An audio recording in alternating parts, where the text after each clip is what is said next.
Hi, friends.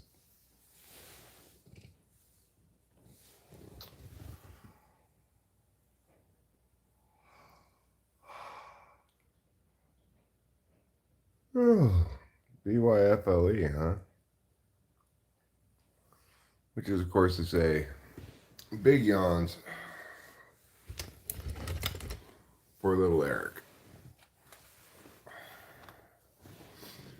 3:15 in the morning.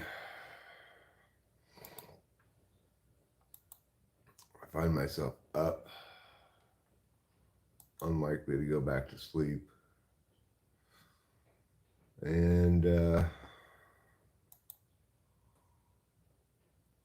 just unavoidably, of course, live streaming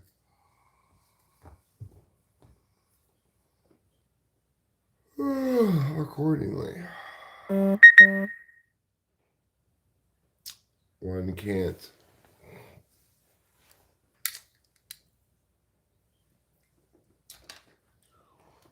Well, there's no point in trying to make oneself go to sleep if you're up, you know. Hi, Boba Fett. Show Media just texted me.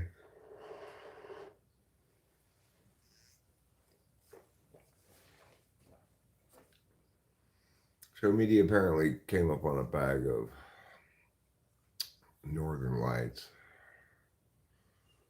Texted me a picture of it. Well, you know, he knows I like Northern Lights, so I think he texted me a picture saying, "Do you think it's legit?" Well, I've never heard of that brand before, but I'd assume it is legit, Northern Lights. You know, it's not a super obscure strain. It is a bit of an heirloom strain, you know, but no reason to doubt that it's legit, really.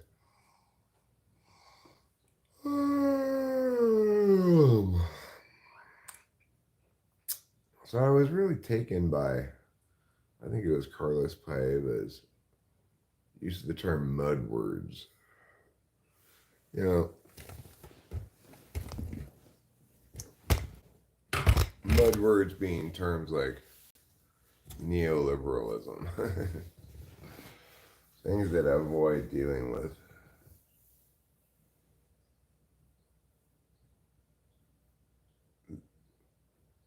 Astra, Astra Borealis. So the Aurora Borealis is northern and the Astra is southern. Well, you learn something new every day.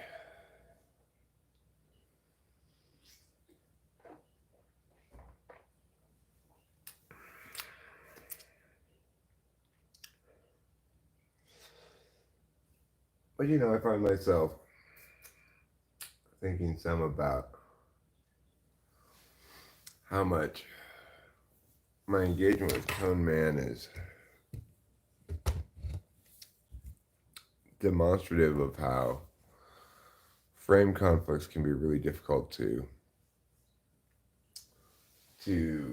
get past, right? Like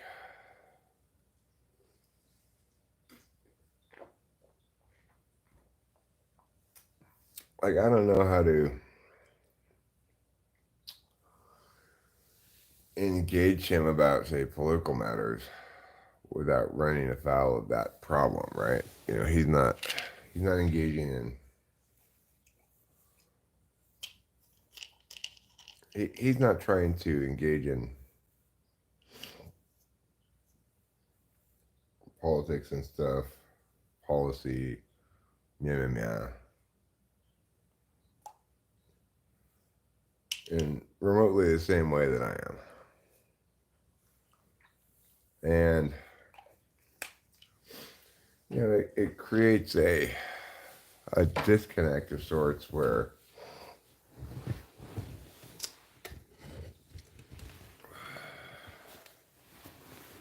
it produces an outcome where he's like, talking with you, Eric, is like debating a child, which is like, how can two people understand each other so poorly.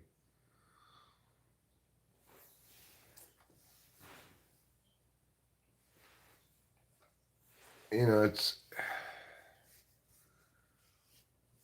he and I have the opposite definitions of what comprises purposeful language use.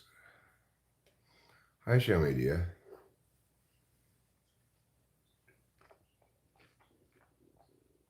It's kind of shocking, right? It's like, from my perspective,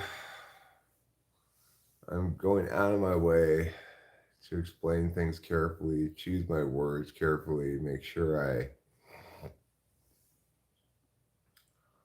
I'm neutral in my tone, and my explanations are clear, responsive, straightforward, whatever. In other words, from my perspective, I'm using language like an adult. And somehow, from his perspective, I'm using it like a child.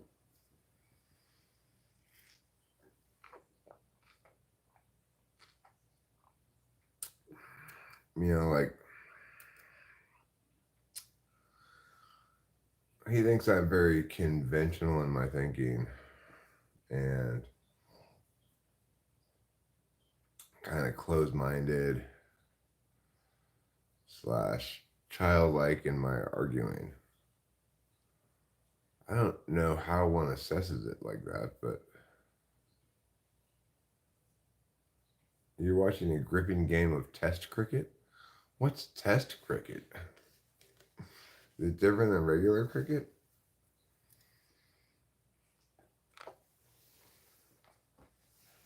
Is it like a cricket scrimmage?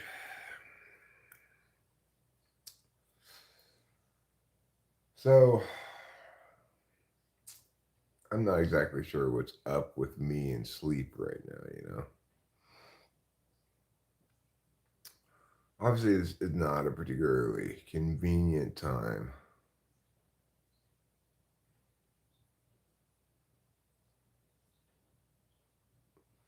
I found Mud. I've not heard of the film Mud, but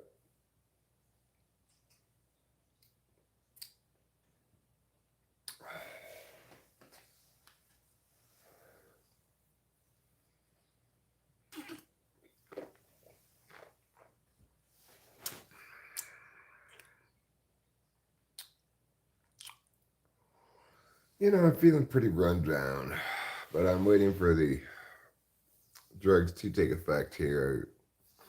I got a half a Adderall between each cheek and gum here, and as they dissolve, I emerge into a more fully human state. I evolve. Am I taking mushrooms too? No, not right now. Not a good time to take them right now, I don't think.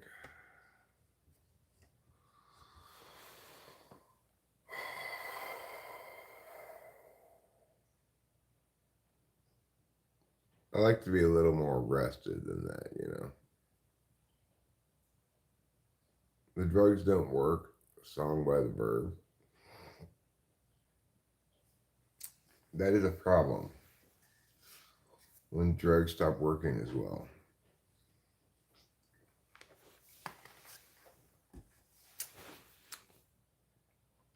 I watched a somewhat disturbing part of a video yesterday called 4x 4chan Warned Us. And a person read this rather extensive post by a person who claims to have worked for Epstein and sort of describing the processes of that guy's evil island or whatever you want to call it. The thing is, there's no way of knowing for sure that the person who wrote that was accurately telling their story or anything like that, right? No way to verify it. But just based on, well, it was extremely believable that this guy did in fact work for Epstein, was in fact describing the horror show, and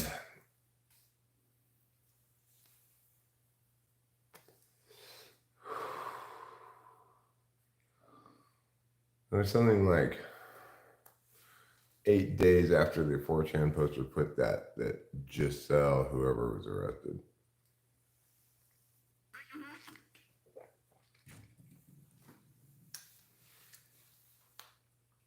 Anyways,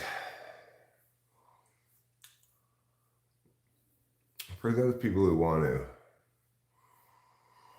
believe that the dominant elites have these like evil rituals and stuff, well,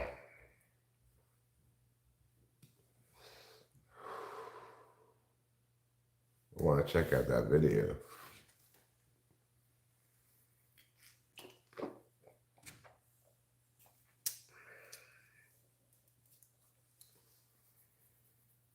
I also started, there's this YouTuber, I forget what her name is now, but it's like Lolly or something like that. And what she does is she compiles like paranormal TikToks and then comments on them.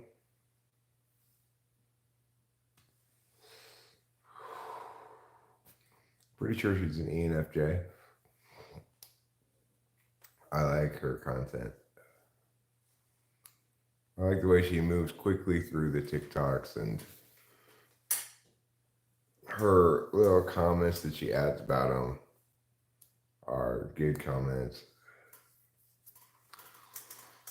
It's fun content. Just search YouTube for 4 times 4chan warned us. That's the title of it.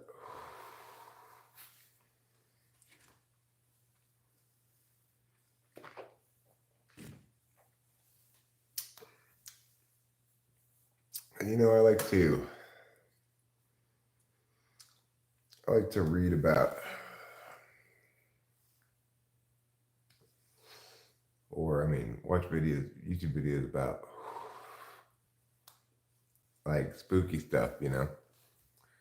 Spooky stuff, internet mysteries, paranormality, Mandela effect.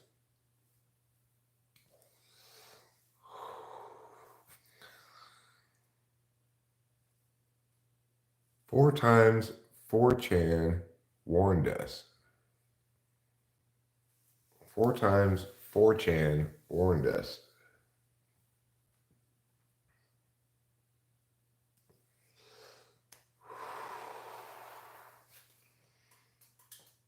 I only listened to the first story of the 4.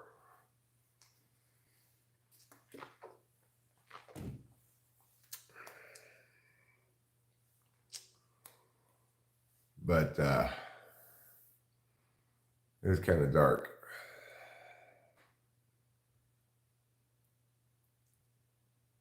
Yeah, but it's not all one word, show media. It's 4, number 4, times, TIMES, 4, Chan, CHAN, warned, WARNED, us, US.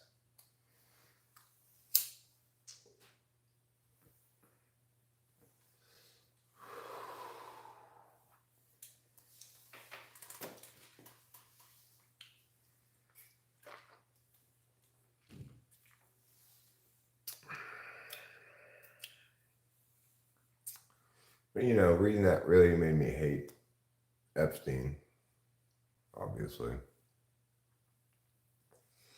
Not that I didn't hate him already.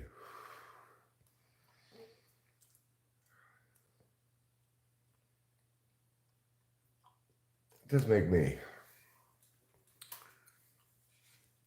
worry a little bit about the bored ultra rich.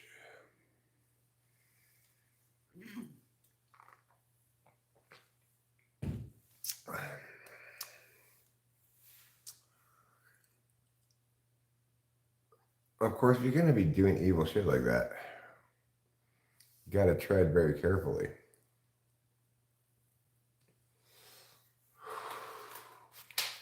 You know, somebody like me encounters any piece of it, and I'm going to call it out, go to the cops, whatever, You got to pick your people carefully, I guess.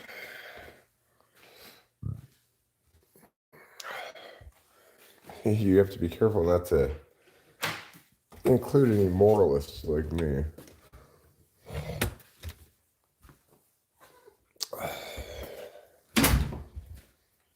I wonder what really happened to him.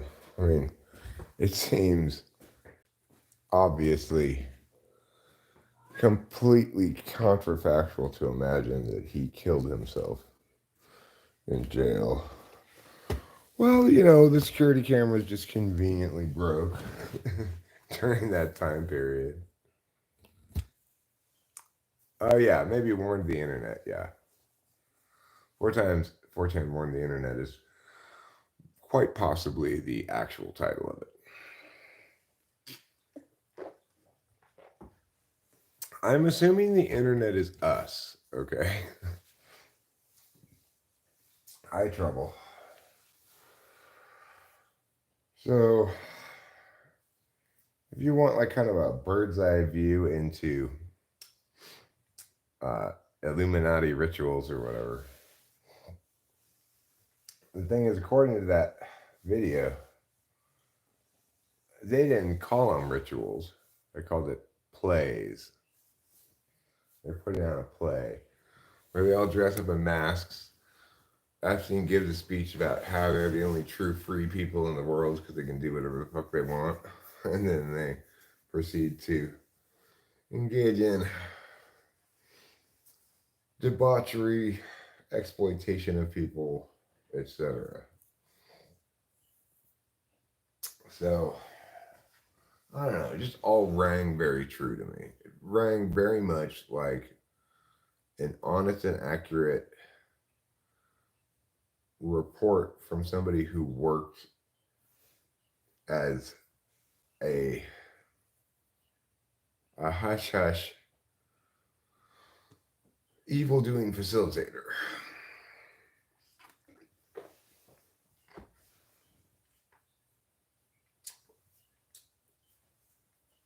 Of course, it disturbed me somewhat. And I was like, why did I watch that? I'm going to be haunted a little bit by some of what I read. But it wasn't that brutal to read. So if it had been, I mean, listen to, the video reads out loud the thing. So it's not like, it's basically like reading it.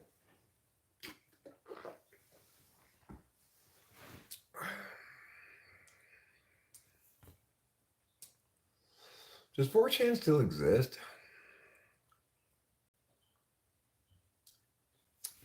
Or has it just been replaced by Reddit now?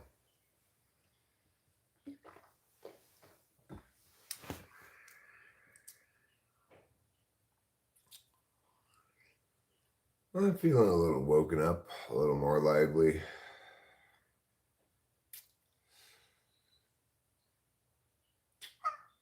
Yeah.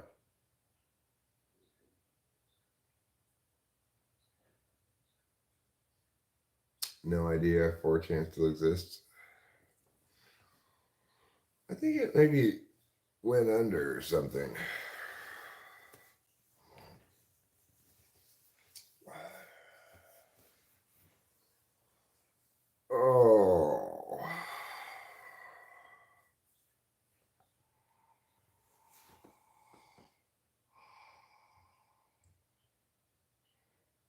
Oh,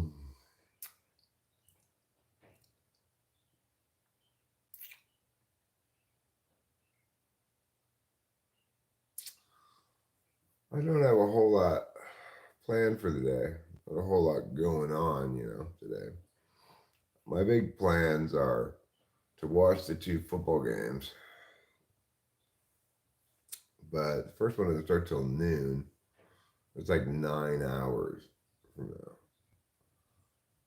My only other plans are to watch the cartoons that come out on Sunday. Unfortunately, the new Crunchyroll season is really top heavy on the weekends, you know. Friday, Saturday, Sunday all have multiple excellent shows coming out. Monday, Tuesday, Wednesday, Thursday are all pretty well dead.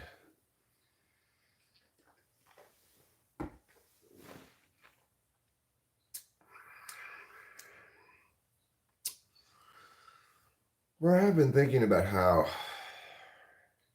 I should, it would be a good public service announcement. A good public service, not an announcement. To make some videos that are like ranking winter 2024 Crunchyroll, ranking fall 23 Crunchyroll season, like that. And then also, if like me, you've scraped the bottom of the anime barrel for everything good, what are some not quite so good shows that you can binge on since you don't have any more back catalog to access?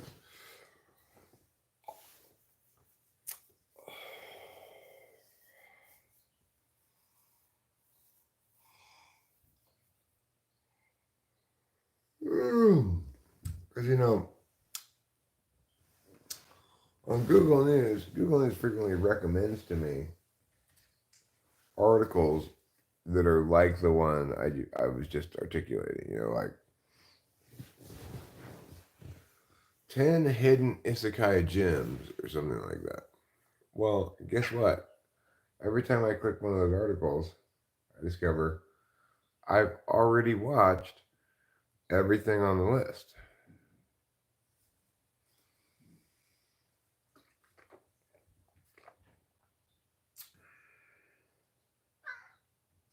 Meow.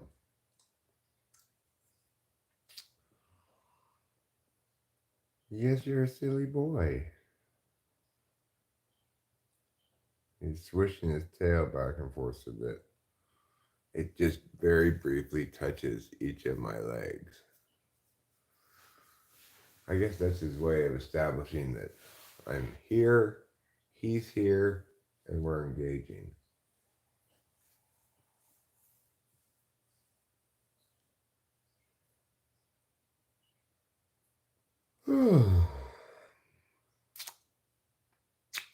You're considering the carnivore diet? You mean like keto? Uh, I'm pretty sure it's not really good for you, but it does work apparently. Corey did that for a while. He was able to, go up and down in his weight pretty easily. He always has been able to.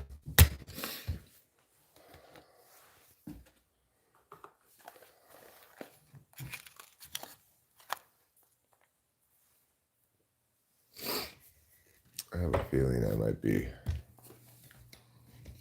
bothering Rachel a bit, but nothing to be done about it.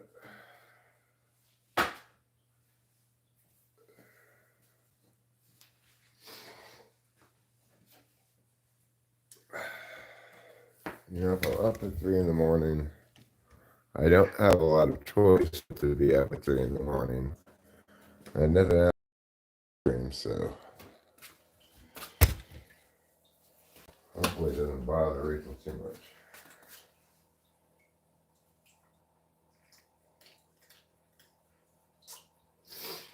I don't really have any choice because it would bother me too much to not live stream.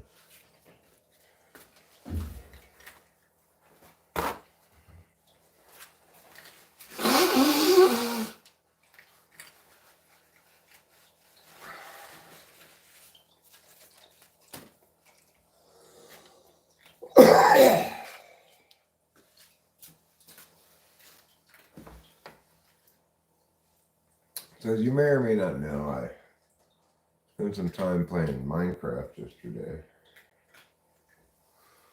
And it was pretty cool. I got the hang of it kind of, but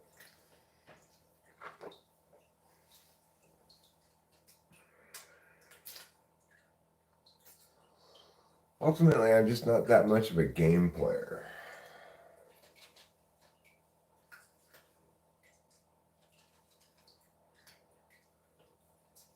So I was pretty pleased with my underground dungeon that I made. But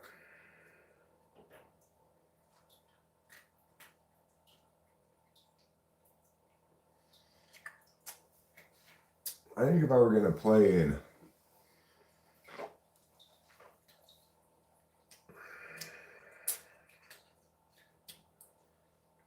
a way that sustained interest for me, I'd have to, oh, hi Rachel. Thank you. I'm glad to hear it's not bothering you.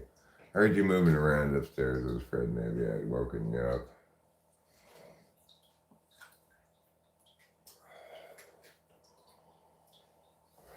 But if I was going to actually get into that game and kind of play it sustainably, then I'd have to play with Delilah on her server, multiplayer like that. You know, would probably be more interesting. But even then, I can't imagine myself really getting super into it. I think I'm just a little too old to get into video games anymore. It's hard for me to make the leap.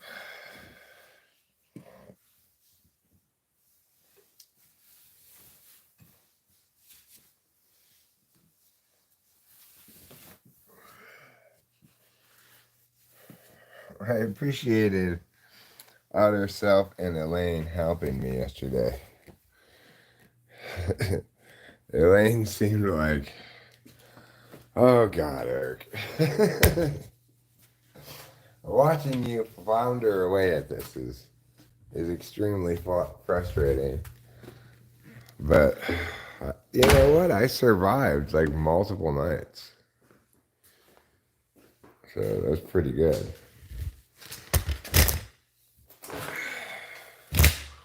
Of course, I used the cheaty thing, which was give yourself a free box of goodies to start.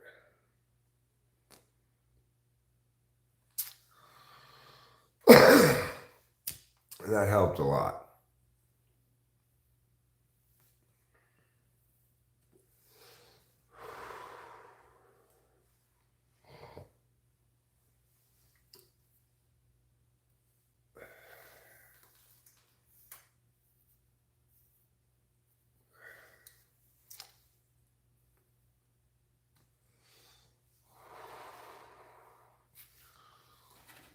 But I can see how it's fun, you know.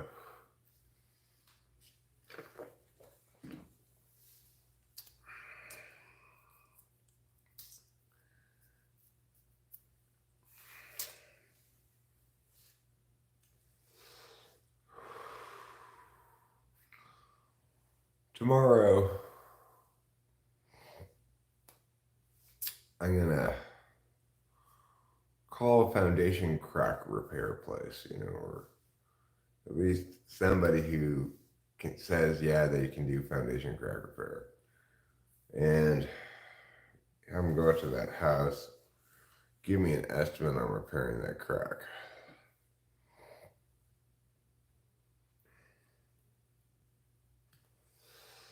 But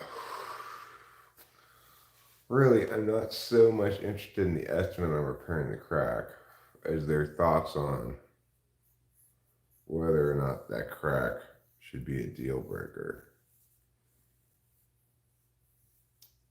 I just I just don't know enough about foundations. Like, I really like the way that house it's elevated up off the ground. Underneath the house there's an air gap between the ground and the bottom of the house. The thing is, I'm not sure if the posts and stuff that are holding it up are sunk into a foundation underneath this foundation wall thing, or if that foundation wall thing is the only part of the foundation there is.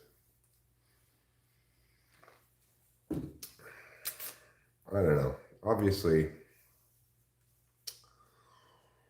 when you're making a big purchase like that,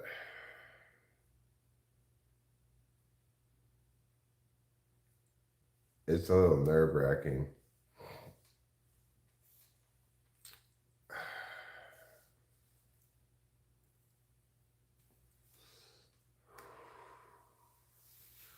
The fact that it seems like a really good deal makes me extra suspicious, obviously. But we'll find out what the septic inspection said. They did a septic inspection on Friday. And it didn't look to me, as I was driving past it at the end of the day Friday, that they were done. They left some stuff, left some orange or yellow tape, yellow caution tape around a hole. So I don't know if they work on the weekends or they're coming back Monday or what, but the fact that it appears to have taken them more than one day to do the septic inspection makes me a little concerned. Well, that's why escrow is 21 days, so we have plenty of chance to examine this situation and change our minds if necessary.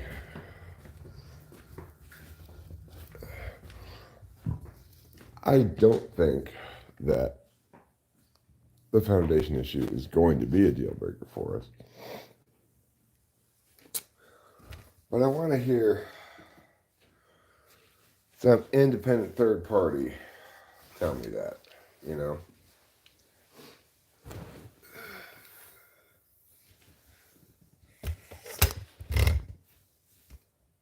If I could accomplish that, fantastic.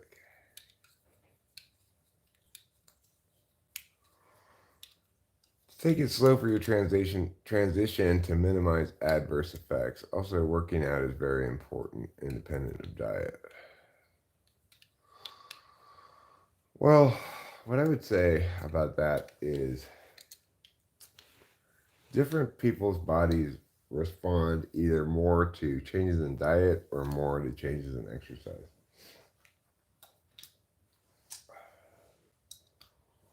And in some people's bodies aren't really impacted by either, like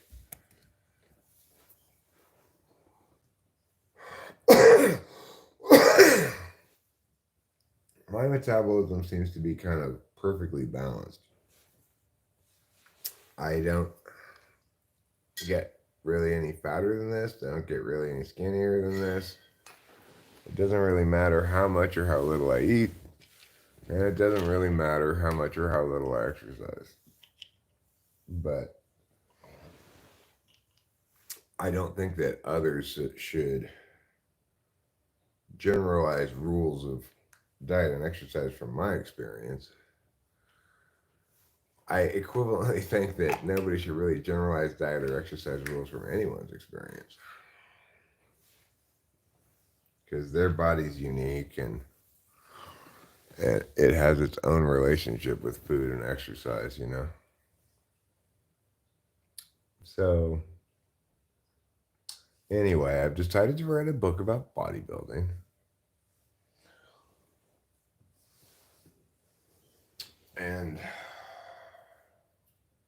couple of other things too.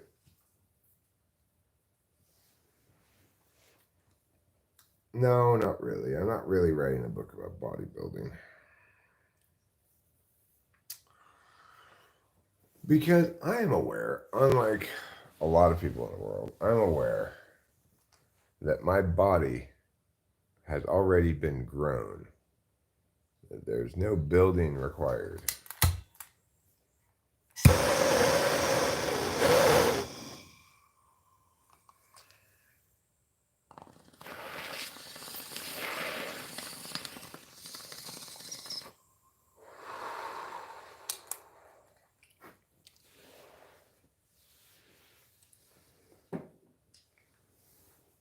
And just generally speaking, I am probably under fixated on my appearance.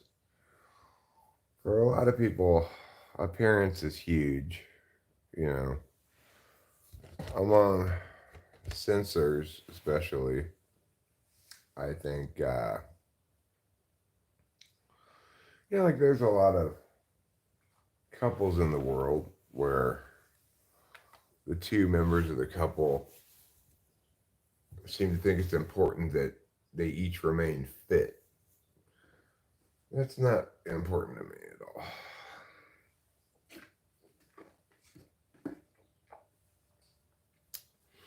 This is how I remain fit. I exercise my mouth. That's probably why my metabolism is so on point, because I burn a lot of calories talking.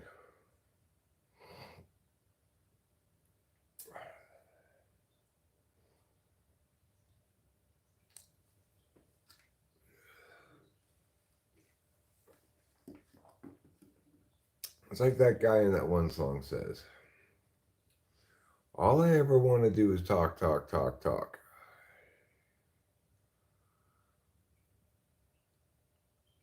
Remain fat? I'm not telling you to remain fat.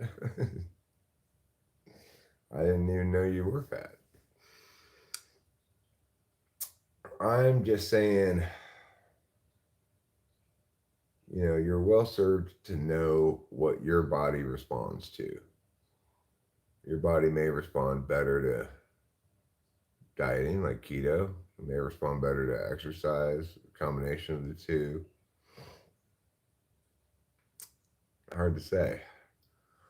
Obviously, a majority of people are a lot more sedentary than historically humans have been. At least in the olden days, if you wanted to go somewhere, you had to ride a horse or walk, unless you were really rich, in which case maybe you'd ride in a carriage. But on balance, for most of human history, most human beings had to engage physically a lot more often than they do nowadays.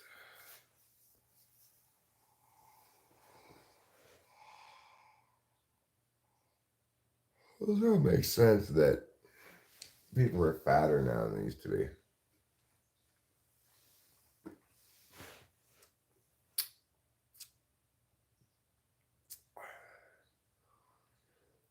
But I think a lot of people worry a lot about their weight beyond the scope in which they should, right? Like, it's important to worry about your weight in the sense that if you have a tendency to get heavy, you want to prevent yourself from getting obese. But a lot of what we call overweight, maybe, is should not even be called that, right? It's just somebody's getting a little thicker, whatever. You're only overweight if it's negatively impacting your health.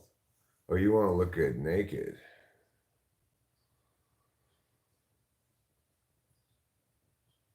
Well,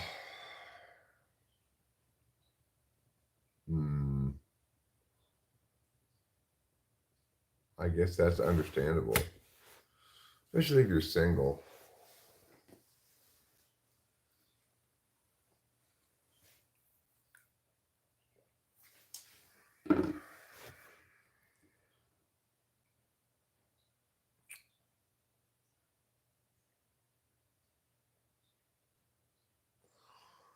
I'm pretty sure I never looked good naked.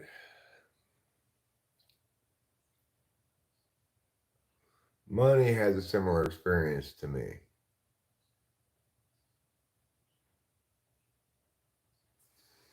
Money says, I had periods of my life where I ate like shit and periods where I tracked everything, made almost no difference. And that makes perfectly good sense because the human digestive system is designed to take whatever food you put into it, extract the nutrients you need, and poop out the rest. So it's important for us to remember that food is not like drugs.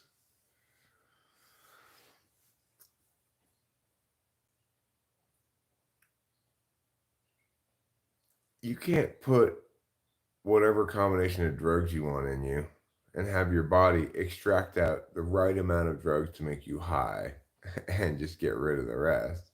It doesn't work like that. But it does work like that with food.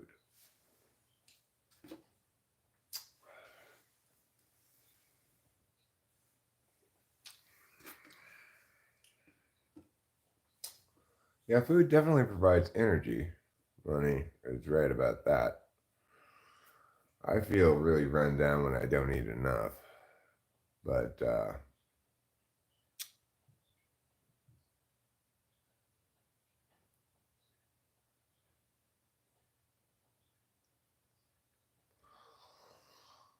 I don't know. I'm surprised somebody like me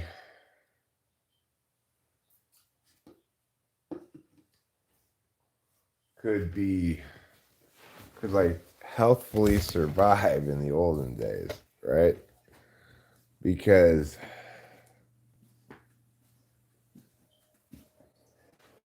I need to eat a fair amount of calories fairly often, and I need very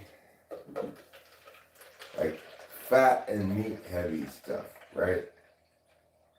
I don't get filled up by vegetables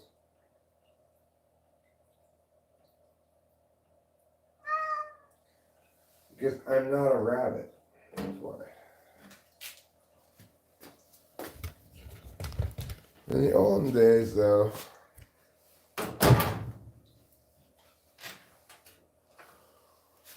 seems like it wasn't so easy to get like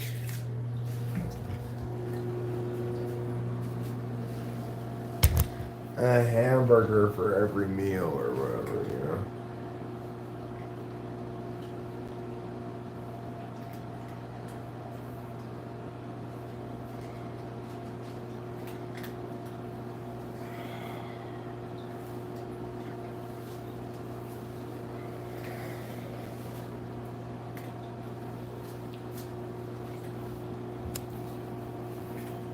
Yeah, it's like if evolution were correct, I wouldn't exist.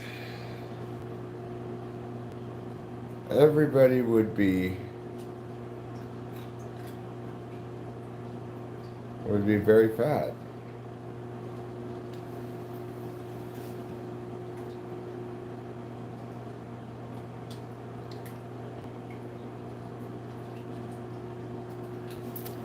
Because from an evolutionary perspective, all the advantage lies in retaining as much as many of the calories that you consume as fat as possible.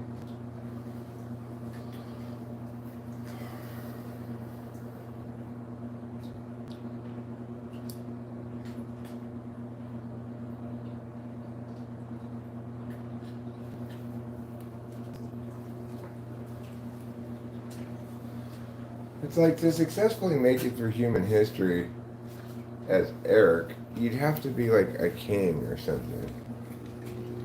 I mean, somebody who's really like empowered to be both useless and expensive like me. That's a good way to describe me, right? Those might be the best two adjectives I can come up with.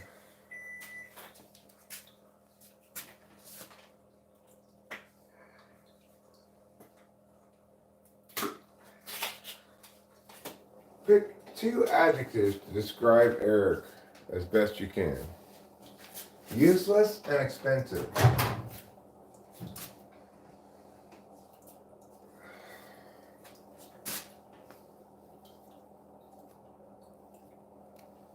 And of course, correct. It's like con man yesterday was saying, boy, I wish I had Eric's confidence. That's not confidence. I mean, sure, you might describe me as confident, but the idea that the confidence comes before the correctness,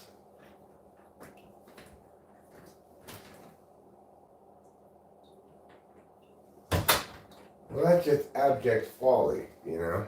Confidence is irrelevant, really.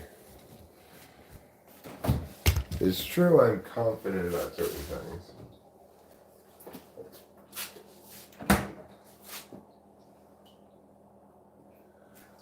But the difference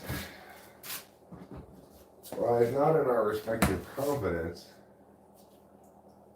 but rather in our respective correctness.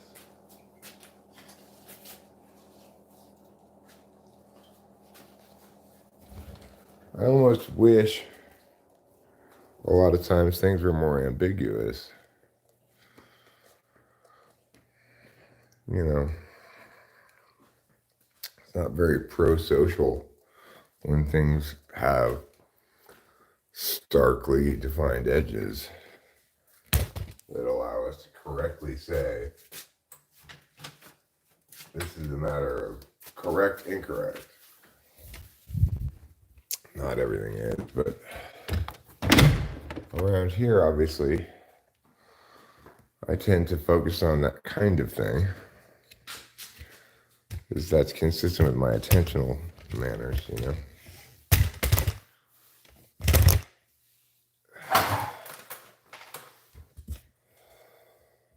Confidence, as far as I can tell,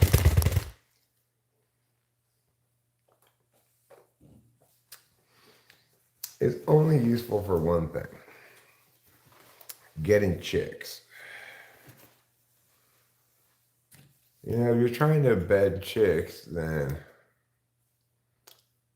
sure, I guess it's important to be confident, which is to say, comfortable in your own skin and unafraid of picking up on that chick.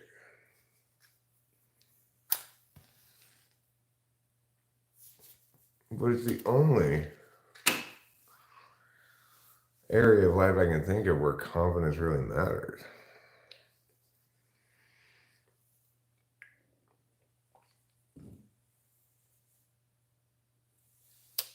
Excellent point, Money. Confident in what? So Conan was correct yesterday when he said I was confident.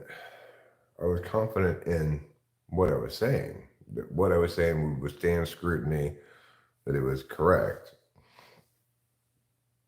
And I had good reason to be confident in that, you know?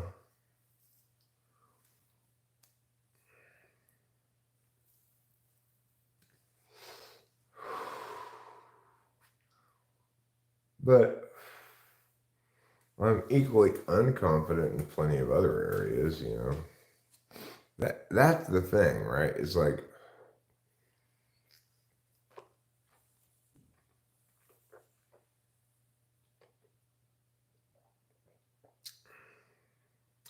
if you're talking about confidence as meaning really overarching comfort in your own skin, Well, that kind of confidence stems from, for me anyway, from knowing what I know and knowing what I don't know. So it's easy to be comfortable in your own skin when you're not expecting yourself to perform in areas where you're not suited to perform, you know?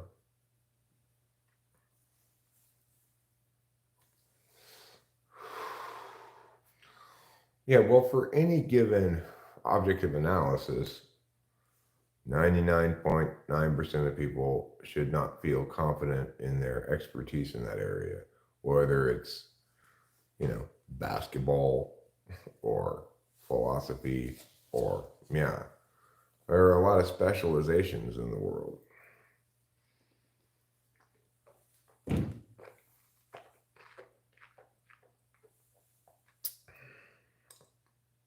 And, for people who don't specialize in those specializations, they shouldn't feel confident about their competency in them.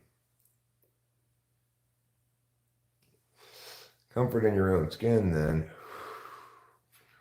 links to knowing what your competencies are and being afforded the opportunity to exercise those competencies. Obviously, the world's been very kind to me in that it's provided me YouTube, which is the absolute perfect place for me to exercise my competencies and avoid my incompetencies. This makes me quite comfortable in my own skin because I'm doing what I like and am good at all the time. And I'm not attempting to attain results in areas where I'm incompetent. I think I, by and large, moved past a lot of the imposed expectations that everybody learns growing up and through young adulthood that, which they learn via the following implicitly but not often explicitly stated thing about them. There's something wrong with you that you need to fix.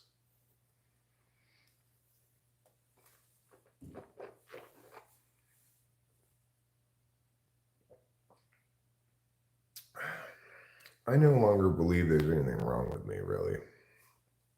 And I think that's rare.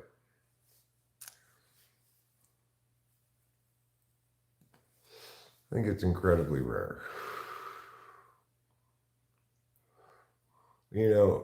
Like most of the villains and most of the stories we tell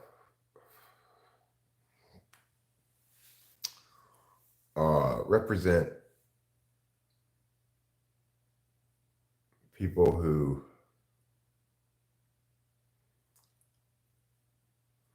claim too much jurisdictional ground for themselves, like use or exploit people,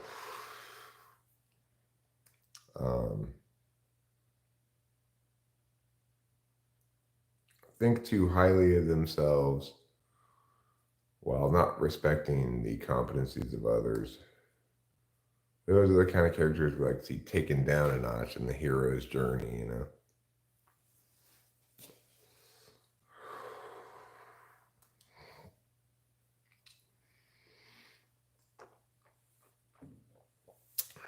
But there are other archetypes that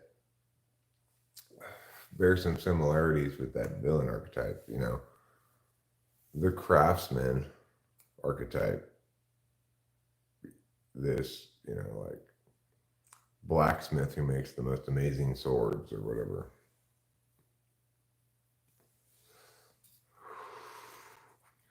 Somebody comfortably filling their destined place in life. I'd like to think I'm that more than the villain. Certainly I'm not using and exploiting people like a villain would, but I play as a villain I'm sure to plenty of people, because they perceive my comfort in my wheelhouse as unreasonable jurisdictional overreach on my part. Like, hey, you're trying to claim to be an expert craftsman in, say, sleeping. Well, we all are. We all can be experts in that. You don't get to win a battle of who's the better sleeper, you know.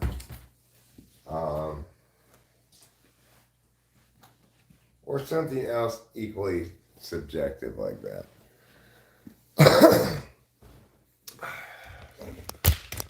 Like, you don't get to win a contest, Eric, that says your feelings matter more than mine. Well, that's true. But for a lot of people, they take the same approach to, that was Niebuhr who asked that question, not money. A lot of people are going to think the same thing's true about my thoughts and explanations, that they're personal opinions / feelings, and therefore equally valid to all other personal opinions / feelings. Somebody who thinks words are used to express yourself rather than to communicate things, they're going to find my jurisdictional claims, namely that I'm correct about certain things and exclusively so, they're going to find that to be the equivalent of the reason you should obey is because I'm the king and what I say goes. Obviously, nobody likes that.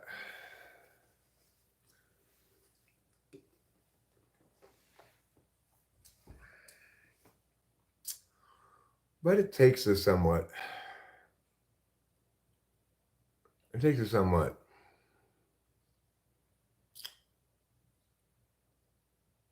serious approach to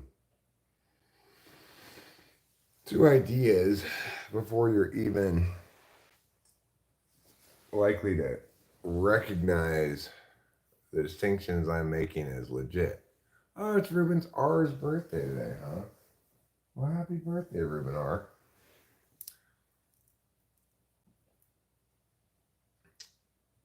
What did I get Ruben R for his birthday? You know what I got him? I'll tell you what. When he gets here, if he gets here, I'm going to give him 2 wonder points for his birthday. And if somebody else has a birthday upcoming, they can demand their birthday wonder points too. It's like Denny's used to be. You get a free meal on your birthday.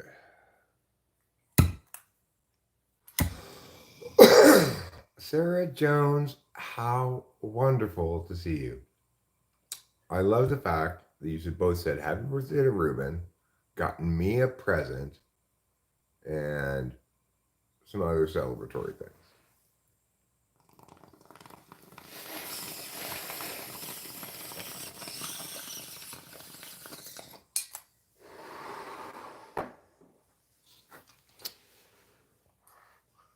Sarah Jones never goes anywhere unless she's bearing gifts. Gifts. In this case, one gift. She's chosen a yellow wrapping paper and a red bow. What's inside of it? World peace. Can you buy Denny's breakfast with wonder points? Excellent question. Yes, but at participating Denny's only. So you want to check with your local Denny's to see if they're participating in the Wonder Point program. If they aren't, just keep going from Denny's to Denny's until you find one that says, yes, we are. If you do find one that says, yes, we are, please let me know, because it'll come to a complete shock to me.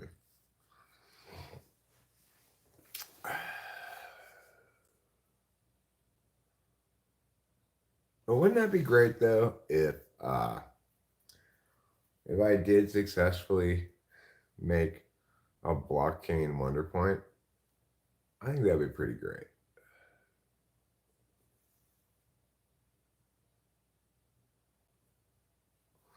When you get a sandwich at the deli today, celebrate Ruben's birthday by saying, "All have the Reuben R." When they ask you what it is, you say it's a regular Reuben sandwich with ranch dressing on it.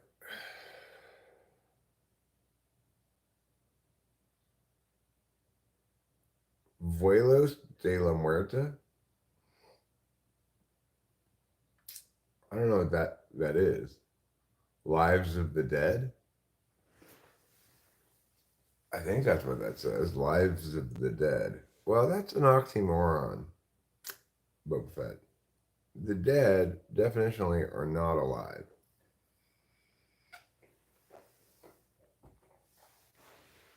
And therefore have no lives. I don't want a free helicopter ride. Ever since Kobe died in a helicopter crash, I've written off helicopter rides.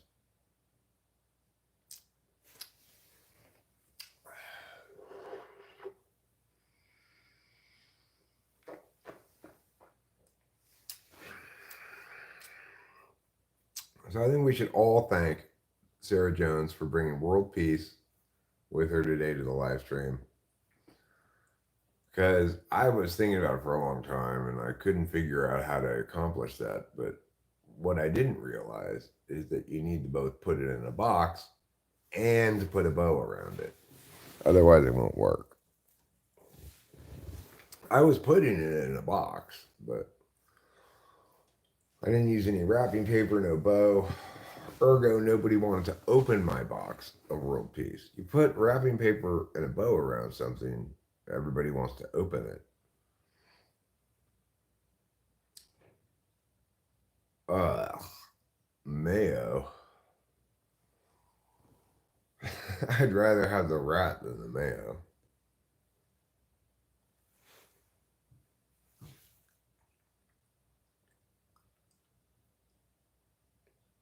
A rat sandwich is like a sandwich that says like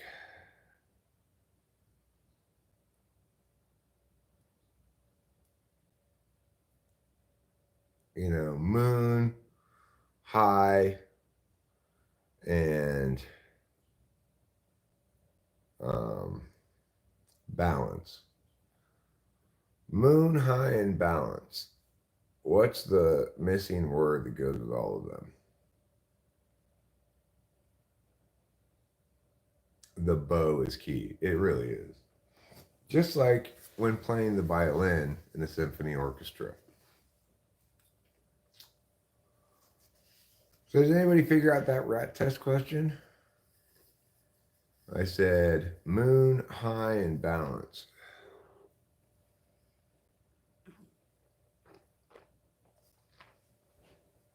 What is the missing word that goes with all of them? Does anybody know the answer? No. Why? Because you don't deserve to eat a rat test sandwich. Rat test sandwiches are for closers.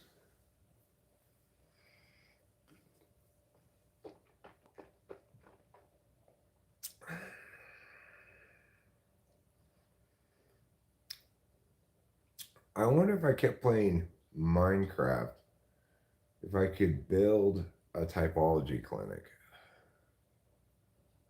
where people come in, they get undressed, they put on one of those paper robes, and then they sit in the center of a cold room with nurses and doctors walking past all the time while I type them.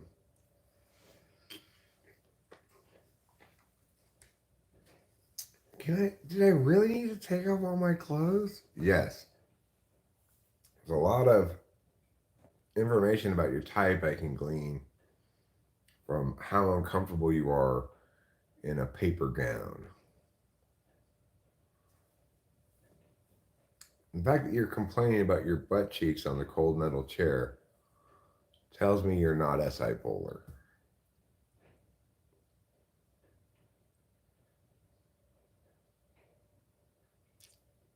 Now, if you can just get up into the stirrups, please.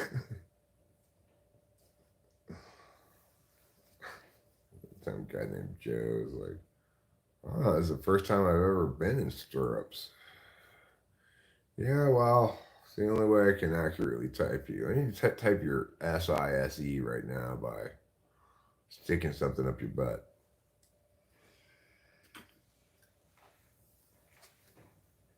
This is a real thorough typing session.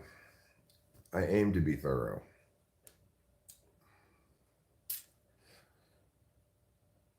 Yeah. In my typing clinic, there's stirrups. You sit in the chair, you get your legs up there.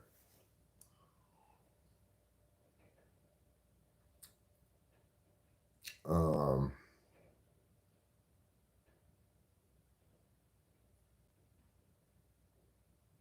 and then I tell you what type you are. I just sit down between your legs and ask you questions. So, how are you feeling emotionally right now? Extremely violated? Violated is not an emotion, okay?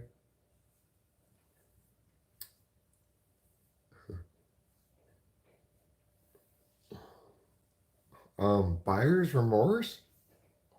Also not an emotion. You fail. You have to come back next Tuesday.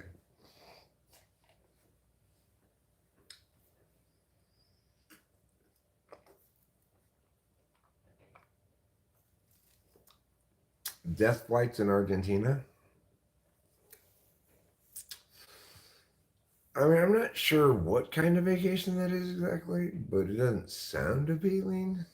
Death flights in Argentina.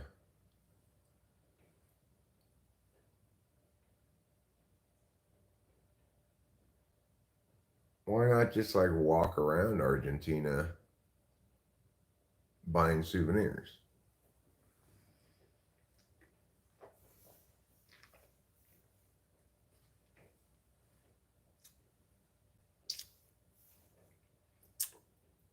And you know what I'm always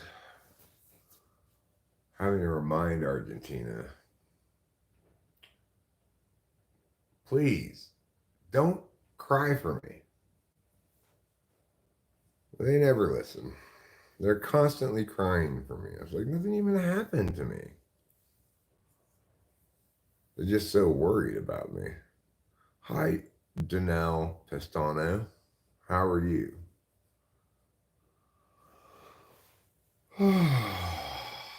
Well, it's early Sunday morning.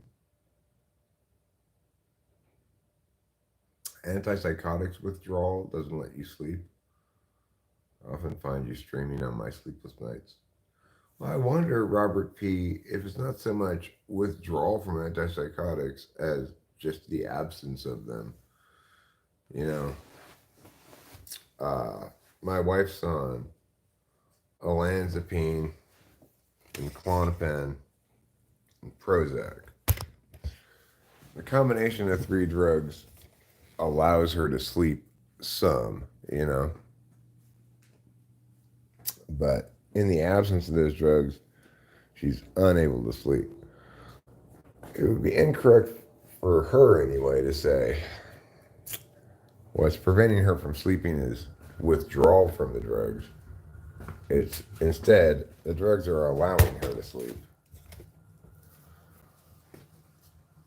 And doing a rather poor job of it, I must say. It's like I went to bed at like 9 o'clock last night. Rachel went to bed with me at like 9 o'clock.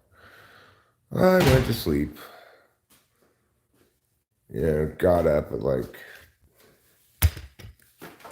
9:30 to pee because I didn't really pee before I went to bed. And then I got up at like midnight, had a little snack, peed some more. Got up at 3 in the morning. Well, at midnight, that's when Rachel, who was still awake, decided to go up to her room to go to bed. When I then got up at 3 in the morning,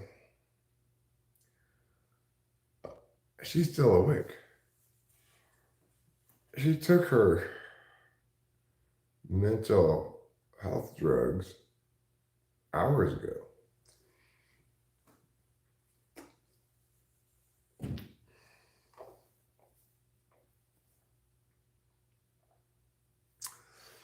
She may be asleep now, you know.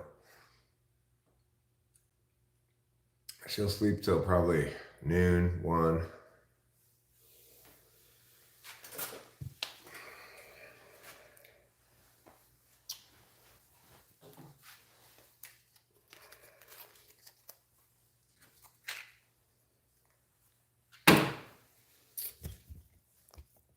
I have trouble sleeping too, even when I'm not on any Adderall.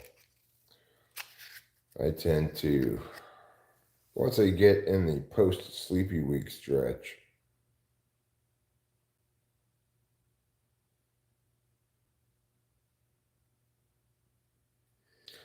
oh, I'm sorry to hear that, Robert.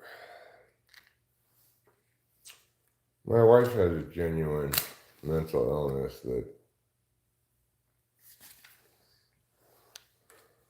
will eventually lead to a psychotic break if she's not medicated. I've had an opportunity to witness it happen, so I'm a believer. But I do get that we have this unfortunate tendency to medicate children because they don't fit well with youth prison camp.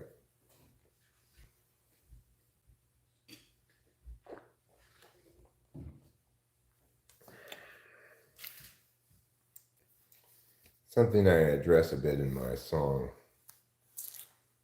Sammy's song, which says, everybody panic about the kids, lock 'em up with extra dexedrine and mathematics to produce success or impose more unjust duress. Agency outpaces discretion, locking in our courses way too young. The urgency conveyed is really just depression. They'll offer you incentives, but they haven't got a thing that's fun. So true. Those part of the lyrics are so true.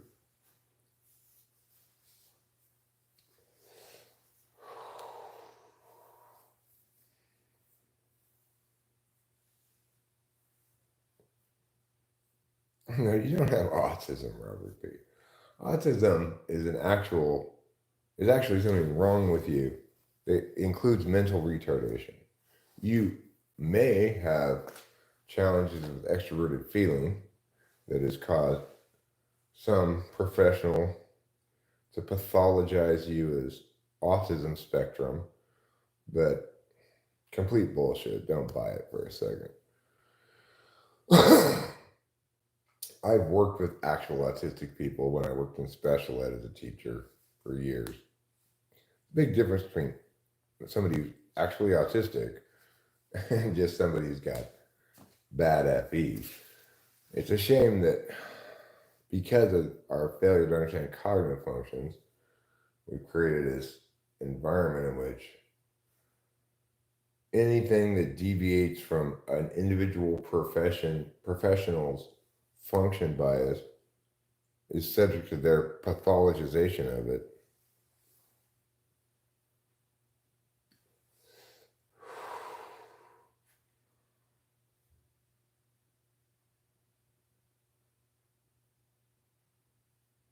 So, I think it'd be best served, Robert P., to consider the following truth.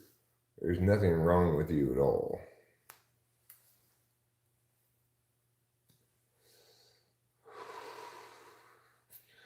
It doesn't mean you're perfect. None of us are perfect.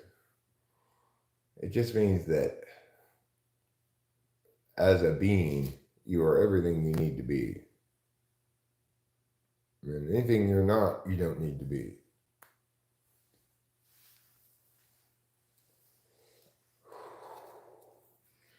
You're entirely whole and have your full value as you are.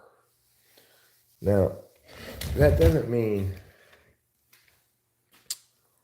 you're going to be fully valued as you are.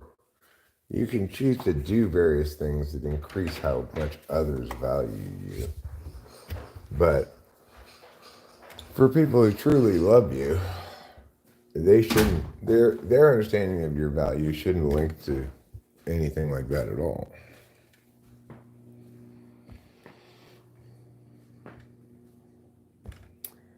Yeah, well, Robert P., it is the case that people say that, you know, that's begging the question, fundamentally. You might say I'm begging the question too, but it's begging the question to say that um, my position is that actual autism has as one of its symptoms mental retardation. Now, if you're going to say to me, well, but there are autistic people with normal intelligence, well, then we'd have to define autism um, as just weak FE, right? So INTPs, INTJs, ISTJs are all autistic, but they don't have mental retardation. Well, then how do we distinguish between people who just have weak FE and people who actually have something wrong with them and need to go into special ed, for example? So it's easy to tell that you might have kind of a flat face, but you aren't on the Down syndrome spectrum, right? The Down syndrome spectrum. That doesn't make any sense. Down syndrome is something specifically wrong with you. The same is true of autism. Now, some of the symptoms of autism, a lack of social engagement, difficulty making eye contact, not being able to read the room, behaving very awkwardly, or whatever, they may look similar to attentional deficits in perfectly normal people, right? But it's critically important that we distinguish between areas where there's genuinely a spectrum of something and areas where it's binary. You can't be sort of pregnant. You can't be on the Down syndrome spectrum. You either have it or you don't, right? You can't be on the Fragile X syndrome spectrum. You either have it or you don't. You can't be on the spina bifida spectrum. You either have it or you don't. You may have it worse or better, right? But just because I, for example, have back pain doesn't mean I'm on the spina bifida spectrum. Thus asks if we could enslave 10 people to significantly increase the quality of life of 10 other people, would it be justified? No. What if it significantly increased the quality of life of 1 million people? No. And the reason we can't use utilitarianism like that to determine that something's legitimate that's deontologically illegitimate is mostly because, or at least in part because, that hypothetical is counterfactual. We can never actually know that concentrated harm produces diffuse good. The only way to do an impact calculus is to measure whichever impacts we can think of is the best impact calculus we can do. And there are plenty of kinds of impacts that we can't really measure, but that are nevertheless very significant. Additionally, there are unintended impacts, impacts we couldn't think of, could have measured, but didn't consider as impacts of the thing in question. And most significantly, for everybody who has an advocacy like that, they're purposely not considering the harms or negative impacts. So that's why there's an order of questions. Thus, the first question in the order of questions is this legitimate? If it's not, then we don't move forward to any kind of impacts calculus because utilitarianism is not a real normative framework. Real normative frameworks tell you beforehand, not afterwards, whether or not a given a prospective action is morally legitimate. You don't have to measure impacts to determine whether you were righteous or not. So that answers all of your questions about that, thus, and all the questions everybody need have about that, in fact.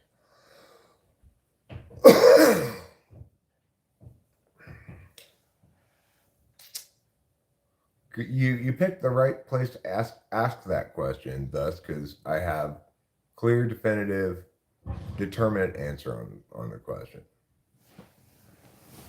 And I seriously doubt that you would ever get as cogent or clear an answer anyplace else.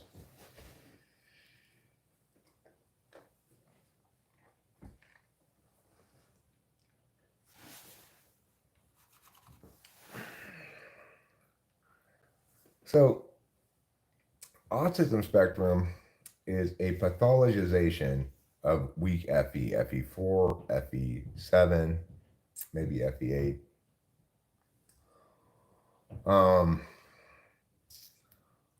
ADHD is a pathologization of action types, NE1, SE1 in particular. Executive function disorder is a pathologization of SE8, SE7, sometimes called failure to launch. They all stem from a failure of people working in the field of psychology to be working under the correct frame of reference, namely cognitive functions.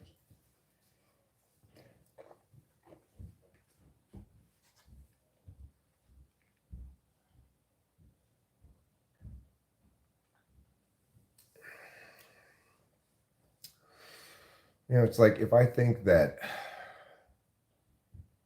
a car is biological, then it'll be very difficult to fix it.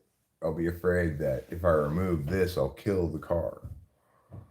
Well, concurrently, similarly in psychology, if I misunderstand people as all examples of the same thing, and therefore deviations from the mean that are sufficiently deviant from the mean represent a pathology, well, obviously I'm going to get everything wrong.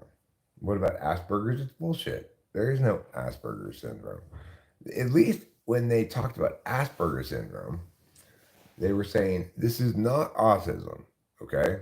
But it looks like autism. It's autism without the mental retardation. We'll call it by a different name accordingly, Asperger's.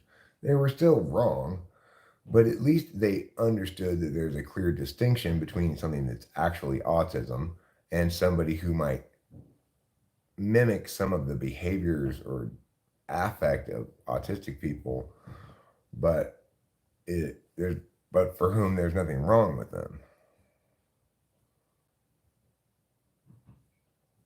Jay Leno's wife is diagnosed with dementia. Sorry to hear that. Obviously, I'm a little bit hyper concerned about it, having watched my mom go through it. I don't know if it's hereditary or what,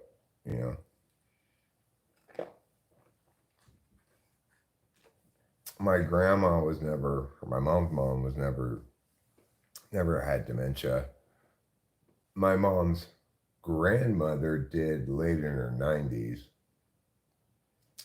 but I think was pretty well with it into her, at least her early to mid 80s.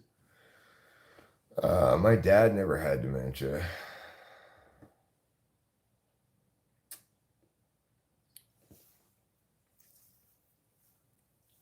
Jay Leno was born the day after me, April 28th, 1971.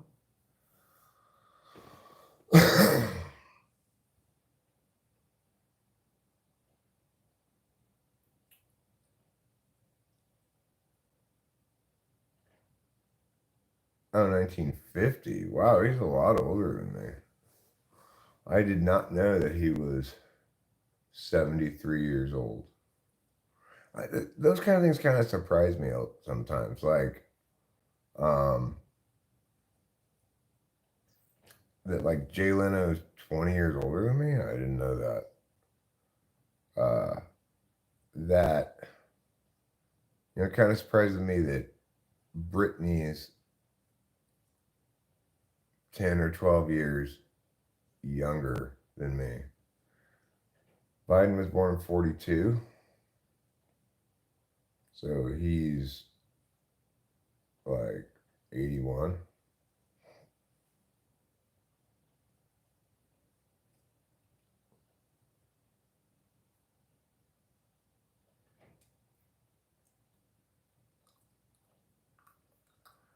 Right. So it's like you always got to be careful with things like that, where they're changing definitions of things because they want it a certain way, not because it is that way, right? Like for people with genuine autism, the parents of such people want their kids to be perceived as just part of a spectrum that includes fully normal people.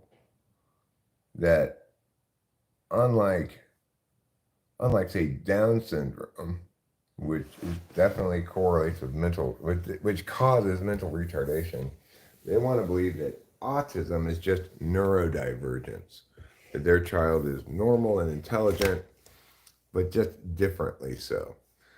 It's more possible to believe that if you annex a bunch of normal people and call them autistic too, right? I mean, nobody's trying to engage in wickedness here. It's just fundamentally they are.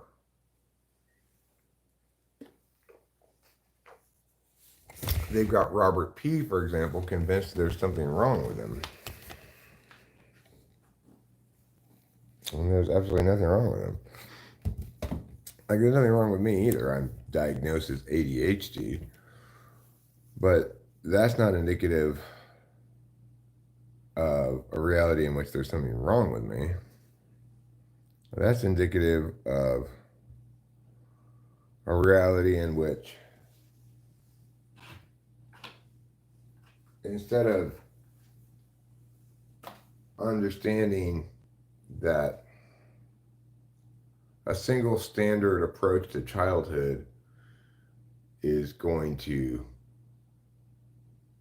not be fair to everybody, but instead serve only certain kinds of people very well and serve certain kinds of people terribly, and everybody else in between. Youth prison camp has a lot to do, if not almost everything to do, with the pathologization of normal people whose attentional deficits land in easily seen places, you know. You're least likely to get pathologization of somebody with an introverted function in the polar. You might get pathologization of TI polar as just sort of vaguely learning disabled, you know, particularly ESFP. But there are enough people in the world, teachers and stuff, who aren't TI users, that's a little less likely to happen. The point being that the introverted functions, because they comprise much less of your affect, you can get away with polar NI and nobody's going to think there's anything wrong with you, even though you're completely blind to weighting of things. You know, everything's weighted equally. There's no things that are more relevant than others. Well, that's not going to get pathologized at all, because by and large we live in a sensory world not full of intuitives, and therefore good intuition doesn't represent the mean. It represents something unusual. Is autism the prime directive? Pathologic mandibular prognathism is a potentially disfiguring genetic disorder where the lower jaw outgrows the upper, resulting in an extended chin and a crossbite. In both humans and animals, it can be the result of interbreeding. Inbreeding. Well, stop fucking your sister then. Good advice from Eric.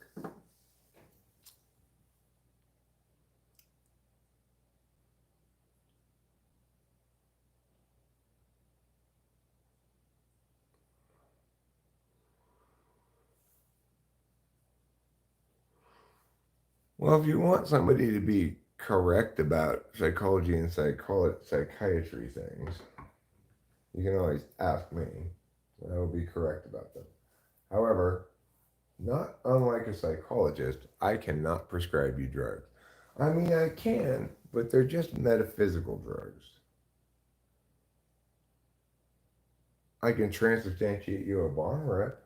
Would that help? I'm pretty sure it would. Autism is never medicated with anything. You can't medicate autism any more than you can medicate Down syndrome.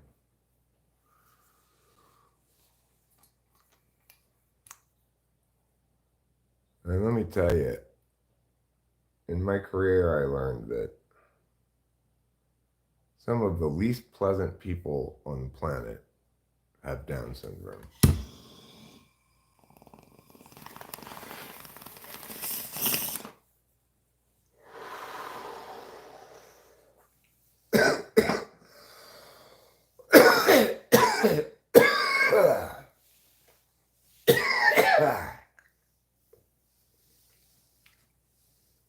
That's why I wear a mask.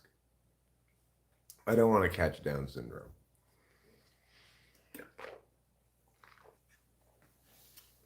I have Up syndrome. Ron Jeremy.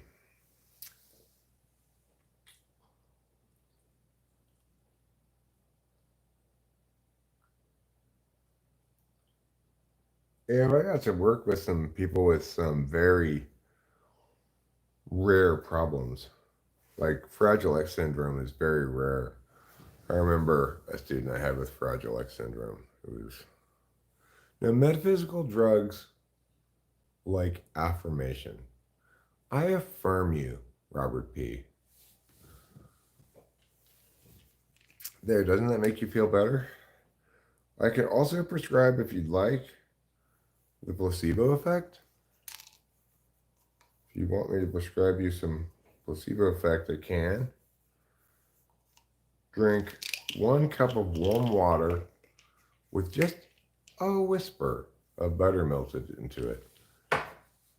Add echinacea and other magical herbs, and I promise it will cure whatever's ailing you. It'll give you a full 100% placebo boost.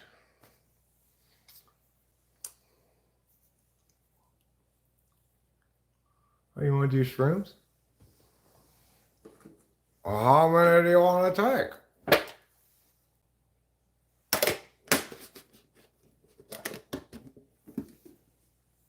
Ew. Be aware they stink.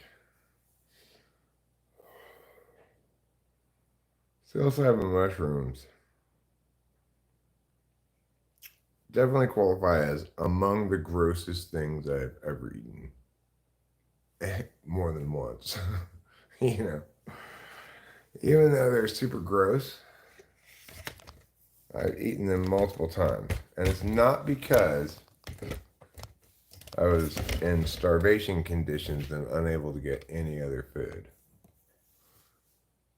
No, that would make sense.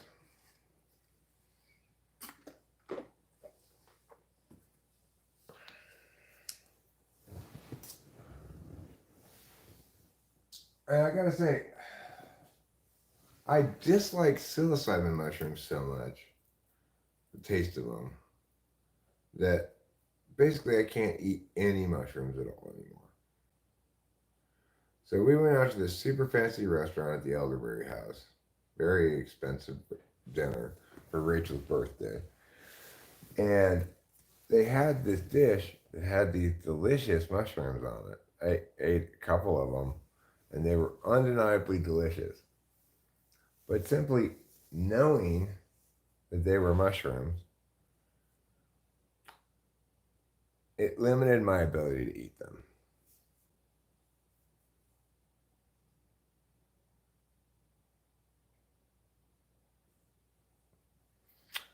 Oh, yeah. You need to placebo your way to sleep. Right. Well, what you want to do is get a glass of warm water, put just a whisper of butter in there, and then about 3 or 4 shots of rum. And it's called a hot buttered rum.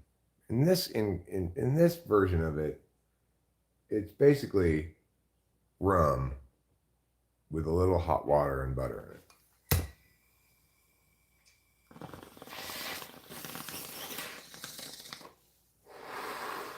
Then after you drink that, peel and eat an entire lemon. The citric acid will stimulate your sleep bulbs. A lot of people don't know this, but humans have sleep bulbs down at the very top of their stomach that are triggered by various things. So, like you want to eat a lot of omega fatty acids, omega-3 fatty acids, which due to their amino acid interactions as catalysts within the body, cause a general wellness and completeness that can only otherwise be attained by a yoga. Namaste. Wait, I asked this the other day. I don't remember the answer. Does anybody know what namaste actually means? Does it mean hello? Somebody told me the answer the other day, and I forget what the answer is. Is namaste just Indian aloha? I'd like it to be that. I don't know if it is or not, but I'd like namaste to be India's aloha. And I also want to introduce for everybody a new understanding of yoga. The thing to remember is anything can be a yoga pose. People think you gotta be all stretched out or bent over or whatever to have a yoga pose. This yoga pose I call Happy Baby.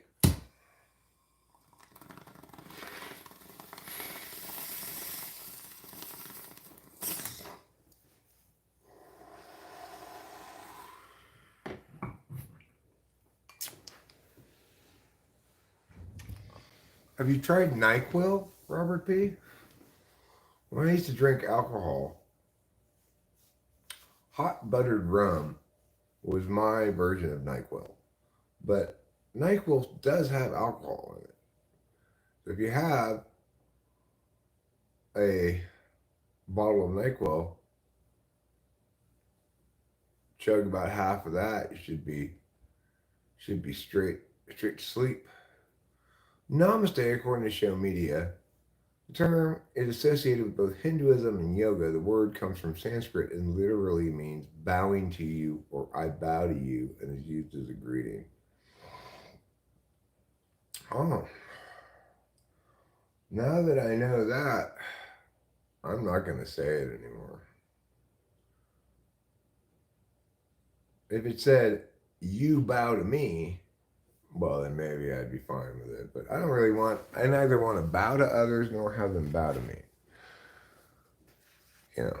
That runs afoul of the central notion of individualism. You're not better than me, and I'm not better than you.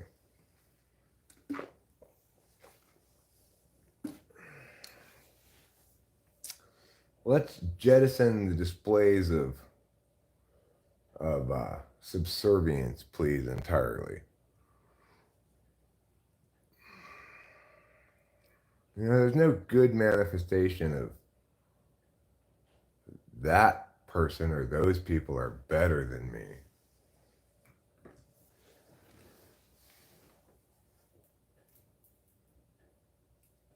That's why instead of bowing to people, I believe we should greet people by punching them in the face.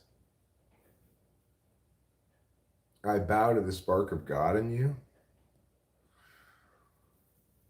I mean, I'm not entirely sure I'm seeing a spark of God in whoever it is I'm bowing to.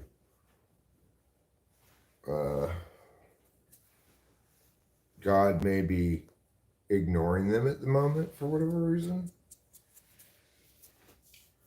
They may be rejecting their godly spark at the moment.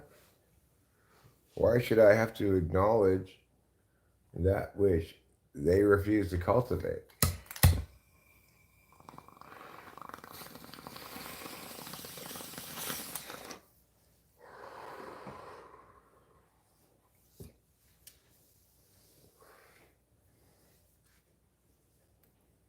I am indeed smoking weed.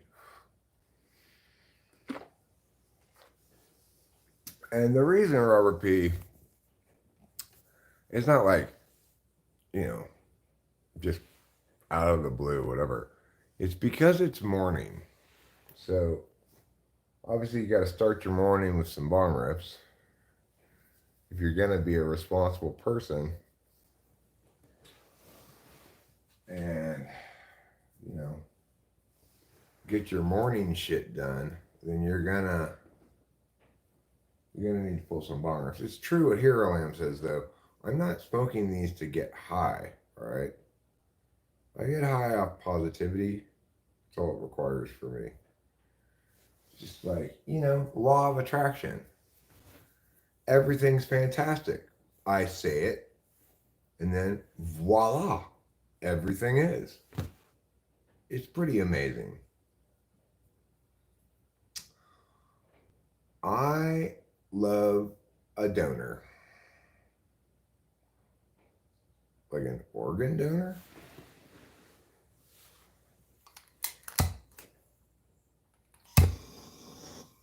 Is that how you spell donor? I'm pretty sure it's with an A.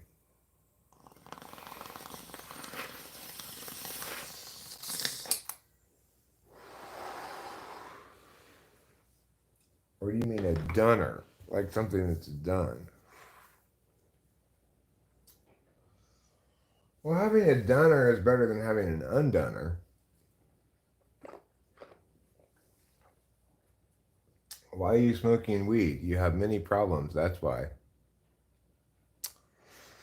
Are you sure it's not because I feel like it? Well, for people who don't smoke weed regularly, it does tend to correlate with anxiety slash kind of social withdrawal a little bit. Being more cautious. I tell you, could really use a few bone rips is con caratus. They are desperately in need of a few bone rips.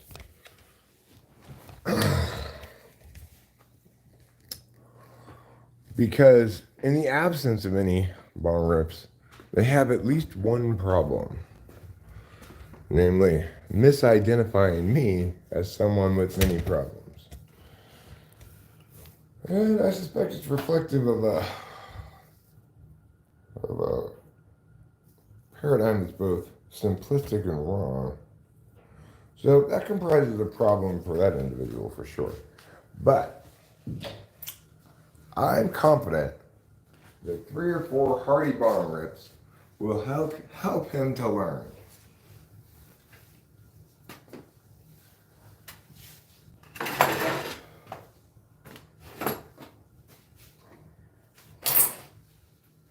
It's crazy how how settled on certain subjects certain people are without any cause, right, or any good justification. Like, shit ton of people believe unequivocally that I shouldn't smoke weed or that I shouldn't smoke cigarettes. Like, how you believe that for somebody else, I do not know.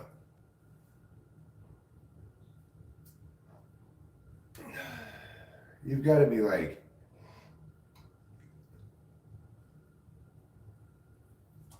committed to some kind of heuristic that says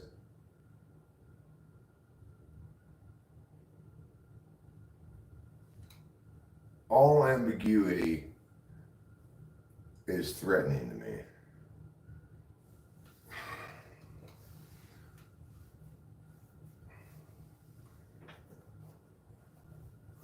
I need everything in the world to be either a villain or a hero. I cannot understand anything in between.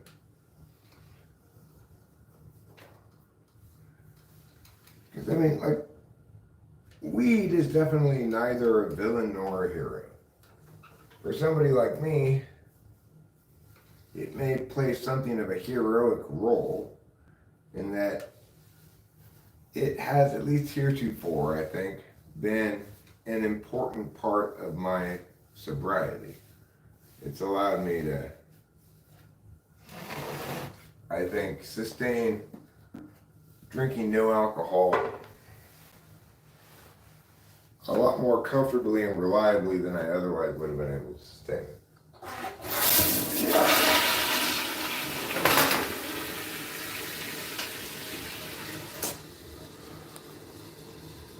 Because the addiction, as opposed to the alcoholism model, is fundamentally wrong, namely, people may be prone to addiction, so to speak, but that the solution to that does not lie in eliminating everything they might treat addictively. Instead, it lies in managing that nature of theirs such as to find a sustainable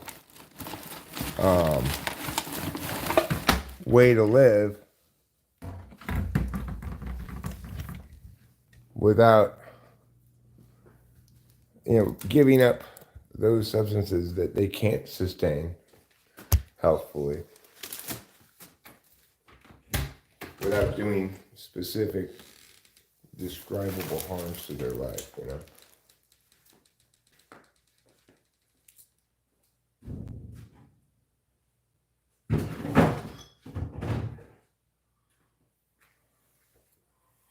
I would additionally point out that you can't meaningfully talk about the subject of addiction at all without talking about temporal bargaining. The fact that each of us makes deals with ourselves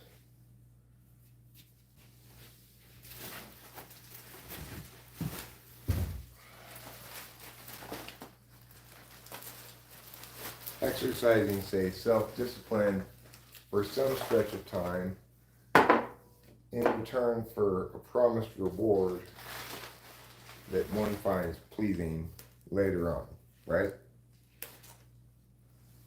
So, for me, not drinking, I had to utilize other rewards to temporarily bargain.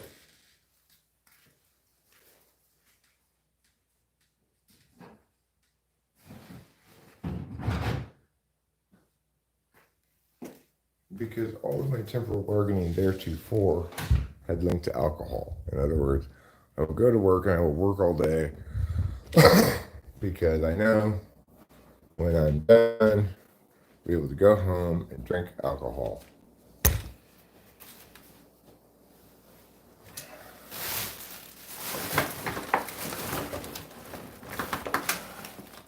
And it's only just and righteous that I should get to do this because I have to spend so much of my time doing bullshit I don't want to do.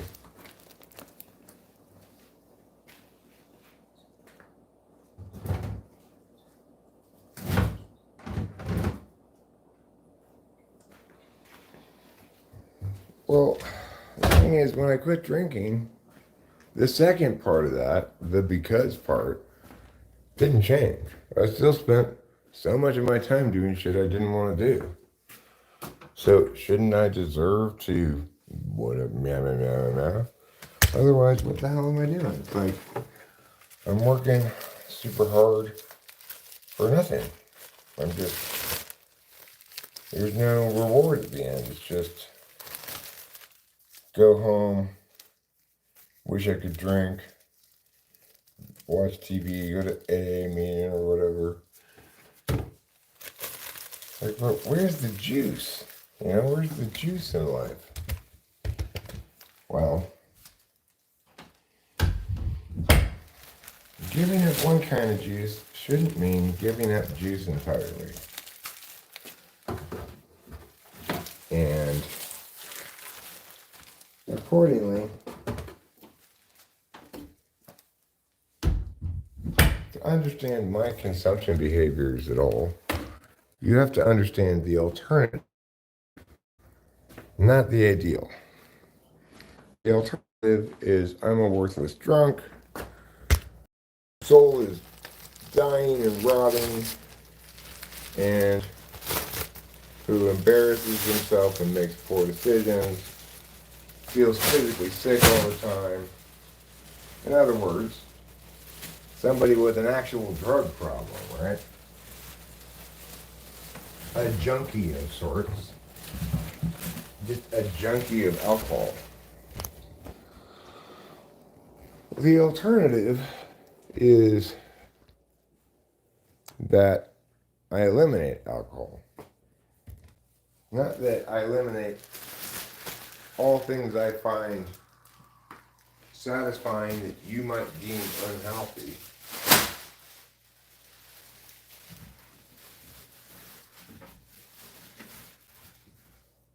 Let's say you or someone else were to successfully force somehow me to have no intoxicating head or mind or mood altering substances like Adderall or weed.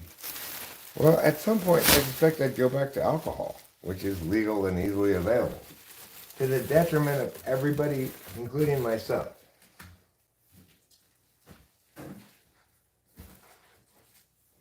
And that's reality.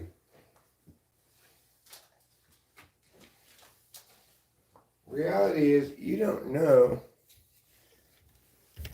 what role another person's relationship in their consumption behaviors, with their consumption behaviors, has in their life. You don't know how, maybe it's like that person would be an arsonist, but instead they're a junkie. You want to tell them how important it is for them to quit heroin or whatever, get them all cleaned up, and then, oh, hey, they set the forest on fire. Oops.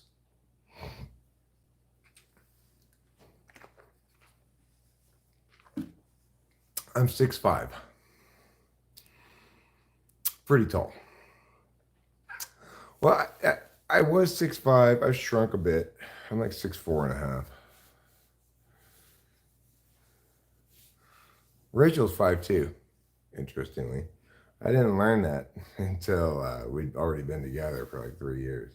It never occurred to me to ask her how tall she was because I'm taller than almost everybody. I don't really notice when like I don't notice how much shorter other people are than I am, especially chicks. You know, it's like 5'2", 5'5", What's the big difference?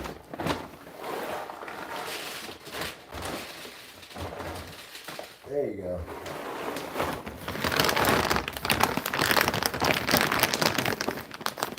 Well, yes, I probably smoked less weed when I was drinking. I still smoked weed, but uh, like I remember one of the things I used to wish was that when I got home from work, I would smoke weed first. But I didn't want to smoke weed first because smoking weed interfered with my drinking. So I drank first, and then I probably maybe smoked weed at some point. Maybe gave me the spins and made me go to bed or something.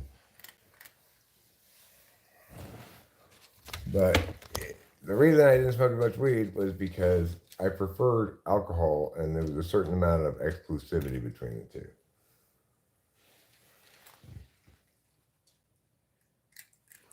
The 12-step thing really does work, provided you remember you're in Alcoholics Anonymous and go by the 12-step program as indicated in the big book. It does really work. You don't have to do all 12 steps. But what you have to do is go into the program with the intent plan to simply follow directions regarding everything they say about alcohol and what you should do, because it's an exercise in humility. In the status quo, Boba Fett is demonstrating arrogance, that his intuition slash thinking can determine the status of a 12-step program as effective or not. Well, if you treat it as though, are these antibiotics effective at getting rid of the infection? No, it's not effective like that. It's not something that happens to you. You have to intend it to work, which is to say, intend to remove the arrogance from the equation and understand it as a set of behaviors you engage in to attain an outcome you yourself have been unable to attain for decades, despite multiple efforts probably at attaining it. Namely, a life without alcohol. So once I went in there and remembered that that was my job was to simply understand the instructions and follow them. It was the humility implicit in that,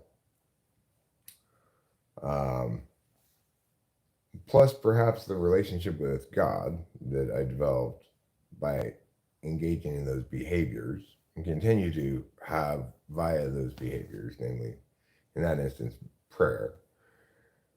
That's what allowed me to quit drinking most of all.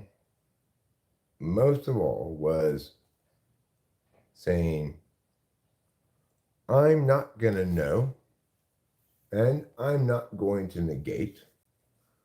I'm going to follow instructions. And the reason I'm going to do that is because life with alcohol has now become so painful that I am willing to do even that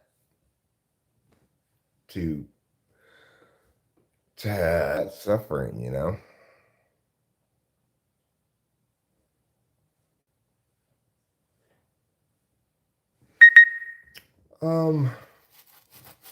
In terms of making amends to those who I had wronged, I'm somebody who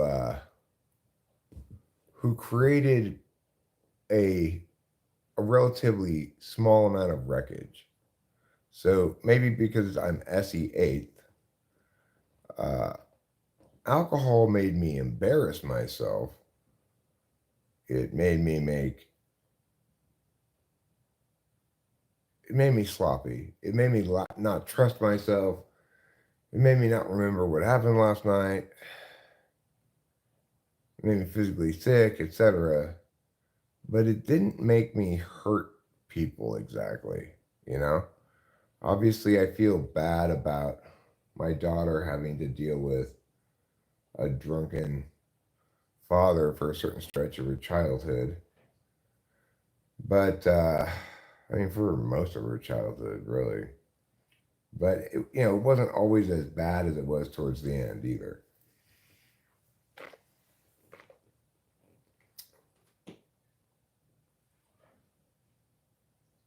But, it didn't make me lie. It didn't make me cheat. It didn't make me physically violent.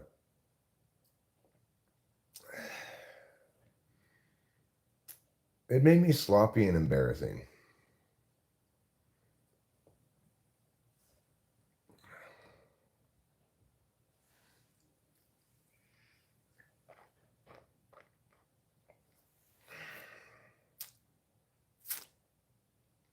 Right. I did a lot more harm to my own soul than anything else. To my self-concept. Being drunk is where I learned how to hate myself. And I practiced it all the time.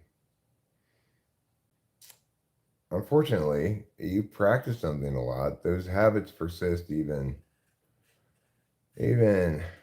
into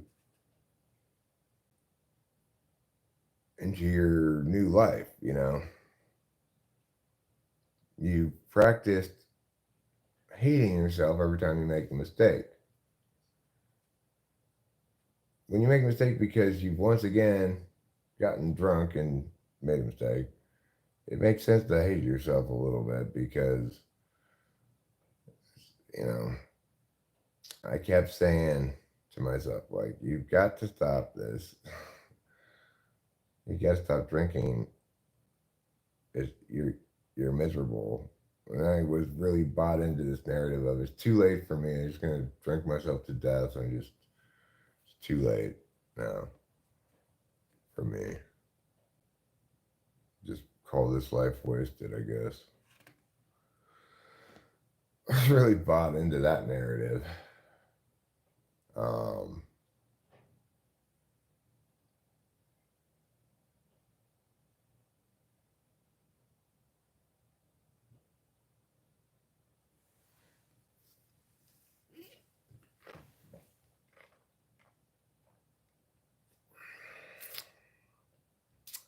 I mean, I'm not at all stuck in my alcoholic past.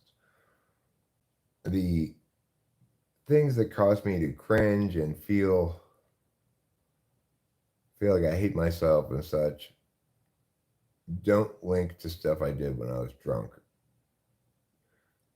It may have at one point, but it's been 10 years since I quit drinking. So that's kind of distant past stuff. And it's a lot easier to forgive myself for whatever I did when I was drunk or feel like not super cringy about it because I paid the price for that by giving up alcohol. And in the process of giving up alcohol, I think I no doubt, you know, overtly dealt with all those narratives in AA meetings and stuff and processed them and thereby no longer suffer from them. But it's a lot harder for me to process, although this is another narrative that I'm slowly processing and getting such that it doesn't hurt so much anymore. Like, I feel like I really failed as a son the last couple of years of my parents' life. I'm not sure I could have done any better, really. Like,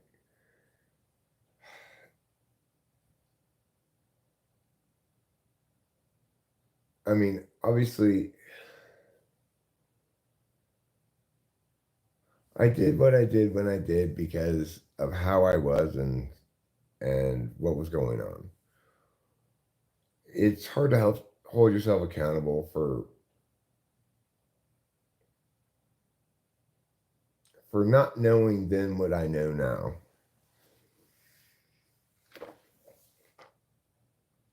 But I feel a lot of guilt about it, but it seems to be fading a bit.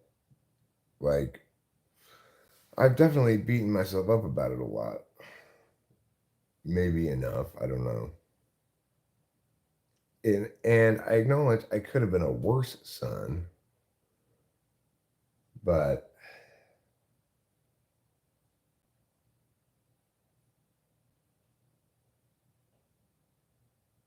I was just so FI polar. Did you notice more caffeine up after quitting or not? No, I didn't notice any particular change in how caffeine impacts me, which has never impacted me a great deal. If it's too strong, the coffee or whatever is too strong, it impacts me mostly by making me feel nauseous. So then, but I'm not sure if that's the strength of the coffee or the caffeine. Hey, oldest Minecraft streamer in chat. Yeah, I am the oldest Minecraft streamer. And in fact, I might end up playing a little bit of Minecraft. I could even just put the camera on the Minecraft part, play a little more Minecraft. Might not be the most exciting thing in the world, but um, I do have quite a nice dungeon going. I've got, I've been digging through a hill, and that was Elaine. She's from some foreign country. That's my guess based on her accent. Probably someplace in Europe. So if you're looking for her here, Elaine, go to Europe and just ask for Elaine. First, narrow down that way which country she's in. Can you tell me what country Elaine is in? And I go, oh, Eastern Europe someplace? And then you go to Eastern Europe, you narrow it down. Finally, you determine that she's from Estonia. And then you get to Estonia and you realize, oh my God, Elaine's like the second most popular name in Estonia. There's thousands and thousands of them. Then you explain, that Elaine. Then you'll be able to find her that way. Anyway, I was kind of getting enamored of my underground tunnel cave system slash labyrinth with torches. Um, and I wouldn't mind continuing to develop it into an even grander kind of a dungeon. Keep going down, down, down. Have some stairs, make different levels for it. That'd be pretty cool. I'm assuming you don't need a lot of structural support, so although maybe some places you do. I don't want to. Maybe I need to leave a post in the middle or something to hold up the ceiling. I'm not sure how accurate Minecraft is with stuff like that.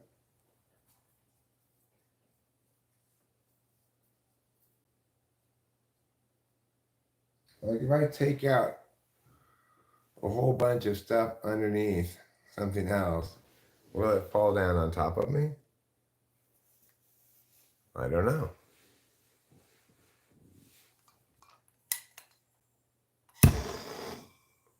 I told Delilah, hi Winston's mom.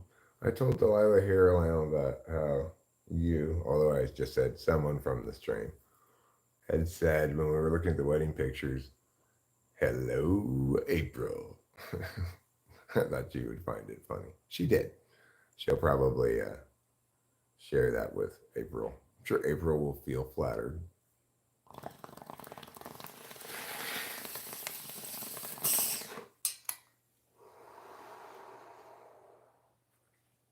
Well, yeah, you can dig upwards, but you can't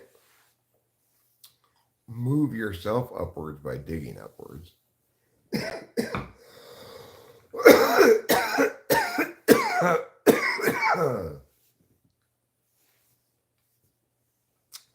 I mean, I can dig upwards in real life too. If I'm in a dirt tunnel, I could dig up into the ceiling, make it fall down. What's unrealistic about it is that the dirt doesn't pile up anywhere. So, in other words, the excavation of the parts that you dig out happens automatically. You don't have to move any rubble. Another thing that's not realistic about it is if I make a crafting table and then want to carry it again instead of just putting it down on the ground, I have to chop it up with my pickaxe. That doesn't make any sense. If I chopped it up with my pickaxe, it wouldn't turn itself into a more carryable form of itself. It would just be a bunch of trash. So, go figure. The trees were the best. I chopped them down. I chopped down some trees, and I needed those trees to make planks and make sticks. I need a lot of torches for my dungeon, you know. So I'm not sure what kind of place this is also that at night everything just starts randomly attacking you. Like, hey, what the hell? What is this? Is this a leaf or something? Oh, yeah. It is. It's a little sequoia leaf, but it looks exactly like an arrow. See? Like, how much more arrowy could that be? Uh, if I wanted to make it a little bit more perfectly arrowy, I'd cut them the same length, right? So it looks like a man-made arrow. Okay.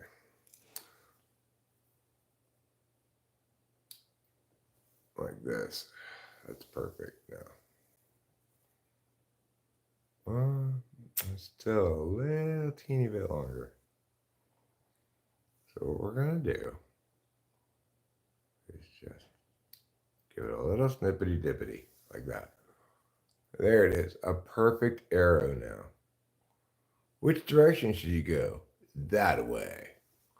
Now which direction should you go? Oops.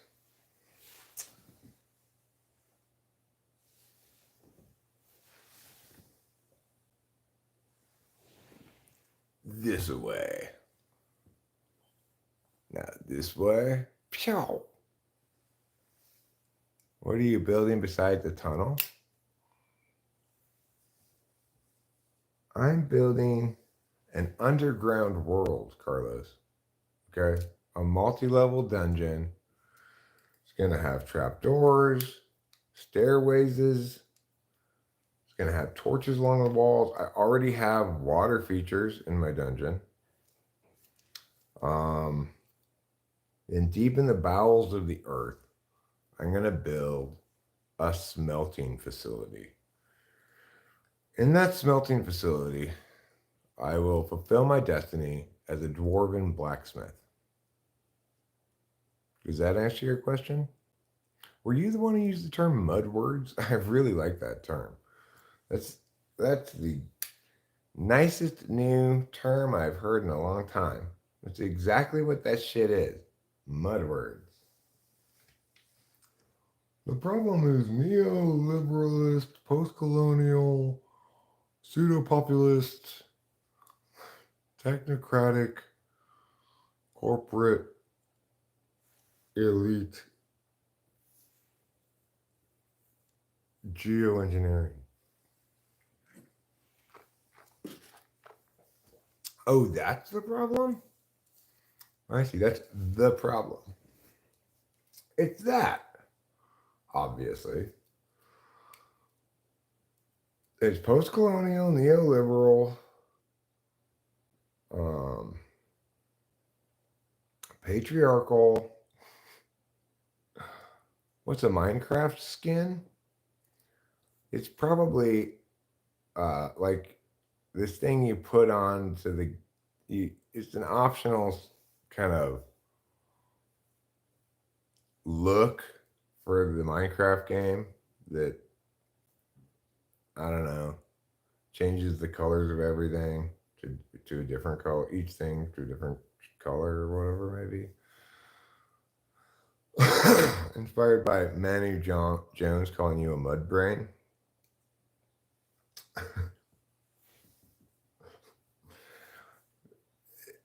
the I mean it's weird sometimes how stark say like projection, I guess you just call that projection, can be.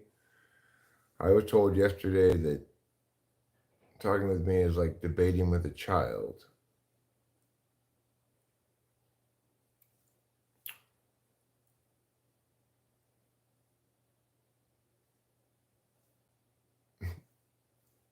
You know, and somebody said to me, Eric, you're a conventional thinker, too closed minded, and you debate like a child. I wonder, who is this person that is passing such assessment? And what in the world are they comparing me against? If I need to be less conventional in my thinking, well, I'm already bucking consensus on multiple big issues. How much more unconventional do I have to be, or what would that? What kind of in what in what fashion ought I be unconventional, so to speak, to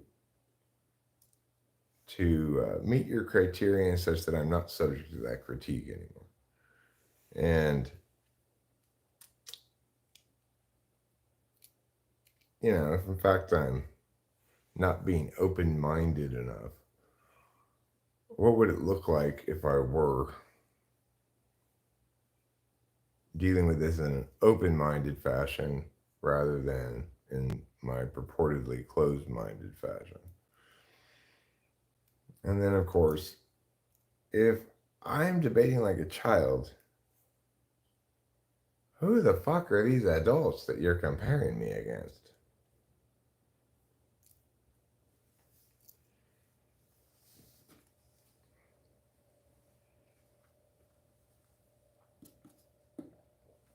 Boit Station Hacker or Bolt Station Hacker.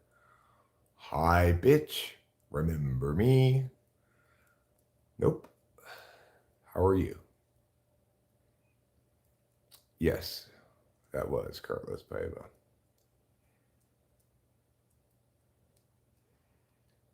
And Asian characters, hello.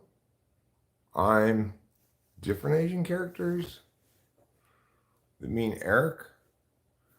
Nice to meet you. You look like you hail from the wonderful land of Asia.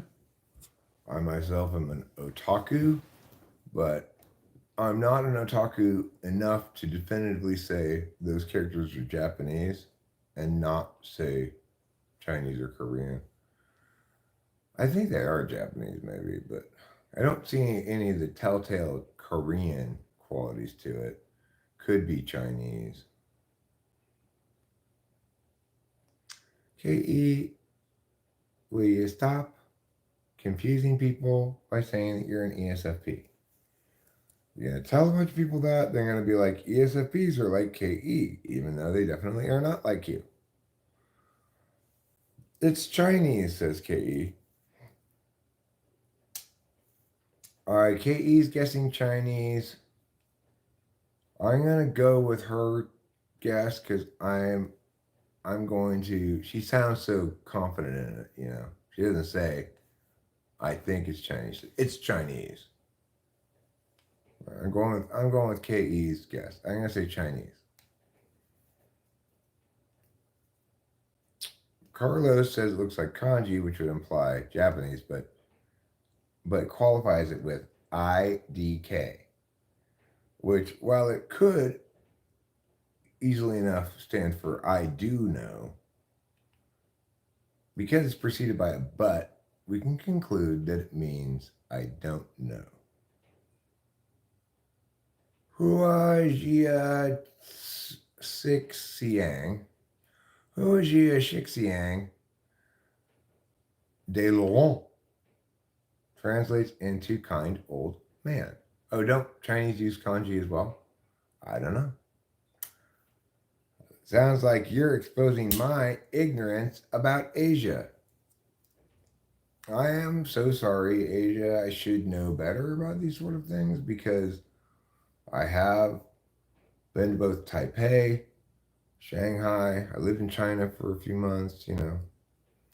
I've potentially flown up over other Asian countries, not sure about that. I worked with a guy from Hong Kong while I was in Wuxidong. And still, I can't even tell you if those scribbly lines are Japanese, Chinese. I can just say that they're probably not Korean. I have a better sense of how Korean looks different, you know. Korean's got more circles in it. A lot more circles. And also, Korean, when spoken, includes which I don't think Japanese includes any of that. Chinese maybe includes a little bit of that, but it's hilariously included in Korean as like a way of driving home a point or something. Hangul is very easy to understand. Oh, I see. The original is Hanzi, and the Japanese adopted it to kanji. Hangul is very easy to understand. Don't Koreans write up and down and learn? Is Hangul Korean, KE? I don't know if that's what it's called or what. Is that like the written Korean language is Hangul? Since Ukraine dropped the Ukraine, maybe we can say the Asia now. Oh, yeah, it used to be the Ukraine, huh? Yeah, I forgot about that. They write in a consonant plus vowel plus consonant syllables. Oh, yes, Hangul is written Korean. Okay, well, that's good to know. I am learning so much today. I learned something earlier. I forgot what it was now, but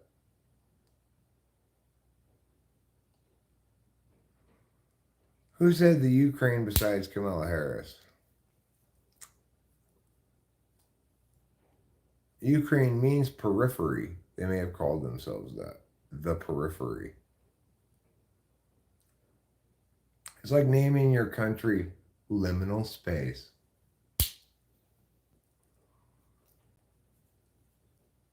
Who wants to live with me in a country called liminal space? It's the country where the back rooms are located. Does everybody know what the back rooms refers to? I just watched a movie about World War II from the 70s and they all kept saying the Ukraine. So that's why I brought it up. Kiev was the first capital of Russia. And the origin of chicken Kiev, a dish we still enjoy today. And that completes our history of Kiev. Those are all the things you need to know about Kiev. Just like Kung Pao. Kung Pao refers to the Chinese region where Kung Pao chicken was invented. Ever since they invented it, they've not bothered to try to accomplish anything else because they know they're just going to go down in history as Kung Pao chicken place, you know? Just like um, Flo from Progressive is just going to go down in history as that lady from the Progressive commercial.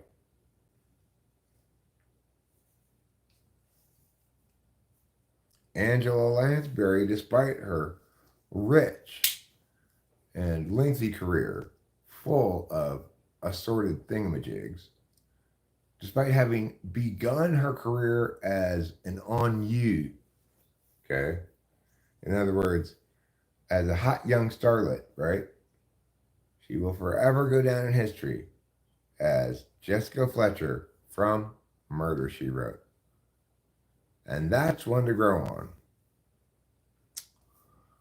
Just like Matthew Perry, he won't be remembered for the romantic comedies in which he starred, which were several forgettable films, I'm sure. He will be remembered as Chandler Bing from Friends.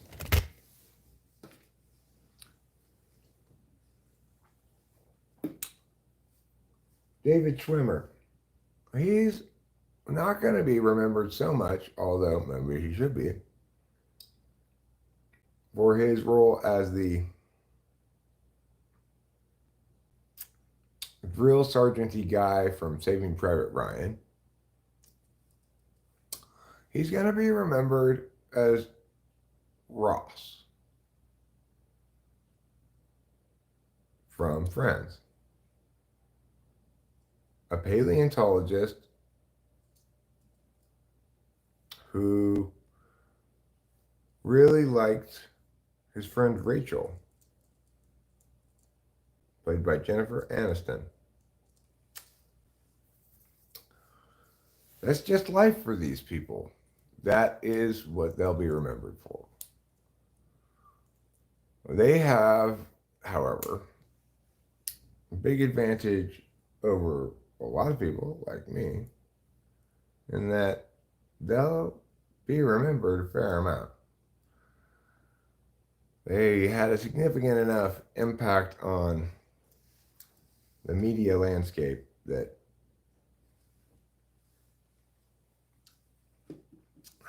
they'll persist for quite a while. You know, they represent kind of the onset of the digital era. There's a limited amount of kind of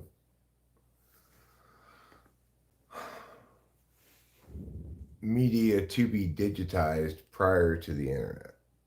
Once the internet arrived in full, then everybody's generating a bunch of media, all of which is leaving some kind of digital footprint and rendering things like sitcom less significant, much easier to get lost in the wash of history, right? But the period prior to the internet will always have a special kind of significance in the future because it represents the liminal space between our analog ancestry and our digital future. Welcome to my TED Talk. No one wants to donate to your fucking ass. Well, I don't recall asking for any donations, Bolt Station hacker. Would you like me to donate to your fucking ass? Carlos Paeva, are you on board with Mr. Putin and his plans to seize Ukraine? No right-thinking citizen of a free and civil society is on board with Putin's imperialist dictatorial bullshit. I wouldn't be surprised if even Bolt Station hacker, as opposed to Putin's bold-faced aggression, bald, bald-faced aggression, bald aggression. I don't know. Use whatever prose you want. Donetsk and Luhansk are a couple of places that long, long ago Putin annexed surreptitiously by planting a bunch of insurgents there and making it seem like they were Russian areas in which they wanted Russian governance. It was completely staged bullshit by the Putinites. All right? That was back when I was saying, hey, before this gets any more out of hand, let's grant NATO status to Ukraine, or at least fulfill the promises we made in the Minsk protocols, you know.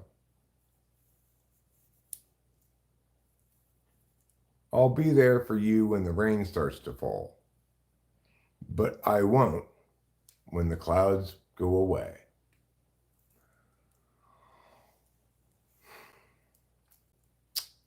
Well, I wonder if Bolt Station Hacker's still here. What an interesting person to arrive, you know. Somebody who says to me, nobody wants to donate to your fucking ass. I'm not sure what to make of that. Like, there's nothing whatsoever about this channel that should make anybody think that I'm, you know, pimping for donations or something. I never mention it. Occasionally, I noted Ruben super chatted me $2 the other day when I was playing some songs. I didn't notice because I was playing songs, but thank you, Ruben R. And happy birthday. Zane PTI, hello to you. What's the PTI stand for? Potatoes, taters, and potatoes, taters integrated. Yeah, I don't ask for money for typing sessions. I say, if you really want me to type you, here's how you can get me to type you. First, you got to pay $100, and then you got to meow.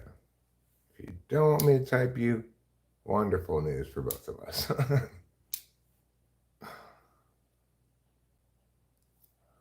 PTI is for Pakistan, Tariq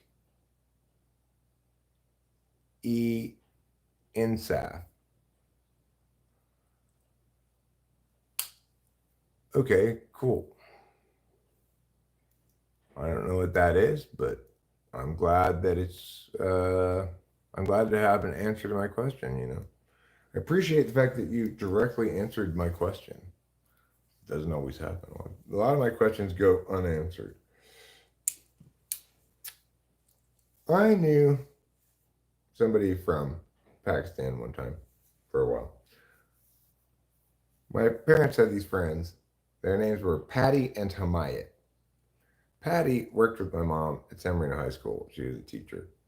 Hamayat was from Pakistan and was her husband. And they lived in some place like, I don't know, like Yada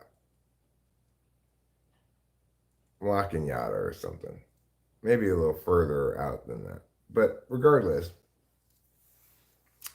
they had a son named Jamie, who was a couple years younger than me. I didn't like him. I didn't like when we went to hang out with them, I was supposed to play with him or whatever. I was just like, oh, I don't like this boy.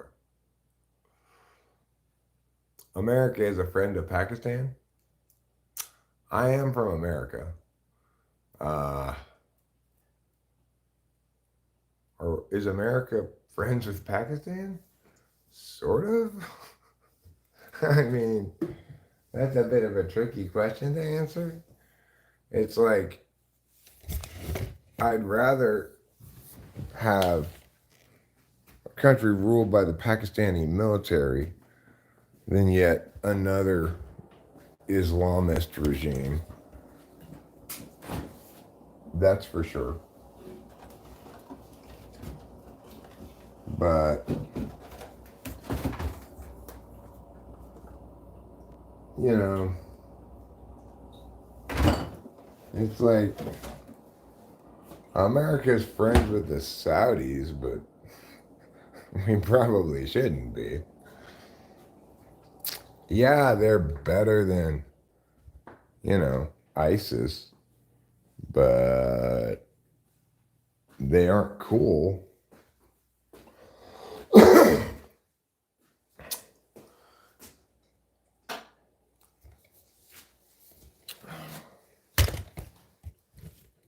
Should America be friends with,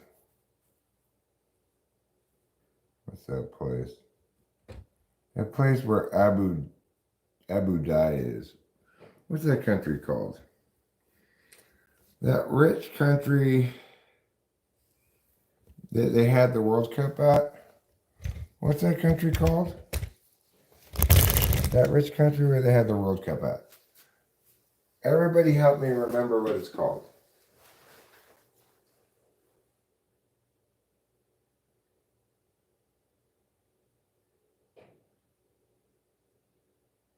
You're the biggest fan of Trump?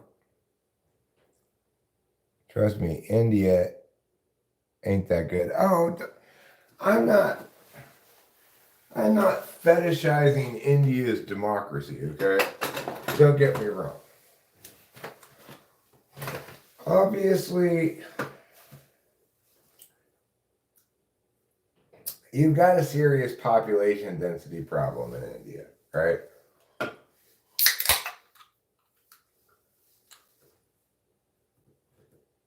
And India's got a more complicated issue regarding demographics. You've got a mix of Hindus, Muslims, I guess just regular people. I don't know. Oh, Buddhists. That's the third one. I knew there was a third one. Pakistan, it seems like you got a secular elite with a predominantly Muslim population. It's kind of like Saddam Hussein's Iraq, but run by the military instead of this one autocratic guy. It's better to have a country run by a military than by one autocratic guy, I don't see the Pakistani military doing stuff like gassing Kurds. So, and certainly if you're dealing with a country that's a nuclear power like Pakistan, you definitely prefer a secular military rule over any kind of theocratic expression, because if there's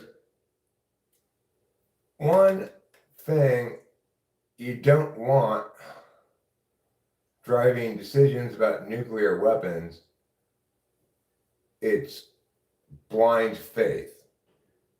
The kind of religious fanaticism that justifies suicide bombings, justifies anything, right?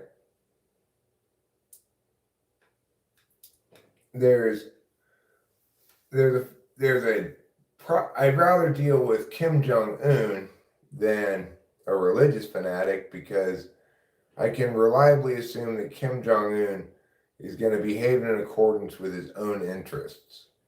But I cannot make the same assumption regarding a religious fanatic, right?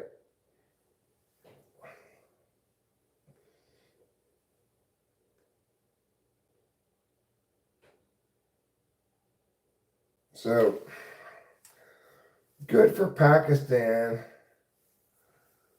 for having an essentially secular government. It doesn't matter if it's run by the military or not, If you want to compare against alternatives, not an ideal.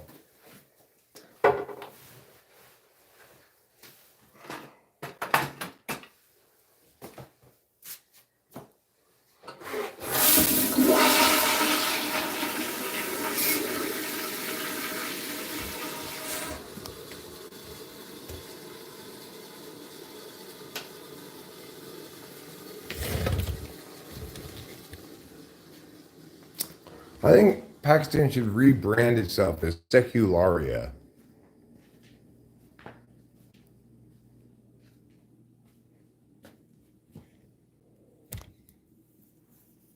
Corruption in Pakistan, I'm sure, exists. We need a best and trusted leader.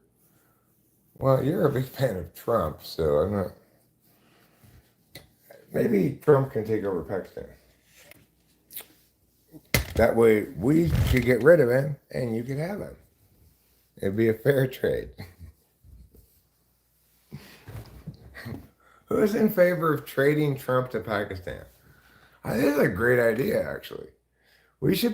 Various countries should be able to trade their political leaders, like in sports, you know. Okay, we don't want Trump anymore. He's effective in a lot of ways, that some of which are good, but he's way too divisive. He refuses to represent the whole population. We need to send him to some place like Eastern European where his uh his kind of terse frowniness plays better or is more consistent with the mood of the country. I will gladly trade you. I don't know this Imran Khan guy, but I will trade you Trump for Imran Khan.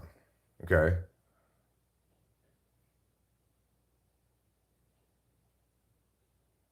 No, thank you on their behalf. Oh, you don't want to. You don't want to. Hey, Ke, you're on Team America. Okay. I don't care if you're from England or wherever, but you're on Team America. We're trying to get rid of Trump. Your wife is American? Well, so was Hamayat's wife. They lived in America. She was a super pale, red haired Irish girl, and he was Pakistani. Their son looked much more Pakistani than Irish. Anyway, and also Hamayat's parents were had come to the country at some point as well. Uh, they didn't live with Patty and Hamayat, but I think they lived close by. KE's a Frenchie? KE's not a Frenchie.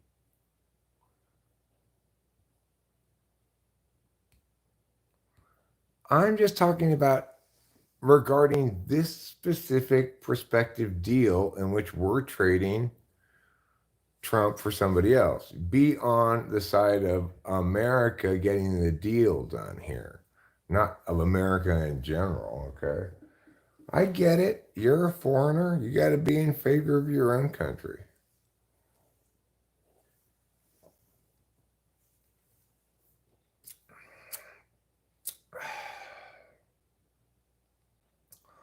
Are you Algerian, KE?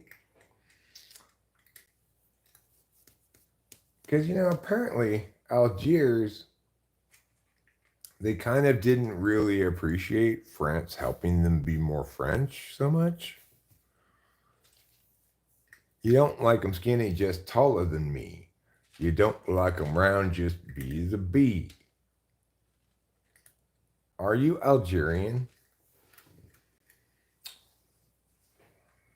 I'm not Algerian, but I do come from the country of Algiers. I'm gonna cry. My name is Zane PDI, and I feel emotions with my heart. They come out as tears from this here part. I'm gonna cry, you're so sweet. I am as sweet as a candy kiss. Dipped in sugar, honey. IDK, Eric, IDK. Well, okay, I'm going to declare you either Vietnamese or Algerian. They're both places where France was for a while. Could be Polynesian as well. Could be part of French Polynesia. Or, you know what? Here you go. You are from the concession, the French concession in Shanghai. Who doesn't like gentlemen?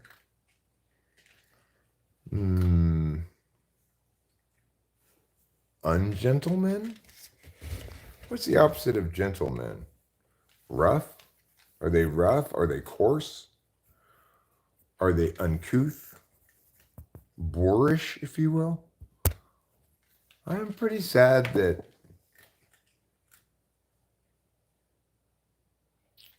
shit for brains left. What's his name? Why didn't he stick around and keep trying to insult me? What was shit for brains' name again?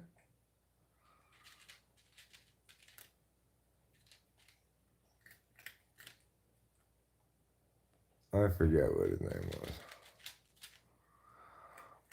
But I was hoping he'd stick around and play a little longer. What am I doing? Oh, what am I not doing? Zane PTI. I'm sipping on this non-alcoholic beer because I don't want any more coffee at the moment, and I don't really have any other beverages except water. Or I could get a soda, I guess, but I don't feel like water or soda, so I'm drinking non-alcoholic beer. What else am I doing? Well, at the moment I'm live streaming. In a larger sense, what is my live stream doing? It's informing, entertaining, and delighting everybody who should find themselves so lucky as to encounter it. Now, what are my plans for the day beyond live streaming? If you're asking that specific question, I can tell you about a couple of specific plans that I do have for today. I plan, for example, to watch not just one, but ideally both football games. However, to the extent that I'm going to underwatch one of the games, I will underwatch the Ravens game. Because I want to see the Niners game, of course, because they're our local team. The San Francisco 49ers are now our local team. We live closer to San Francisco than we do to Los Angeles. And I was a Niners fan before, back when I was in college. I've experienced being a Niners fan. I like the Niners.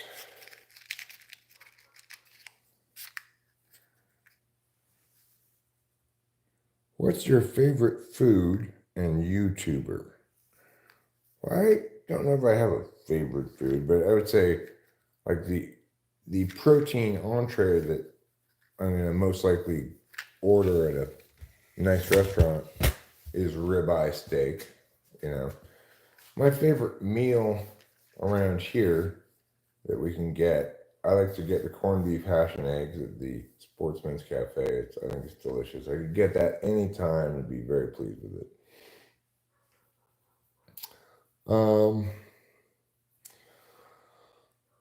Now, as far as favorite YouTuber, I don't really have one. There's this lady that I just started watching her stuff like yesterday.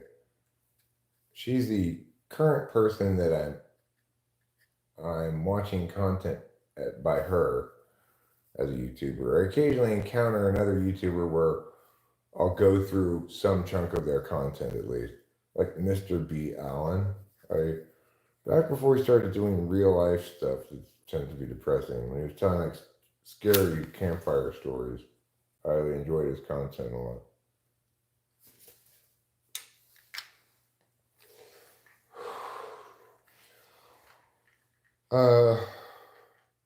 There's this guy whose his channel's called something like Dark 5, I think it's called, in which basically he relates historical things that are factual. He relates a factual explication of historical things, but includes references to the fact that people have various conspiracies about this. But he parses it out very rationally. But he plays like spooky music behind it. So anyway, I like his stuff. Uh, Dark Five. He's got a few channels, few variations on Dark Five.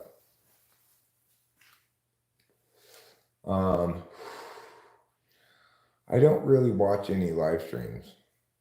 Like, there's not a live streamer that I enjoy watching those streams particularly. Although I will sometimes go into the flow state chat just to sort of play around in the chat. If I was gonna be there for long, I would want to be on the panel, not just in the chat. What's the price? The price of a Matchbox? I have no idea. I mean, you buy this in like a pack of like 36 of these or whatever, right? I'm not sure how much it costs.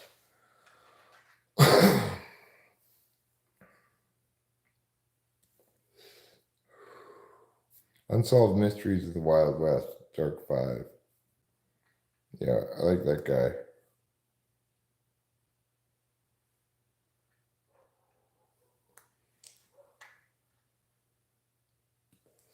I'm only subscribed to one YouTube channel. Well, at least subscribed with notifications to one YouTube channel. I'm subscribed to plenty of YouTube channels, but I don't consider those real subscriptions, just sort of like a vote of support. A real subscription is when I've got something subscribed with notifications. And that's Johnny, Jawny. That's the only YouTube channel that I'm subscribed with notifications.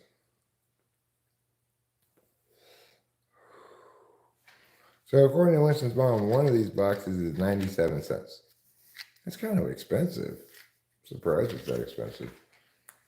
You get the big box, but see, Winston's mom, you might be talking about the big box. They have a big box of this too. You know, this little box can't be 97 cents. I bet you're talking about the big box. They don't even sell these little boxes by the unit, you know. You buy a pack full of these little boxes.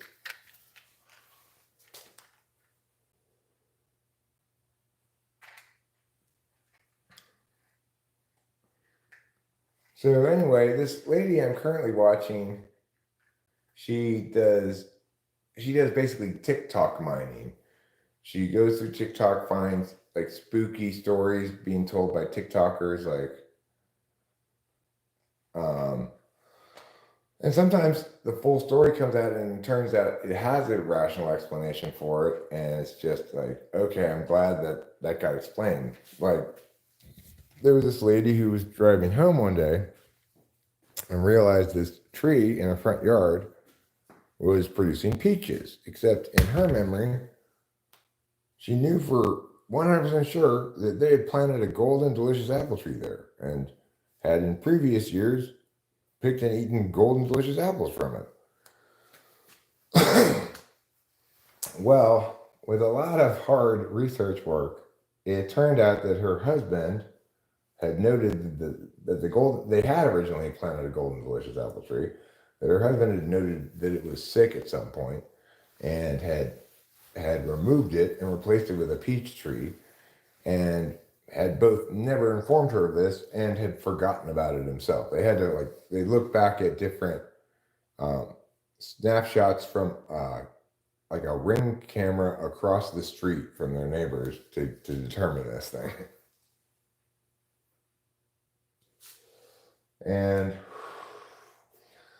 she basically just hadn't noticed until one day when she noticed there were peaches growing on the thing.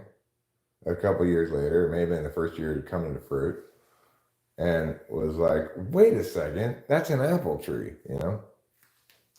So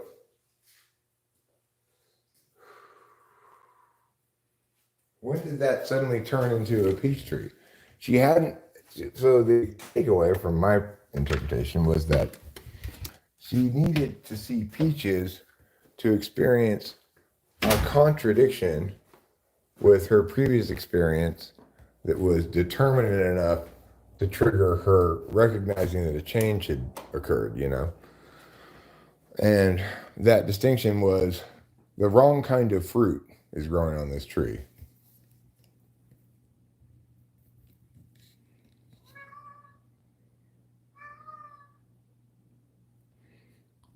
You getting a lot of Gojo?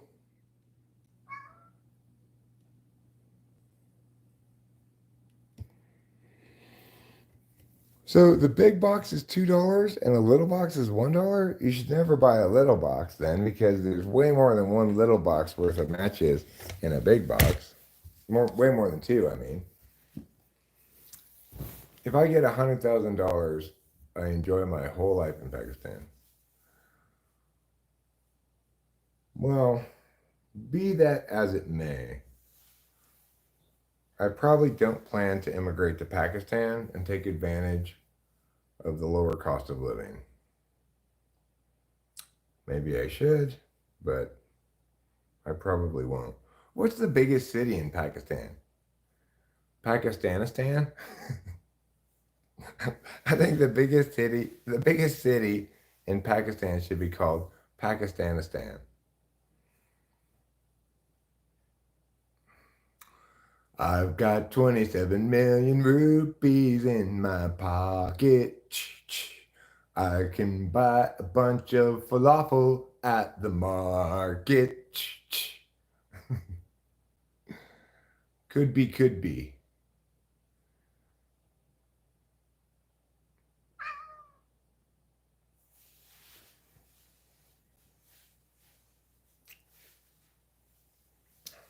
What am I going to do with these 27 million Pakistani rupees?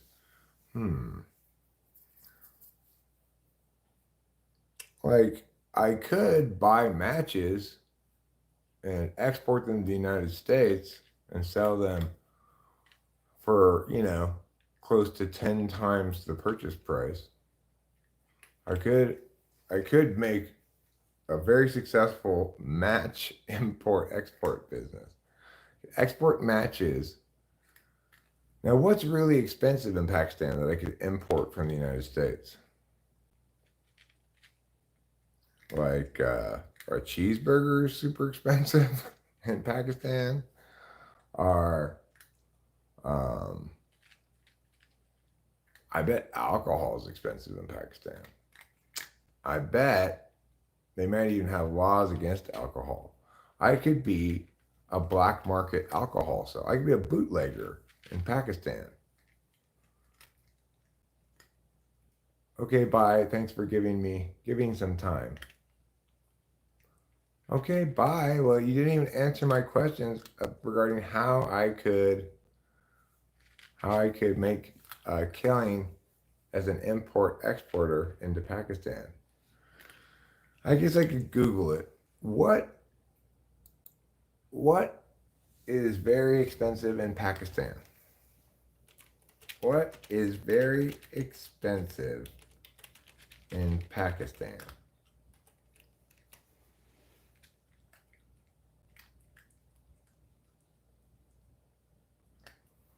Imported goods, high-end electronics, and luxury items tend to be more expensive due to what? Scarcity? Due to import taxes and other factors. So I'm going to have to smuggle in whatever it is I sell to avoid these import taxes. I'm thinking I could smuggle in Haagen-Dazs. Because, like, in China, in Shanghai, Haagen-Dazs, a little pint of Haagen-Dazs costs like $20 US. I don't remember how many Ryan, whatever, Ryu, RYAN, whatever that Chinese money is called. I don't remember how many of those it was, but it equaled $20 US. for a pint of ice cream that even after inflation now you can get for like $6 in the US. So maybe I should smuggle Haagen-Dazs into China, sell it on the streets, the black market Haagen-Dazs dealer, for the low, low price of $15 a pint. But if I'm going to do that, I figure, why not step up my game a bit and just sell illegal drugs? Get your drugs here. Get your illegal drugs here. I got everything you could possibly want. All of it street fentanyl. Look, everything you can get at this store has at least a little bit of fentanyl in it. So be forewarned, be careful.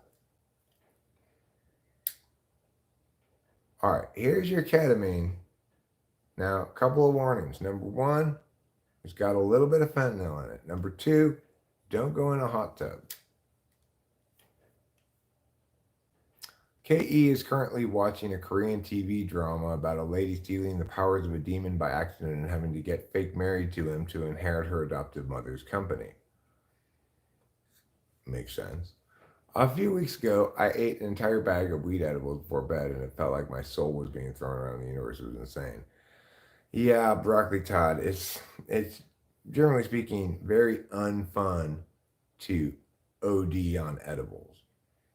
Even a hardcore head like me can take too many edibles, and then you're just like, oh, what the fuck?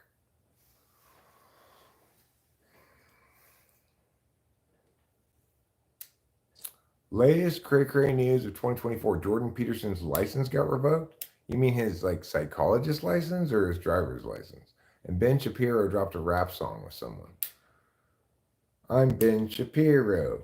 Look at my Nero.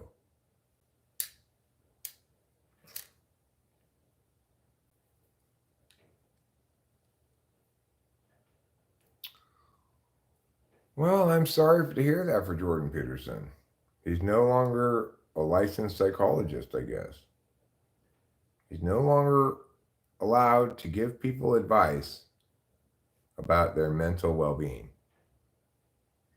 Did I actually get taller? I'm still 6'5".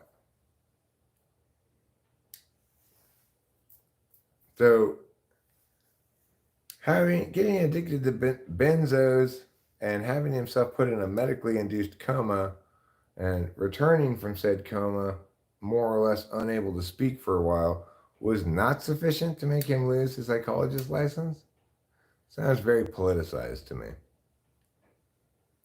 I feel like a giant myself, even though I'm just a regular 5 and 5 and 5 and 5. That's a lot of fives, Katie. You should call yourself K555. That would be a better name for you.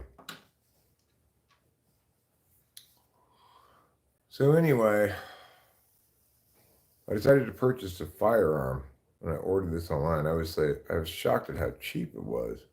When I got it, I realized why.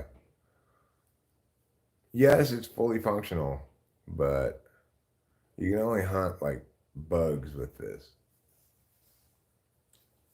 Oh, it's a Luger, huh? It's because I'm an average person, Eric. Eric, they canceled him because he's not woke. Right. I mean, it seems very politicized, right? But of course, if you're a psychologist and you decide to become a political pundit, essentially, you decide to politicize psychology and turn it into an advocacy, a specific kind of advocacy, then it's understandable that your fellow professionals are going to say, all right, you're not really a psychologist anymore, are you?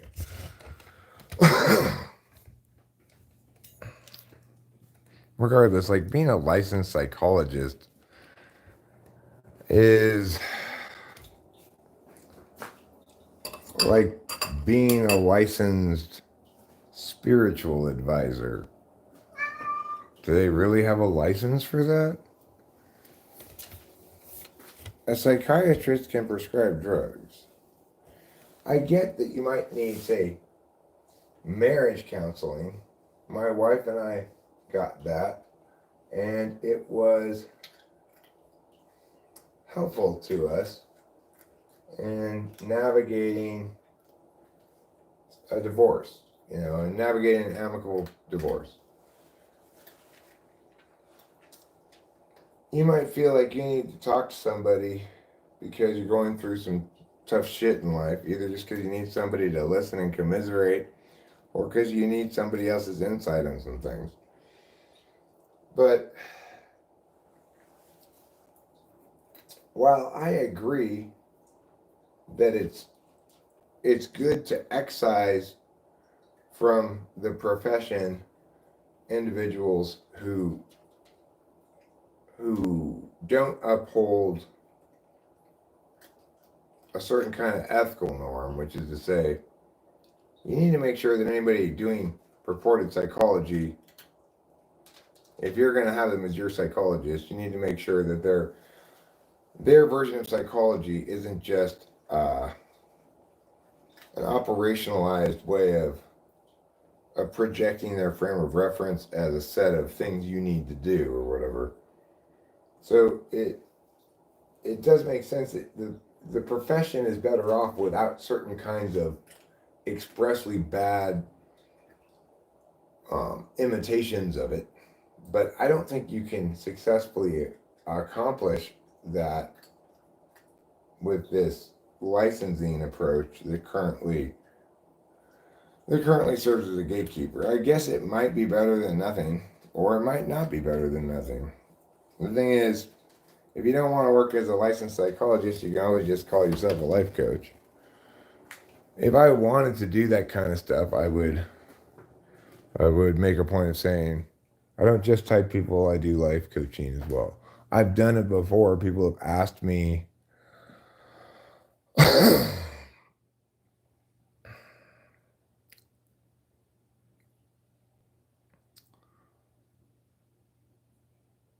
Court dismisses Jordan Peterson's request to challenge the order that he undergo media training.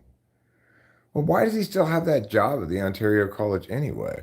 He clearly is not a good fit for their culture. Is he still teaching there?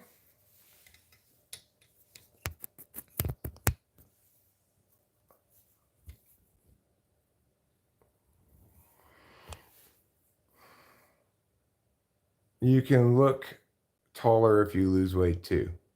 Tall describes one aspect of size that gets attention because it's effective at standing out. Why a person feels tall and not considered tall might be due to the perpendicular ratio to width. Well, I don't feel tall, but I acknowledge that I am. I don't know what feeling tall means. Like, how do you feel tall? When I encounter other people in the world who are taller than me, I'm generally mildly annoyed by it, depending on how I'm encountering them. Like any place where I'm looking over people, I don't want to have anybody I can't look over. You should relocate to the Middle East. People are not that woke here. Well, I mean, Jordan Peterson is appealing to a certain demographic in the West that feels as though progressivism is attempting to muddy the distinctions that are legitimate between people, attempting to delegitimize traditional relationships between men and women, resulting in women increasingly feeling unsafe to those men. Jordan Peterson is appealing to that demographic. And not all incels or whatever, but it's a group of young males who broadly feel as though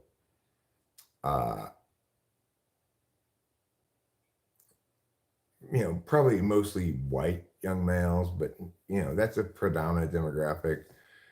I'm sure people of all walks of life are fans of Jordan Peterson.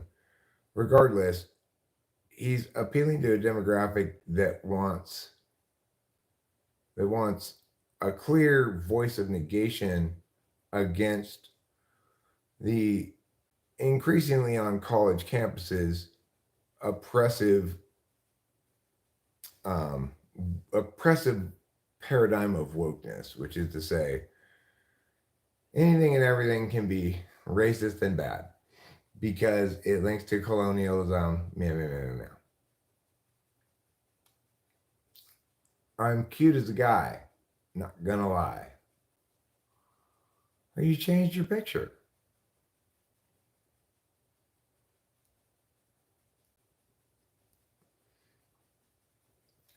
Well, he's not just sure, conservatives are going to find him appealing. Um, he's promoting a sort of uh,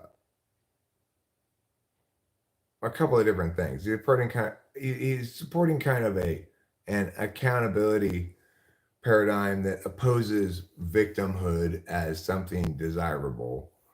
He's uh, he's voicing um, I guess what you'd call a classicist paradigm in opposition to postmodernism.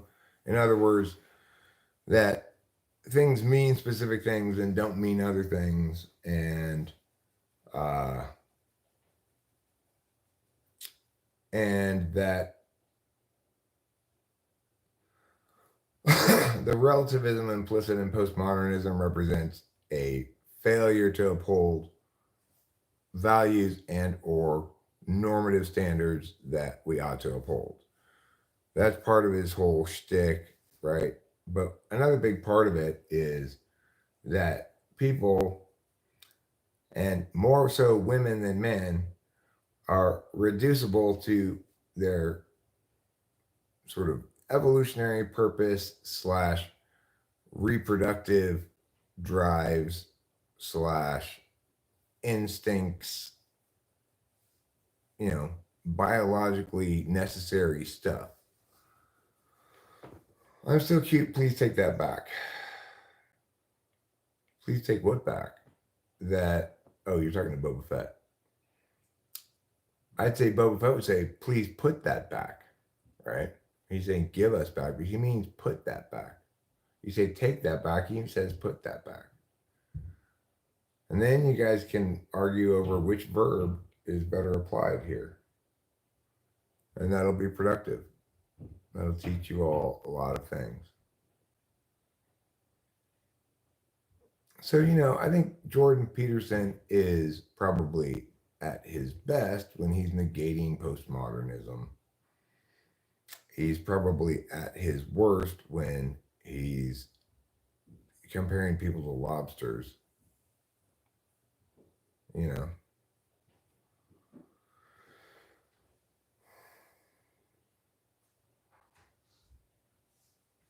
He's at his worst in general when he's understanding and explaining people via his evolutionary psychologist frame that says every aspect of human nature is explicable as representing some kind of evolutionary advantage.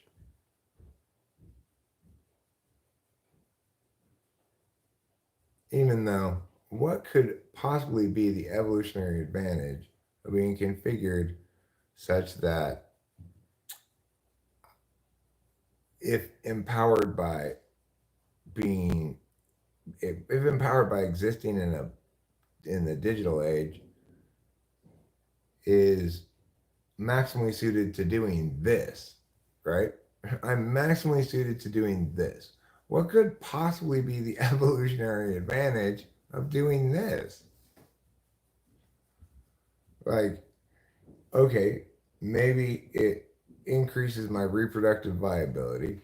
Certainly, since my YouTube channel, I've felt empowered more regarding chicks, and in fact, was able to get the perfect chick. But you'll note that I have not had any children since I started the YouTube channel. So you can't explain that as a evolutionary advantage. And everybody's got different ways that they attain reproductive viability, different things they have to offer, and everybody's got different things that they're looking for the other person to offer, you know? But regardless, like, does this really help the species? I wish it did. I wish people would listen to me, and then the species would be more correct about things, and thereby less likely to do dumbass shit, right? But the world does not listen to me. I'm configured to be correct, but I'm not configured to help the species.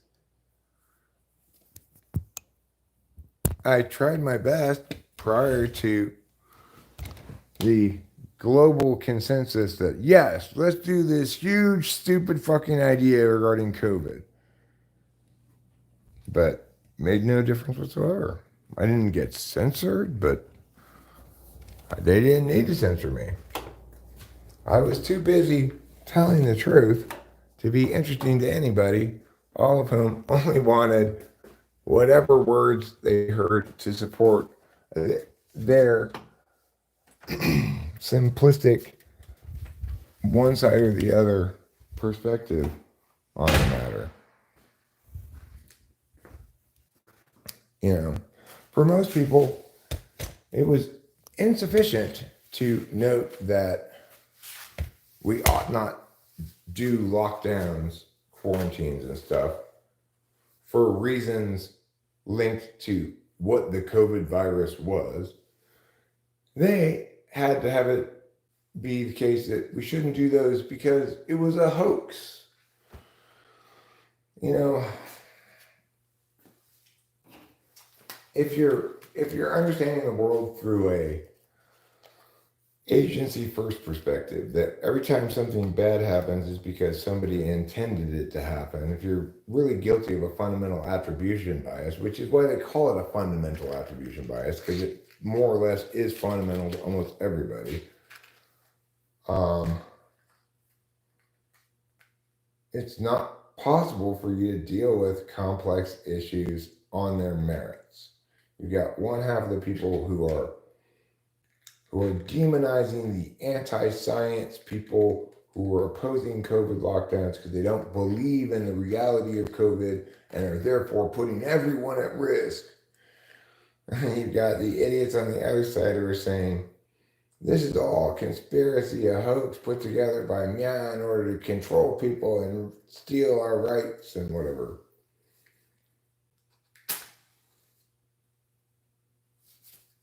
And we can reliably expect all those individuals who are already dealing with it in a simplistic, inadequate way to, as part of that process of inadequacy, search out other inadequate, unnuanced things that agree with them and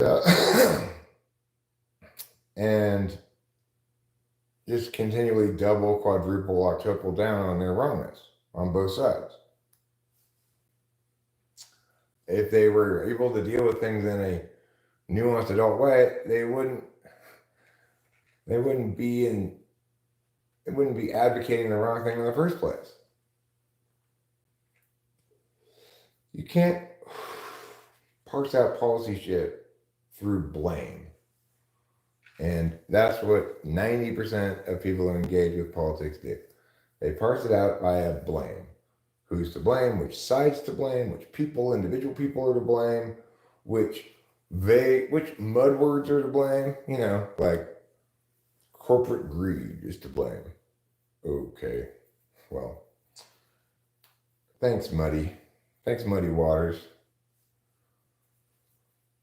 Neoliberalism is to blame. Great, that's useful. Post-industrial society is to blame.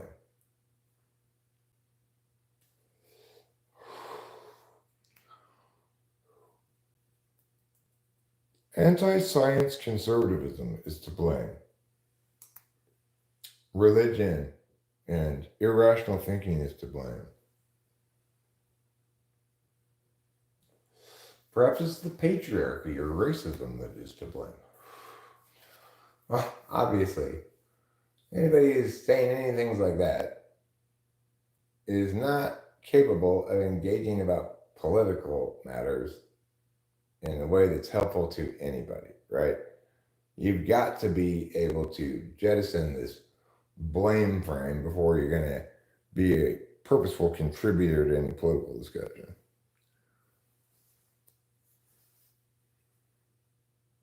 Let's see what this says. I'm having a little trouble reading because I don't have my glasses. My eyes are relatively rested, so I can squint it out if I needed to, but I'll just smoke another hit off this, call it a half a cigarette, and go back inside.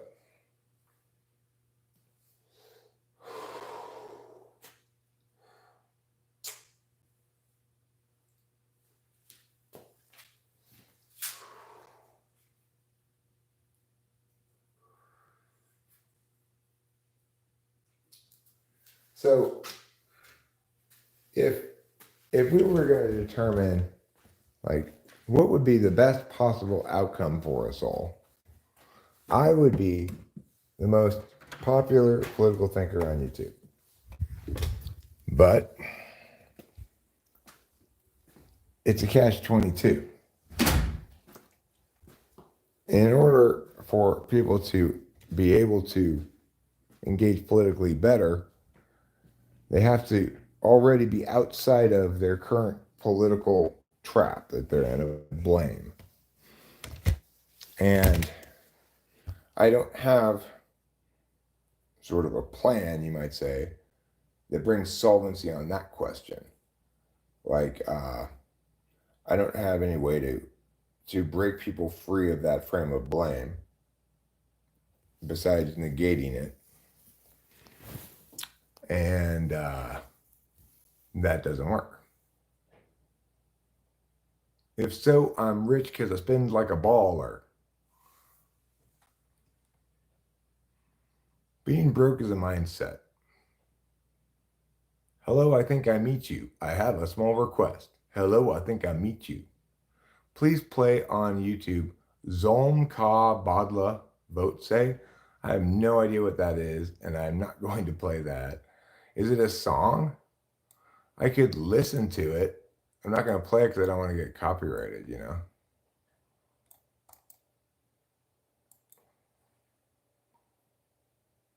Oh, it's a movie. All right, well, I will tell you what maybe I will do. Maybe I will watch at some point a captioned version of Zolm Ka Badla, which is a Bollywood film starring Anita Raj, Danny Denzongappa, Shakti Kapoor, Master Bunty, Praveen Paul, and Jagdeep. Well, that sounds like quite a cast. It says it's a movie. It doesn't say it's a song. It says it's a movie.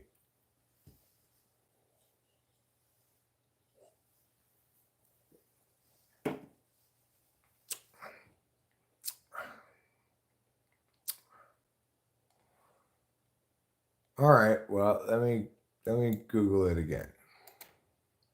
Paste. No, that's not what I want to do. Okay, so first I will copy and paste this. Copy, paste. And then I will copy and paste that name you put by Shah Rukh Khan.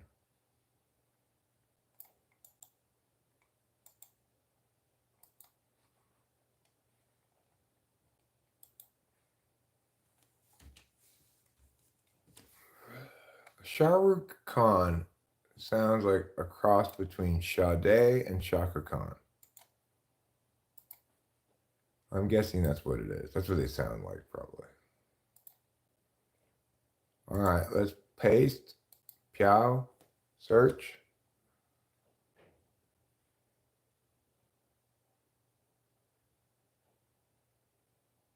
I still don't see the song anywhere.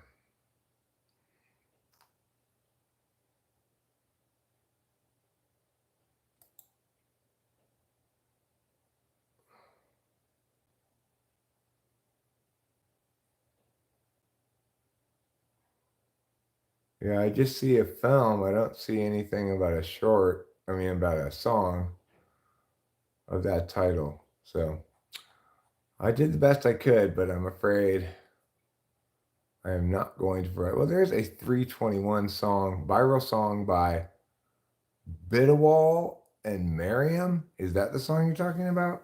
The Are you talking about this?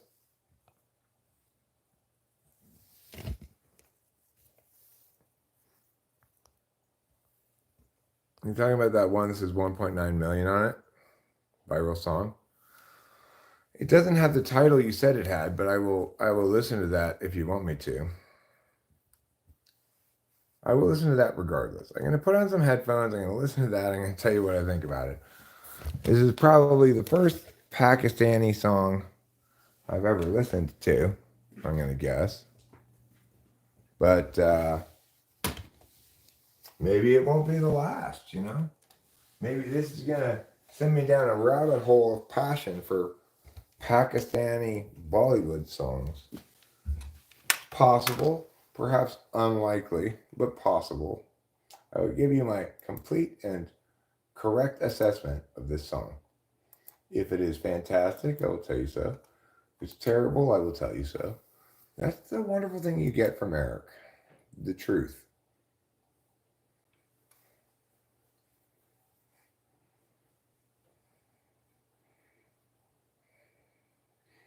Giraha, giraha, awesome. Giraha, giraha.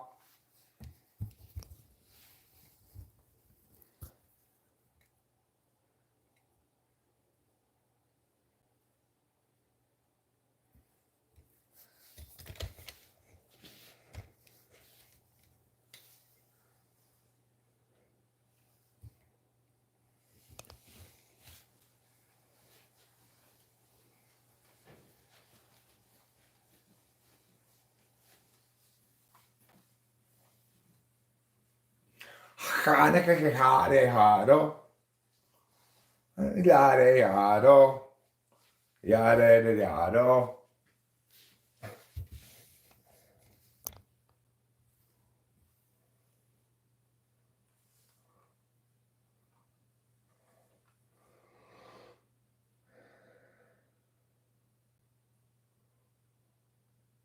Hey, that guy's riding the pony. That old Pakistani guy was doing the ride the pony dance. I'm impressed.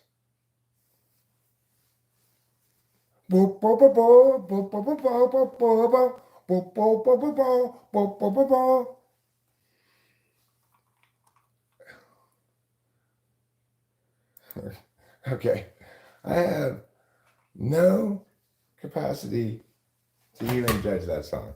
I don't know what to say about it. It sounds like, you know, Indian slash Pakistani song that has samples and stuff in it. Um, what do I think about it? I don't know. Uh, it sounds like this, it sounds like this, it sounds like this, oh, it sounds like this, it sounds like this, it sounds like this, so full of stuff like that. I give it a unrated. I have no idea how to rate that. What's compared against? It definitely won't make my playlist or anything. But what are your thoughts on the song "You Suffer"? Napalm Death.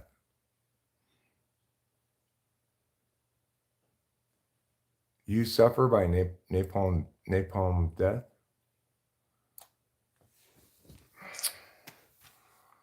I will check it out. I will listen to it. I will tell you what I think about what you said to me. I will listen to this song that you told me about, and I will see what I say about it when I hear it. You see.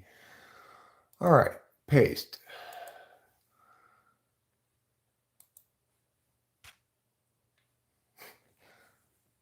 Is it only 5 seconds long?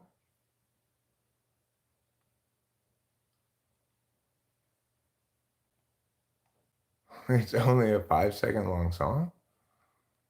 Okay, well,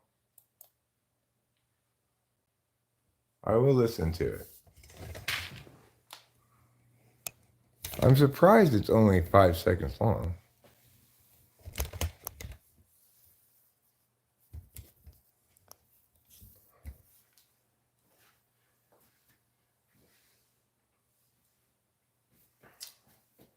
I'll have to put on the headphones and check it out, y'all. That's what I'm going to have to do.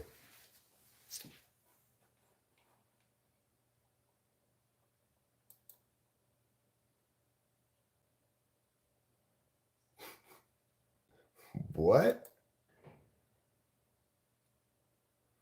What are the lyrics to that?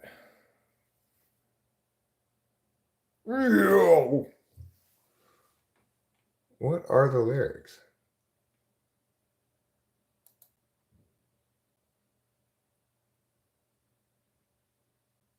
Scum? Is that what he says? Somebody says this song is still longer than most middle school relationships.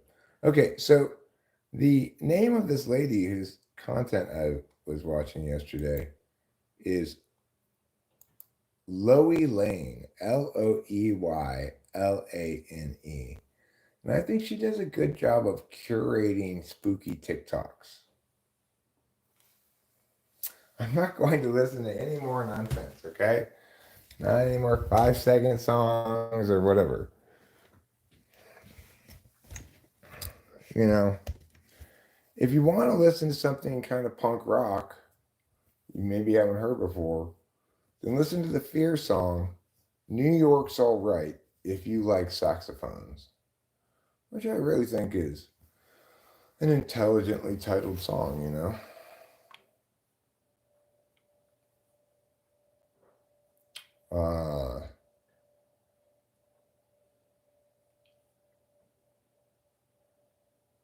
People of Pakistan is protesting for Imran Khan. Imran Khan Don Pom Bom Bon. Is that what his nickname is? Imran Khan Don Bon Bon Bon? Pakistan also produces amazing wooden boxes. Okay. But here's my question. Are there any things for which these wooden boxes are a preferable alternative to, say, a cardboard box? It's just going to increase your shipping costs, you know. The current Prime Minister of Pakistan is a robber. Well, welcome to geopolitics, Pakistan. It's not like you've got great leadership in any particular country that I can think of. Maybe Iceland.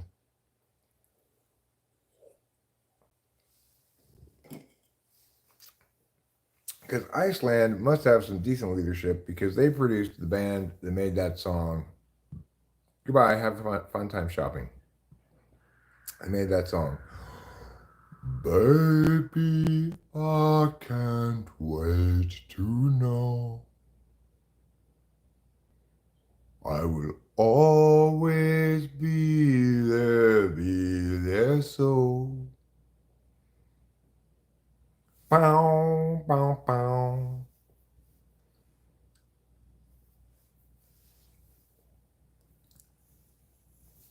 It's a great song. Everybody should love it. Everybody should live it. Everybody should learn it.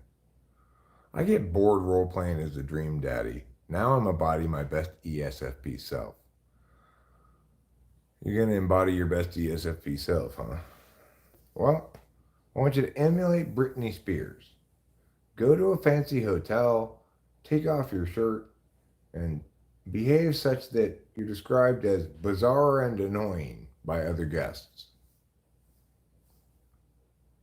Or perhaps sign up to participate on the show Fuck Buddy Mountain, which places sexy young singles in a cabin high up in the mountains where they play exciting games like who can get naked.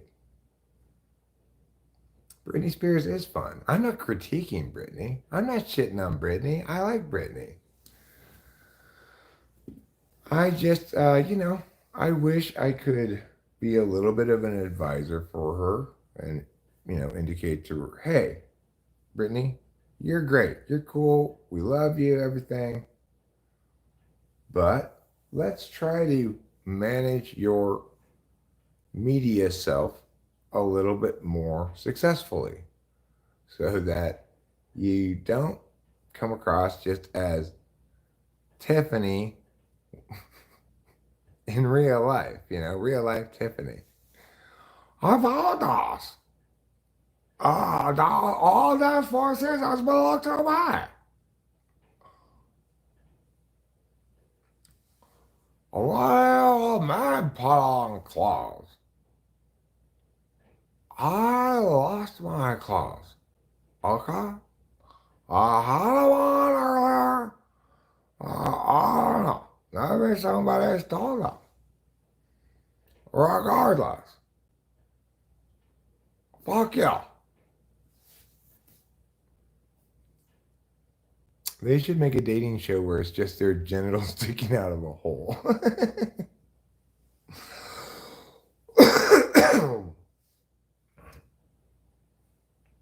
They call it Glory House.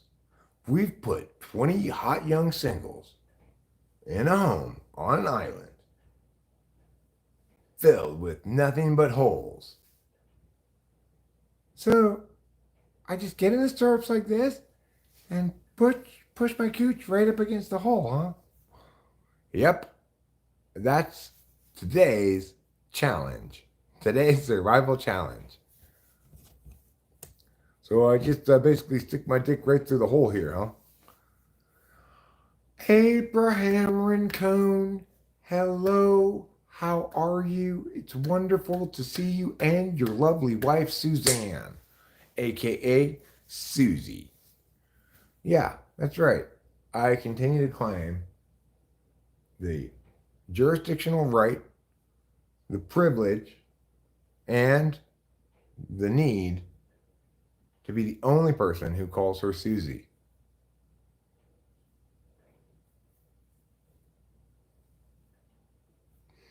I wish I was drunk. I wish I was drunk. I could dig a hole and hide inside of it. 'Cause I'm mortified today by something that happened a long time ago. Dreams are kind of annoying. They're too vivid. I'll tell you who else is drunk in love. Two people known as Abraham and Susie, or Abra Susie. That's their Brangelina name. Abra Susie.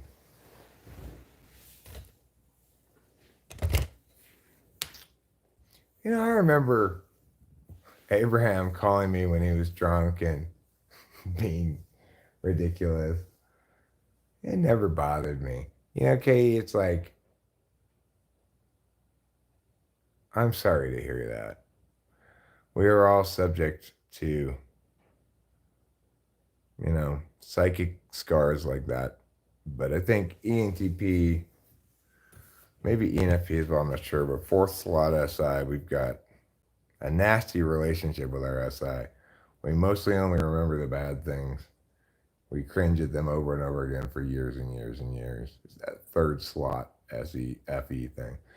Boy, me and Susie went crazy bananas on the dance floor yesterday. Well, I've got some important information for you then. Because not that long ago, apparently Britney Spears also went crazy on the dance floor. She danced for 5 hours. But what did she do afterwards? She got magical leg braces that use air compression to make your legs recover after you've been dancing for too long. Which types are immune to experience cringe? Well, I think, SI7, SI8 are both blessedly largely free from painful memories syndrome. Susie's from Norway. Is okay. Diamond, lol, I want to say I am over it, but I do think it informed a lot of my choices. Nordland isn't a place. It's called Norway. Okay.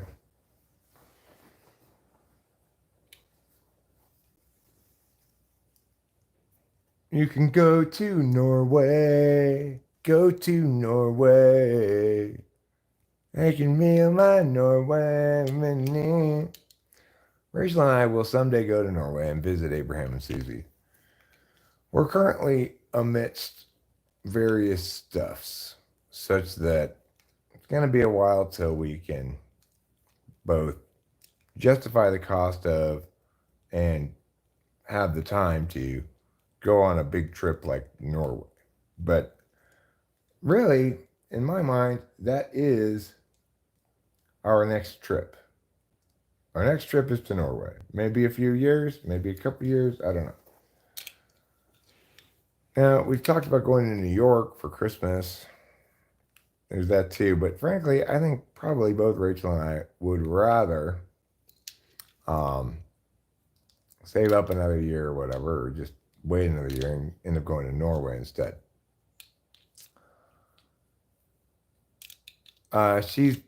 She's anti-trip to the Jersey coast. I'm glad it played out like that. Um, I think basically when the subject came up, she had in her head her knowledge of how it was when she was a kid, sharing a big house with a few different families, all the cousins and everything in one place. And it appealed to her if this was going to be that. But as we talk to various relatives and stuff, it's pretty clear that um, it's a different approach to the vacation now than it used to be, and um, and if we're gonna go do that, we'll need to probably rent a one bedroom house or possibly get a hotel for. It's just the expense of it doesn't justify the doing of it. When it was conceivable that we would split the cost of a single large place among several families or something, that made it a lot more economically viable. The fact that it's New Jersey, not New York, means we'd have to rent a car rather than just Uber everywhere.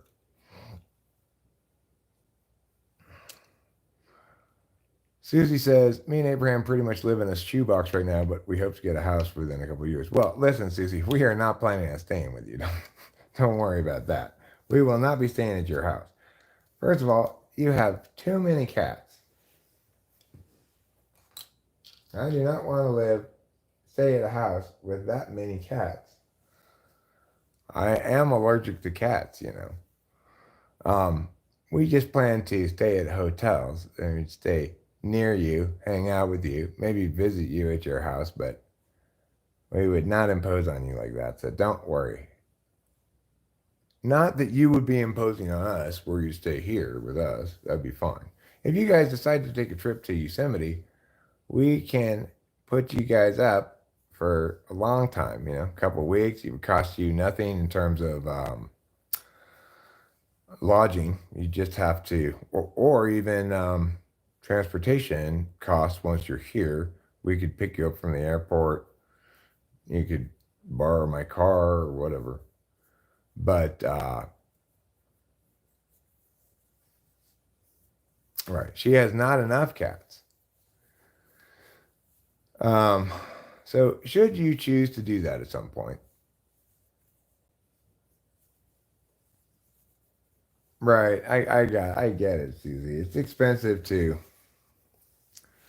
travel overseas. That's in part why we're not jumping at doing it ourselves. But just the offers there for you, should you guys choose to ever take advantage of it. We would love to have you. Yosemite's right here.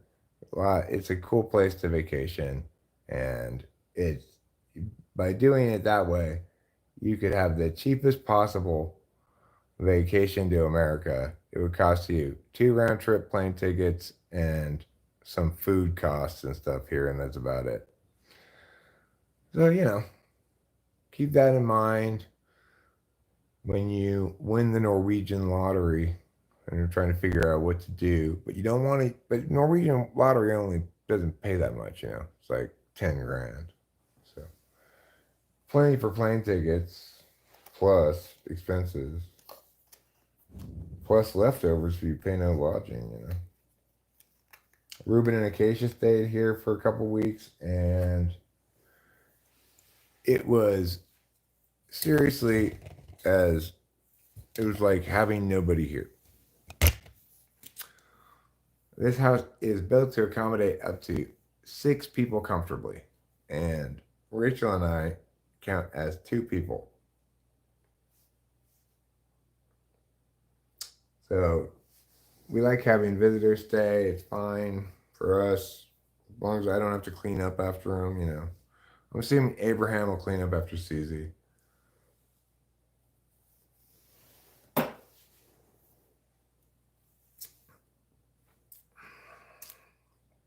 Of course, you'd have to find a seriously qualified cat sitter for your.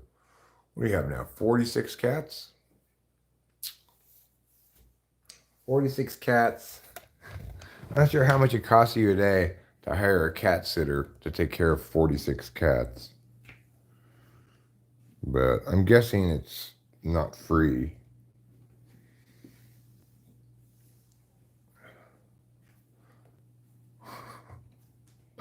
No, it accommodates 2 cats which are already here and no further cats. Our 2 cats are already. Well, okay. One of our cats, Capillo, is like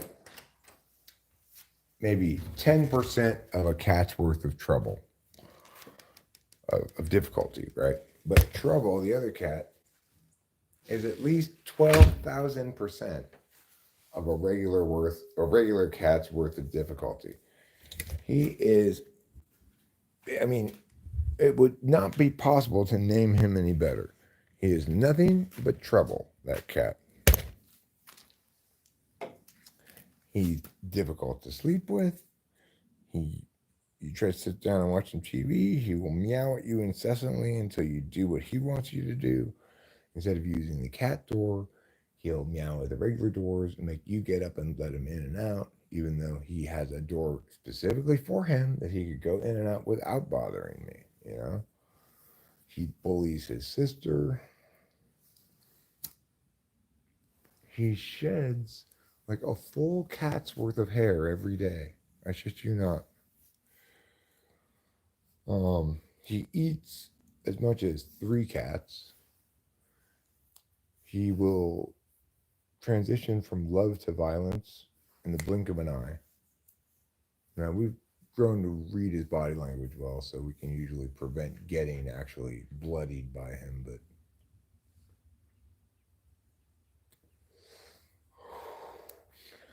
he's more or less always dirty because his idea of cleaning himself is like, I've got 10 licks of myself to use throughout the entire day. I might do 2 licks now, 2 licks a couple hours from now. Meanwhile, Capito's got herself spotless, completely clean.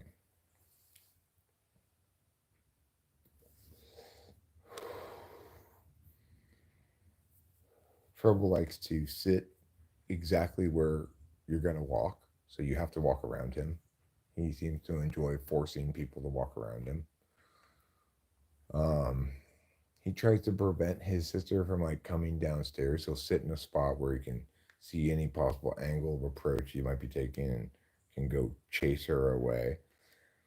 He knows he's not supposed to, too. I yell at him. I'll like throw a lighter at him or whatever to get him to stop.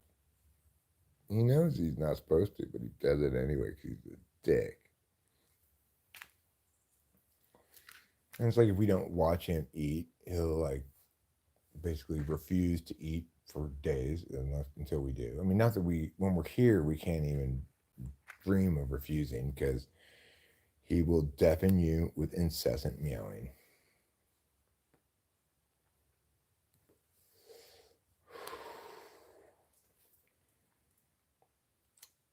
He has this wonderful habit of shitting not in the litter box, but on the edge of the litter box. So that half of the shit is in the litter box and half of it is dangling outside the litter box, and some of it is necessarily getting on the plastic part of the litter box. He also likes to dig out a bunch of sand, cat litter, onto the ground, then shit on the side of the box, and then walk away. He's got the whole process backwards, basically. He doesn't get the idea that you're supposed to shit, then cover it up.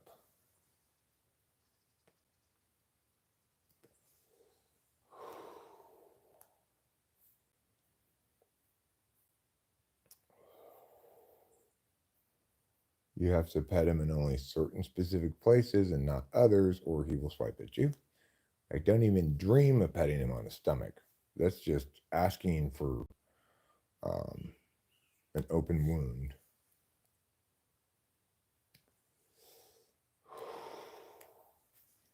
When Capillo had a cat bed, which we got for her so that she would have her own little place to lie down where he wouldn't bother her, what did he proceed to do?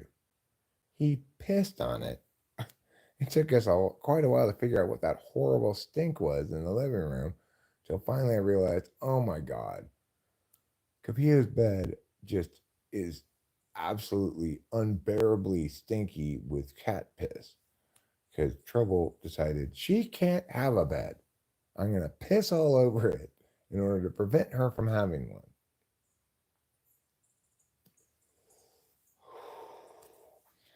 What a dick, right? Like, what a complete unnecessary dick move. So she no longer has that bed. But now, of course, things have evolved a bit between the two of them. She's kind of claimed the upstairs as hers. He's claimed the downstairs as his. But of course, she needs to come downstairs to be able to go outside, go to the bathroom and stuff. He thinks he gets to force her to stay upstairs forever if he can.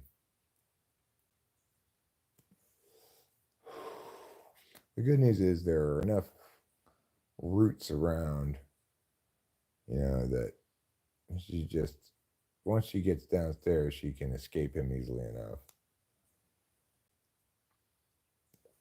And if I see her chasing after, if I see him chasing after her, I will throw a lighter at him. Because that conveys to him, hey, you just got hit by a lighter. That means you're bad. So knock it off. Of course, Capillo's got her own ethical issues.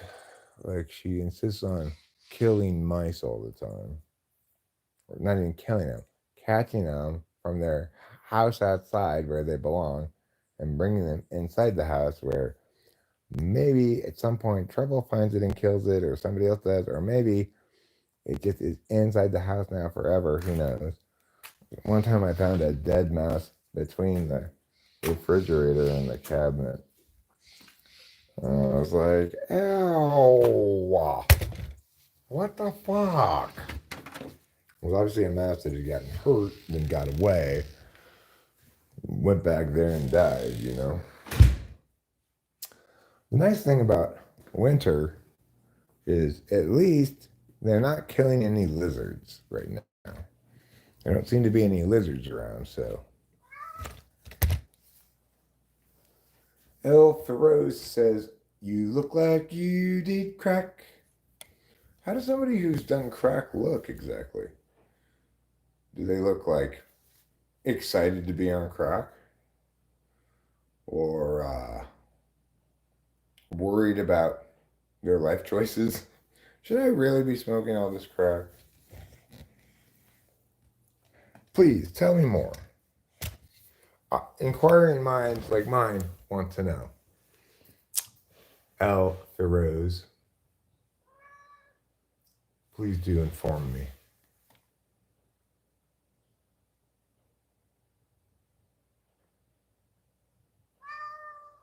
Here he is, right here, Susie, meowing at me because I'm not paying enough attention to him eating the food that I had to put right here because he won't eat if I don't watch him. So what are you meowing about this time, huh? What could possibly be the problem this time? You need pets and reassurance that I'm here before you're willing to eat, even though I'm sitting like 1 foot away from you. You're just intentionally being a pain in the ass for no good reason. You know? That's the truth of it. He's just like, how difficult can I be without cause? Oh, this difficult? I will be that difficult then. You know, we tried so hard to prevent this cat from becoming part of our family, but he just forced his way in. Now we love him, and even though he's the hugest pain in the ass in the world, um, we are accordingly stuck with him. Oh, Alpha Rose, I was hoping you'd provide me more information. I'm trying to learn about how people look when they're on crack. Ruben R., happy birthday. Happy birthday to you. You're finally 39. Thank God. Thank God Almighty, 39 at last. Notice me, human. I notice you, Diamond. I notice you, and I empathize with you. I commiserate, and I affirm. What does Lilith symbolize? Lilith is the archetype of slut, betraying slut, untrustworthy betrayal woman. That's what's Lilith. Hey, trouble! See what I'm talking about? He heard Capillo on the stairs. He ran over there to try to bully her.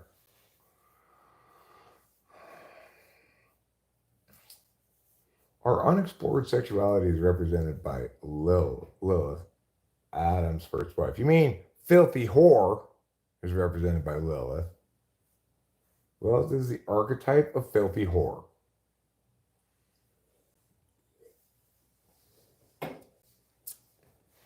She's sometimes called Miranda. Miranda was the other lady that they don't talk about a lot in the Garden of Eden. Adam had his wife, Eve, but in order to make it even, they took a rib from each side. They didn't want it to be asymmetrical. And what do you do with a male rib if you're God? Well, you make a woman out of it. So they made, this is my weed plate. They made Miranda. And God said, you know what? I think I could do a little bit better than Eve. And so he gave Miranda big old titties.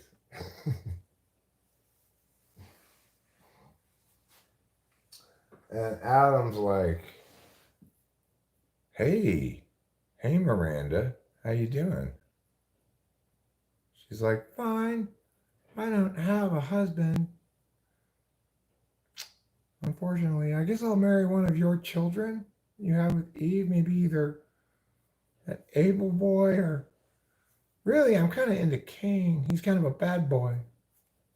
Well, that proved to be prescient, needless to say, as Cain killed his brother Abel. Any recent psychedelic experiences? On Tuesday, I took mushrooms. I had a good time. Had a fun time making some jokes and stuff. Had a nice conversation about Angela Lansbury. And, or the Lands, as we call her in the fan club, you know. Because I don't know if you know this, Abraham, but Angela Lansbury is so much more than Murder, She Wrote. So very much more. Yes, and have a nice day.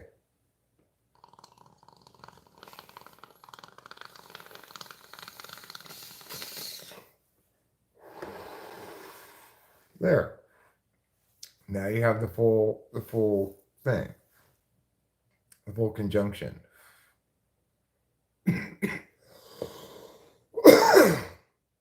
Just like Abraham Lincoln allegedly spent his life in an office to avoid his house, Abraham Lincoln spent his life farming fish to avoid the cats. Those are the analogs you're looking for there. Because, you know, Susie doesn't just have a lot of cats. She also has long hair cats. So, you know, if you spend a little bit of time at Susie's house, you're going to get a mouthful of cat fur. Obviously, you'll be expected to help them clean themselves with your tongue. So that's just being a good guest. If it's a black moon, isn't that what symbolizes the dark side of the moon?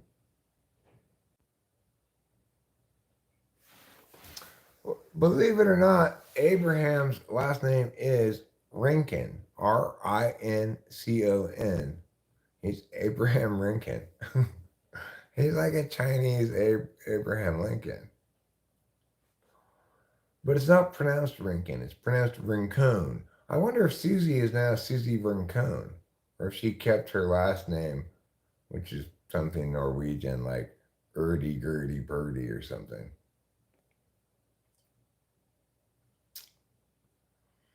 Very bright vocals, and it's fun to sing. Fun to sing. Fun to sing. You mean like my cone putter song? Susie is Susie Rincon. Wow. Well, good for you, Abraham. That means you now own her. Oh, you didn't see a point in changing names? Oh, you're like my first wife then. She didn't change her name either. Better than being like my second wife who changed her name and then wouldn't change it back. The figure of Lilith represents one aspect of the great goddess, namely her sluttiness.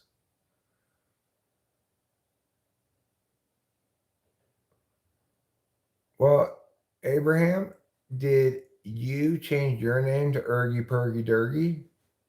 That'd be fine too. You know, it doesn't have to be the chick who changes their name. If Rachel had a better last name than me, maybe I would have been Eric Lapalosa. But I don't want to be Eric Hairy Woman. I'd rather be Eric Ostrich. Ugh, says Susie. What are you ugging about? It's okay. You don't have to change your name. All right? I'm not going to try to impose some patriarchal norm upon you. I just want to say this shout out goes to all the single mothers out there. Okay? This toast to all the single mothers. You work so hard and you deserve this toast.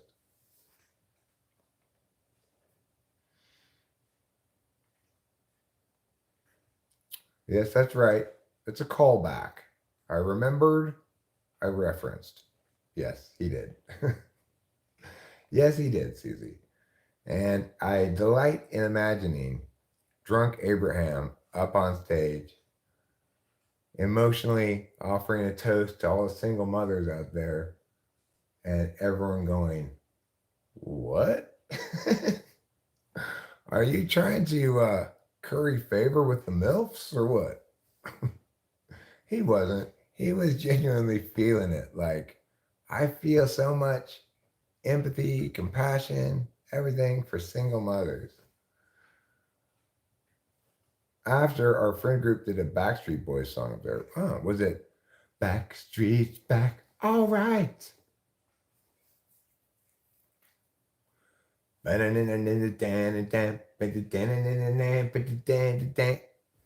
I think I Want It That. Oh, is I Want It That Way Backstreet Boys, or is that In Sync? I want it that way. Tell me why ain't nothing but a blinky plow. Tell me why ain't nothing but a blinky plow.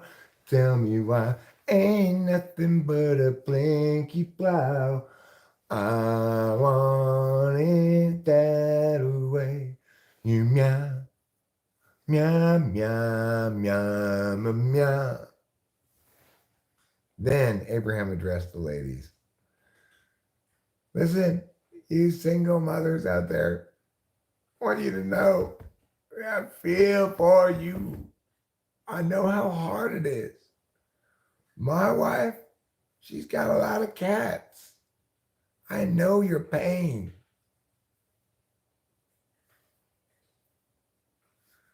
You are my fire. You are my fire. I cook food over you while you burn. You make smoke Because you are consuming some fuel. Yes, you are. You keep me warm on the coldest night. You are my fire.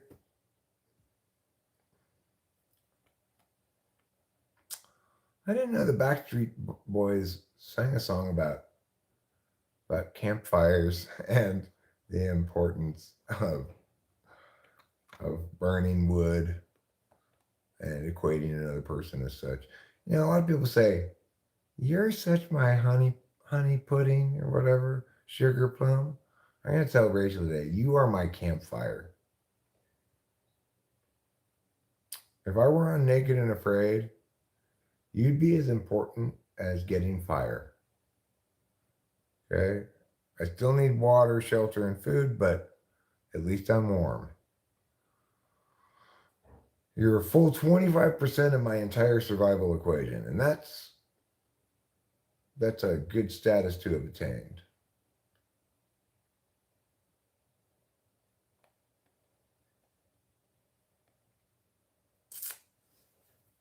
I'm kind of curious about listening to that mushroom stream from Tuesday because, as usual, when I take mushrooms and stream, I don't really remember it very well. I know I'm laughing a lot, I'm telling a lot of jokes, etc. Eric, I'll never forget that sandwich you made. I actually know what you're talking about. I remember that sandwich too because you made such a big fuss about it. That's why I remember it. It was toasted in the oven. It had meat and cheese, pickles on it, mustard. Well, you know what I'm due to make for Rachel is another Eric culinary triumph, which is called an Eric tuna melt. Now, I'm not a fan of tuna. Okay, I'm not a fan of fish at all. I don't like tuna fish sandwiches. I don't. No, no, no, no. However, if you make a tuna melt exactly as I make it, you two will agree that that is fucking delicious. The key thing about making a proper tuna melt is as follows. First of all, you get your can, maybe two, depending on how many sandwiches you're making, of tuna. And you open the lid, right? Like either with a can opener or it might be one of the pull tab ones. And then you put the lid back on top of the tuna fish and you use that to push out all the juice from the tuna. Make sure it's as dry as you can get it, okay? Then put that tuna in then set that aside for a second. Do it with a second can of tuna, assuming you're making two sandwiches. Press all the water out like that. Set that can of tuna aside. Now, the next thing you're going to do is put some butter in your pan and get that butter melted and sizzling a little bit. And then you're going to take your tuna, put it into that sizzling butter with some cheese until all that tuna and cheese mush is all melted together, okay? And kind of getting browned a little bit on either side. Then you put that onto your breads. And then you put your breads in the same pan and you try to toast up either side of them. Now, if you want to really go hardcore restaurant style, here's the trick to getting your bread toasted like restaurant bread is toasted for a tuna melt. Put a thin layer of mayonnaise on the outside of the bread, and that'll cook into that kind of crusty restaurant toast, okay? Now, when you're done toasting it on both sides with the already separately cooked tuna and cheese mush in the middle, then you take it off the pan and you open up the top bread and you squirt some ketchup in there. And you put the top bread back. Cut it in half diagonally so you have two triangle sides of it. And you have just created for yourself the most delicious tuna fish sandwich available anywhere and vastly better than almost every other tuna fish sandwich you'll ever encounter, no matter how good the restaurant. They just don't do tuna fish sandwiches very well because everybody insists on putting mayonnaise in with the tuna. You don't need any fucking mayonnaise in your tuna, okay? Just tuna and cheese fried in butter. So it's all mushed and melted together, and a little bit of crispiness on either side of it, you know. That's all you need to put there. And then ketchup helps it taste just like a warm, delicious, cheesy mush sandwich. And you won't feel like, oh, I'm eating fish at all. You don't feel that at all. So I want everybody to stop what you're doing right now and go make yourself one of these tuna melts as I described it. My father is the kind of man who refused the help of a rich and generous Qatari emir because of his ego about repayment. I'd never repeat his mistake of refusing help from the well off. I know my place.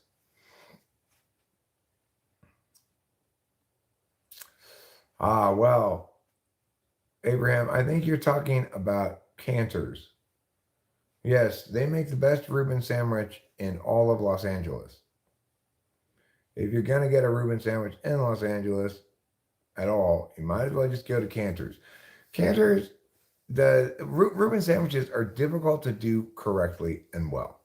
It's very easy for a Reuben to have too much salt, for example. Many, if not most, Reubens are too salty. You've got to balance the elements: sauerkraut, corned beef, bread. I'm not sure what else they put on it, but you got to balance those just right. I was stoned to the bone, and biting into that sandwich was insane. Well, Abraham, are you even able to get weed in Norway?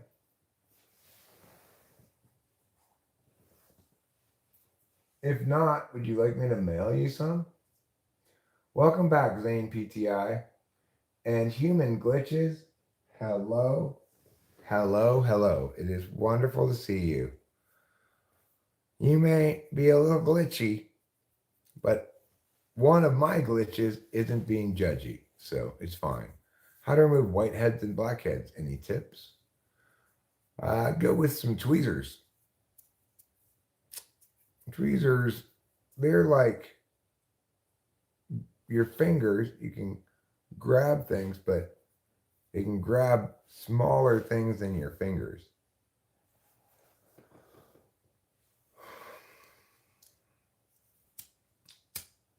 Such as you can dig out your pore with the tip of it or whatever. Plus, I have to have a clean record while you're here.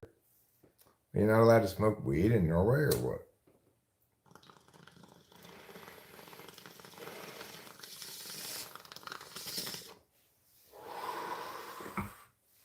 Do they piss test you or what? I have a question. If you take black and you keep making it infinitely more black, will it at some point turn into white? I mean, if you already have black, you can't make it more black. You could just make it differently black. If you start with gray and you make it gradually blacker, will it at some point turn into white? No, because the only way you can make it blacker is by adding black paint, for example.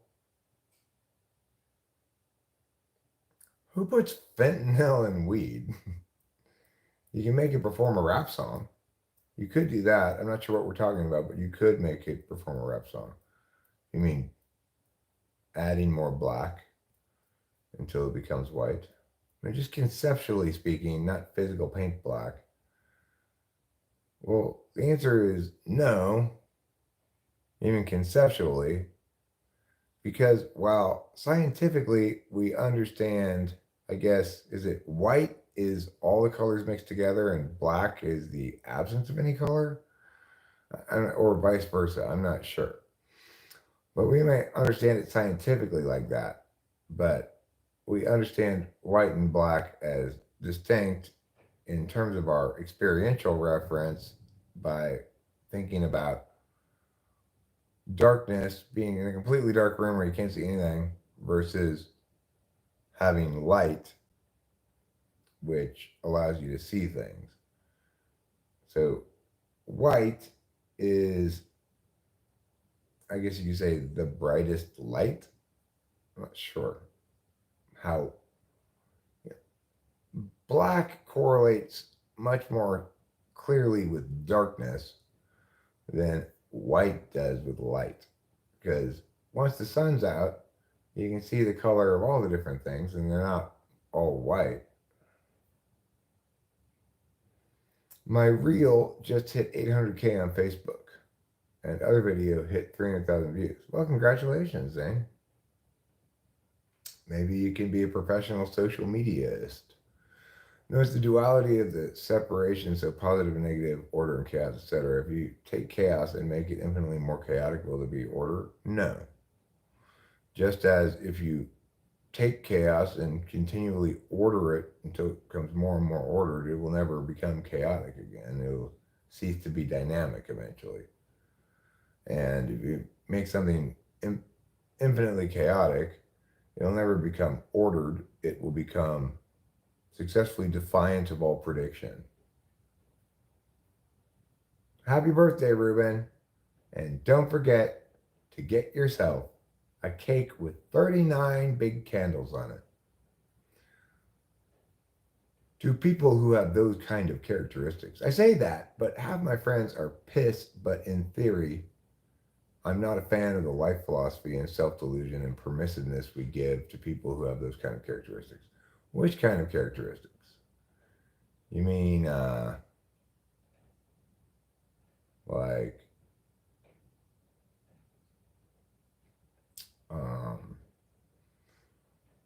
cruelty, carelessness,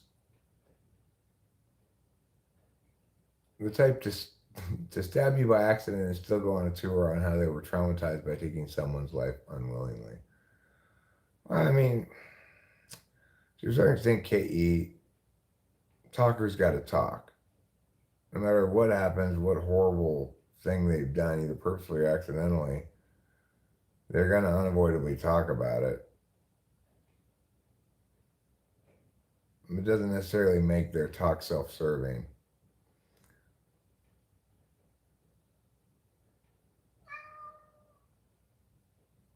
You're going to eat each of those delicious candles. What theory of everything do you tend to agree with more? What are my choices? I mean, I suspect there's some kind of higher level physics frame that unifies quantum physics, Newtonian physics, and relativistic physics, but I don't know what that might be.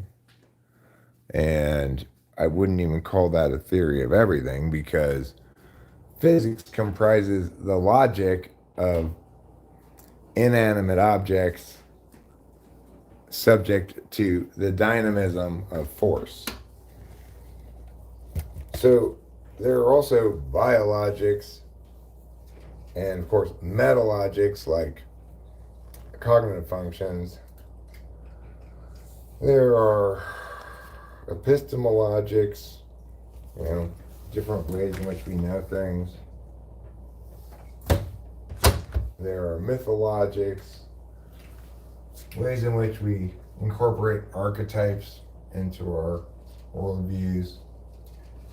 So the idea that there's a grand unifying theory of everything, well, a better question is there anything that can comprise the metaframe? In other words, a top-level frame that informs every other matter at a higher frame level, not at the contention level. And the answer is yes, it's cognitive functions. But regarding a lot of matters, the only way it informs it is to remind us that person A saying thing X is an individual paying attention. And person B saying thing Y is an individual paying attention. We can understand better why those individuals have said the things they've said, perhaps because of cognitive functions, but we can't necessarily understand better about the things they're saying. We might be able to be informed about those things, like this represents this kind of function value as an absolute value, or this represents, let's say, an appeal to relativism, suggestive of absolute value, subjectivity, uh, that's that's predominant enough such that it invalidates all objectivity from language objects because they stem from an individual or something like that. In that regard, cognitive functions is the metaframe because it's informative about absolutely everything we can conceive of, because everything we can conceive of predicates upon observation. There's not a single thing you can point to, talk about, speculate about, have any communicative event regarding that doesn't begin with observation, at least the observation that, um, of something pretended, right? Like the reason, let's imagine uh, an object nobody's observed doesn't do anything intellectually is because it's contradictory premises. Change the word imagine to observe. Let's observe that there's an object that's never been observed. Well, then it's not excellent, right? It's like we don't know that it's an object even. It's never been observed. There's no way to posit its existence without conceding it's been observed. So since all reality, as any human could possibly understand it, supervenes upon an agent observing, cognitive functions can legitimately claim the title of metaframe, because every single thing we might talk about, we can inform our understanding of that thing by including the normally excluded frame of a person paying attention, being sort of author of that thing, and how that thing is reflective of certain attentional priorities and not others. So, in that regard, cognitive functions allows us to meaningfully understand different kinds of intellectual movements slash groups of arguments with similar directionality and momentum.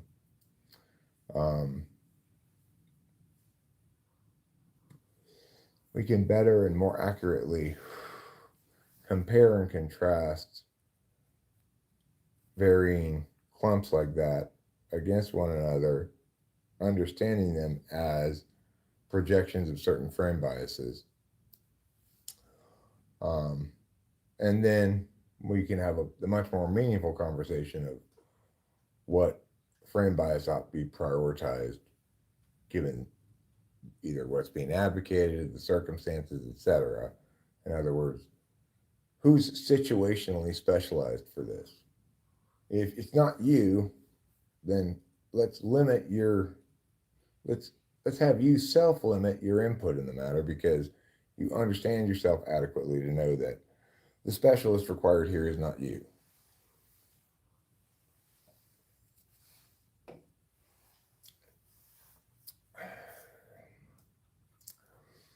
So that explains the only possible theory of everything, because the idea that we can start to explain everything without beginning with consciousness is fundamentally flawed. The axiom of reality that we have to accept can't really establish, except by the abject failure to establish anything alternative to it, is that reality itself is impossible without an agent to observe it. So this would seem to make it logically impossible for reality to have ever begun, unless observation capable agents have always existed and always will. An alternative would be, well, God comprises the grand observer who's able to observe realities that lacked any other observer and make them real accordingly. But that just pushes back the question, right? So, okay, well, that answers the question for this universe, but it doesn't answer the question for God.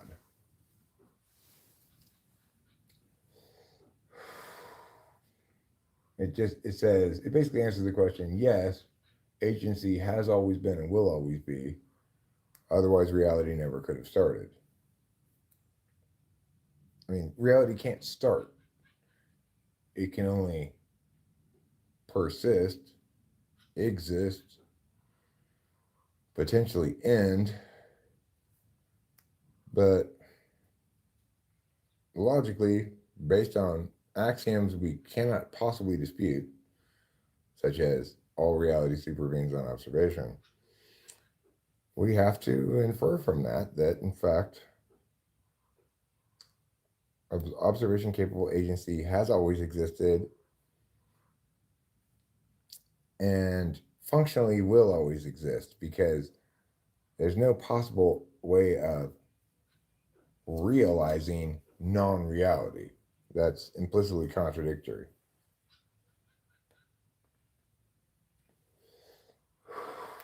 In other words, if no reality were to happen, it wouldn't be real because we wouldn't observe it.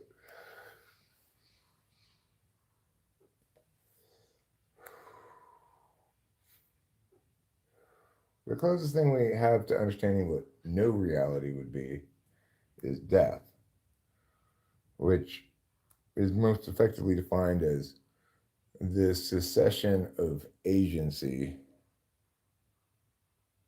by uh, an agent that once had it.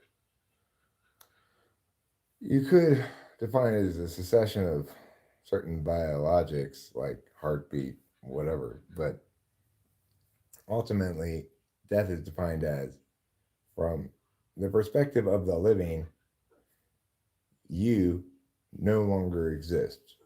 We cannot engage with you. We cannot.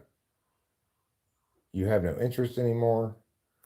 You you no longer have claim to the legal system. Dead people can't sue.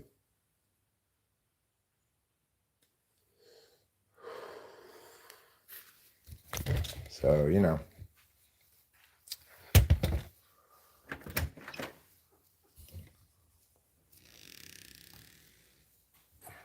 people can have financial agents of sorts set up to persist past their death.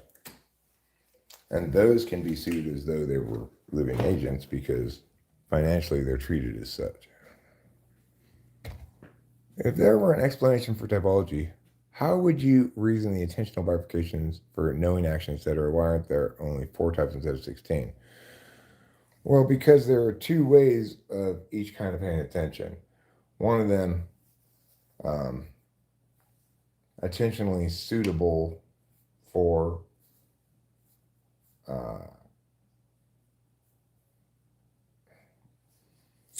I guess I just use that word, suitable for experiential being, the other suitable for communicative being.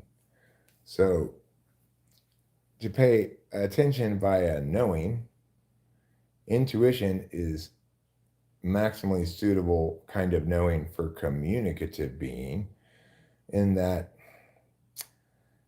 you're understanding things that have singular and holistic identities as pieces of knowledge.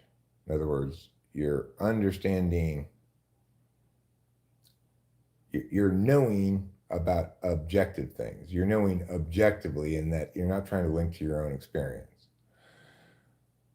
There also is the capacity to know subjectively and to link to your own experience. Everybody needs some amount of each of those to be a complete person. But you might say, well, why aren't there only 8 types? Given that there's 2 types of each, there's only still 8 functions you're talking about. And the reason there are 16 types is because each function must be paired with um, the collaborating kind of function, and there are only two options for each of those. So an action function must be paired with a deliberation function because to act, definitionally, is to extrovert in a way that's deliberated. And action might be I'm gonna write this legal brief and then submit it, or I'm gonna write a college admissions essay, and then send in my application packet, right? In that instance, you cannot interface that at all. You have to decide your course of action, follow through on it, complete it, and then let them have their turn. So action is, especially extroverted intuition, is an action that assumes the world operates on turn-based things. In other words, it is suitable for turn-based things, where I take my action, say my things, then you take your action, say your things, etc. Um, so accordingly, the action you're taking needs to be deliberated in full.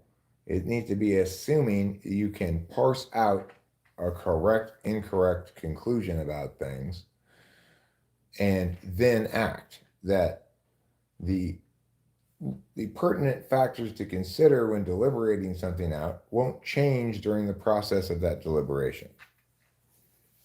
That's why action has to be paired with deliberation. They definitionally require each other to be a complete way of paying attention. Um, Similarly, knowledge and interface go together because if I'm interfacing with, like, say, Ruben and Acacia and Rachel are interfacing with Eric um, at the uh, what's it called, Hideout Saloon, and there's supposed to be an open mic. Rachel, Acacia, Ruben all go outside for a long time. Eric starts to get hurt feelings. He goes outside. He's not going to say, I have hurt feelings right now. Instead, he's going to say, no, it's fine. It's just I came out for a cigarette, wasn't sure what to do with your purse. To interface with me, then, is to not engage my words by what they mean, but to read my body language, tone of voice, or whatever, and get that I had hurt feelings. You have to know that based on cues in reality, externalities, and it requires some intuition. If you're going to know that by a SI, it's because you have enough experience with me that you recognize my body language means meow or whatever. If you're using NI, then you're recognizing that body language universally means meow. Regardless, you need to know that. You can't determine that because it's not parsable like that, right? It's not reducible, those questions. I'm just using it as an example because it's a great example that I have for explaining FI, FE, interface stuff, whatever. I don't want you to feel bad about it at all. I'm really happy it happened because it gives me a great example to use where I got hurt feelings. And I don't have a lot of those examples where I got hurt feelings, um, but nobody hurt my feelings. Nobody was trying to hurt my feelings, right? So that's extremely useful in explaining things. For me, as an SI type, I need experiential examples to extrapolate off of and use in my explanations, That was very informative to me. It was also informative about the way that FI and SI link because I was framing that moment in terms of me having left early on purpose by myself for no good reason, and then having you guys show up later. In other words, it was neither let's all go to this thing, nor was it I'm going by myself. If I had been going by myself entirely, I wouldn't have had any hurt feelings. I wouldn't have had any expectations. I shouldn't have had any particular expectations because, after all, you guys had just gotten there. So it's like you weren't experiencing it as I've been sitting here a long time waiting for what? I was really waiting for the open mic, but because it didn't look like it was happening, I started waiting for you. You know, it was like a perfect storm of subjective things that made me feel hurt feelings, even though nobody had done anything hurtful. I find it extremely informative, not a problem or a bad thing. I'm glad it happened because, like I said, I don't have a lot of examples of that to utilize in understanding things. So, uh, some things don't need to be explained, like when you see a random playing card on the street. If nothing is binary, meaning that you're not either happy or sad, you're on a spectrum, does that mean that death is also binary? Well, it's not the case that nothing's binary. It is the case that emotions are not binary. In other words, being sad is not exclusive of being happy. I could be both at the same time. Emotions aren't subject to black and white parsing because FI, emotions, comprise are the most subjective, the entirely subjective way of paying attention, just as TI comprises the most objective, entirely objective way of paying attention. So, yes, it's true that you'll never get a clear binary um, on emotions because they're not suitable for that kind of work. You'll always get clear binaries with other kinds of things that require and involve definitions because you definitionally structure something in the framework such that it renders each thing a binary against that definition. You might then challenge the legitimacy of that definition, or an opponent might, right? And then that question of the legitimacy of the definition would nevertheless still be binary. They'd either win the argument that that's not a legitimate definition, a legitimate way to operationalize that term, or they'd lose the argument, in which case your operationalized term would stand. Regardless, because TI stuff sets its own criterion and can adjust those as it sees fit, you can always tell whether something validates against those criterion that a person establishes well, defines clearly, and operationally. Now, it's also the case that TI includes deductive logic, which doesn't even require us to have any terms, right? If A or B, then C. Trouble? Not trouble? Not A and C. Therefore, B? No, invalid. And we don't need to know what any of the words are. It's black and white. I mean, conceptually speaking, there's no way to draw the line between when something starts and ends. Like, where do you draw the line between something and nothing, or order and chaos? Well, the first line you need to draw is between experiential reality and communicative reality. Communication is all about drawing lines. And in fact, there's no reason to conclude that a line clearly drawn between that which is conceptual and spoken about abstractly and that which is experiential and is subject to real-time considerations is a clear, bright line that makes a clearly operationalized distinction. So when I'm explaining all of this stuff, it's not treating time as though it were fluid. It's treating time as though it were operating according to a turn-based reality. In other words, It doesn't matter if I speak these exact same words a little more quickly, a little more slowly, if I intonate them a little bit differently, pronounce them slightly differently. It doesn't, none of that matters, right? Because the content of the words, the meaning, is low resolution data.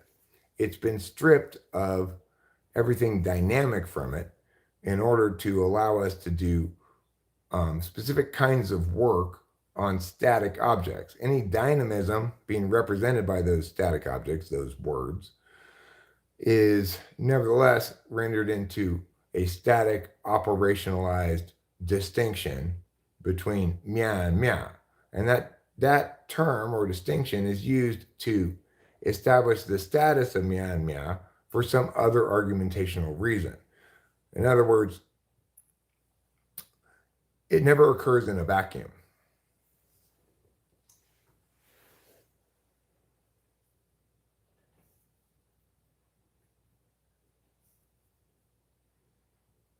Eric, I just thought of something. If you have an international prescription, yes, it is a thing. You can legally take medicinal weed in Norway.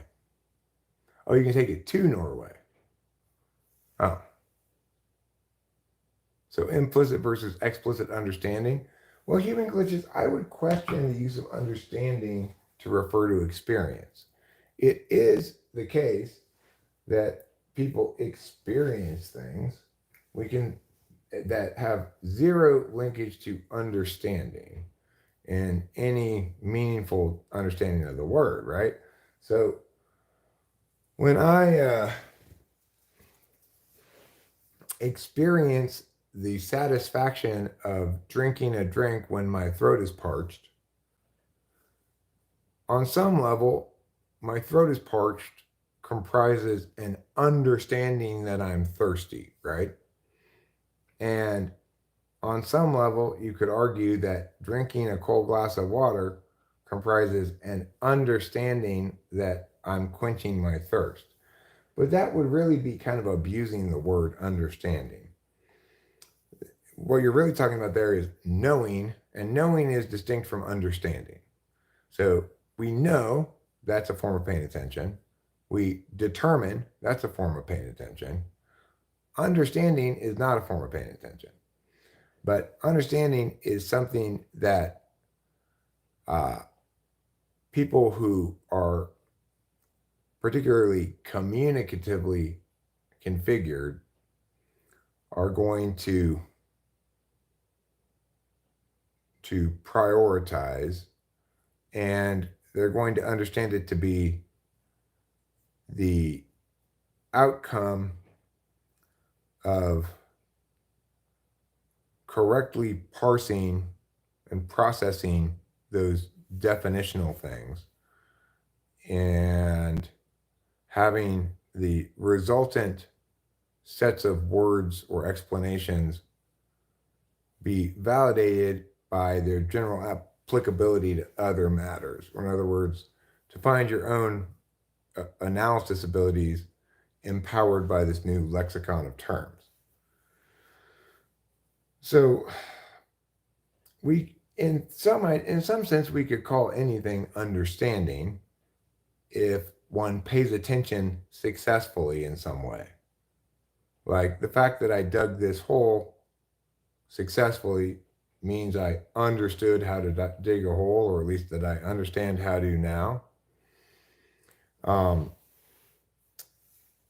Like the most recent attempt to put on the chains that I had, I failed to connect it properly, but in making that mistake, I now know how to put on the chains, and I hopefully will remember and apply that every time I put on the chains in the future. And what I know specifically is that you attach one of the backside attachments, then you put on the chain on the tire with the other backside attachment someplace where you can easily reach behind the tire and grab both ends of it. Then you connect the second backside attachment. Then you do all the front bungees. That there are, in fact, two backside attachments, not one, and don't forget the second one or your chain will fall off the tire. which is what happened this most recent time I put the chains on. Do I understand the chain, how the chains work with the car now? Well, I always understood how they work, like that they give you added traction. Do I understand how to put them on? Again, it's sort of like I kind of always understood how to put them on. You've got to connect the connections around the back and put on this bungee thing, at least after I first read the instructions, which were wrong, of course, and had me flailing in the snow on the border of Oregon for much longer than I ought to have, because the directions that were included with the chains were wrong. They had it backwards. It's crazy. But so do I understand that? Not really. I know that, right? I've experienced working with the chains enough that I know what the possible pitfalls are. I've interfaced with it enough that I now know and hopefully will remember how to avoid pitfalls while interfacing with that. It's not exactly understanding. Could you see NA as treating the implicit as explicit language? Well, I mean, somebody like me is going to attempt to render a good explanation slash map for every aspect of reality that I encounter and believe I can understand. So, yes, I think it's likely I will attempt to render my experiences in terms of how they inform on my overall understanding of things. But I don't know if I will, I'm likely to see my experiences as forms of understanding.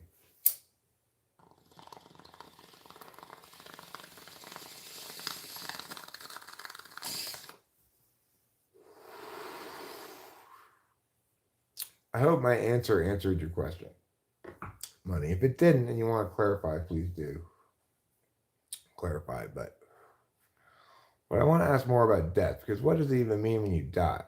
Because there are so many aspects of you that die, like habits, for example, which are a part of you. What's with Korean drama having their actors drown and come up with only half wet hair? So the question is, where does life start and when does it end? Well, life starts at conception. Now, I don't mean to say this to anger pro-abortion people. Just because life begins at conception does not mean that the human right to life begins at conception. And as I've explained before, abortion is basically an irresolvable moral question because of its uniqueness in human moral questions. So I'm not trying to say that because life begins at conception, that therefore abortion should be outlawed. I'm not saying that at all, okay? But it is indisputable that life begins at conception. Now, life ends at death. What comprises death? Like, how do we know for sure that somebody's dead? Well, they show no biological signs of life. In other words, they're not breathing, their heart's not beating. And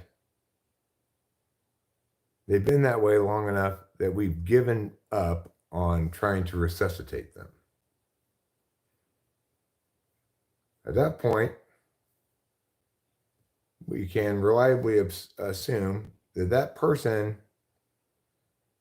from our perspective, no longer exists as a living agent.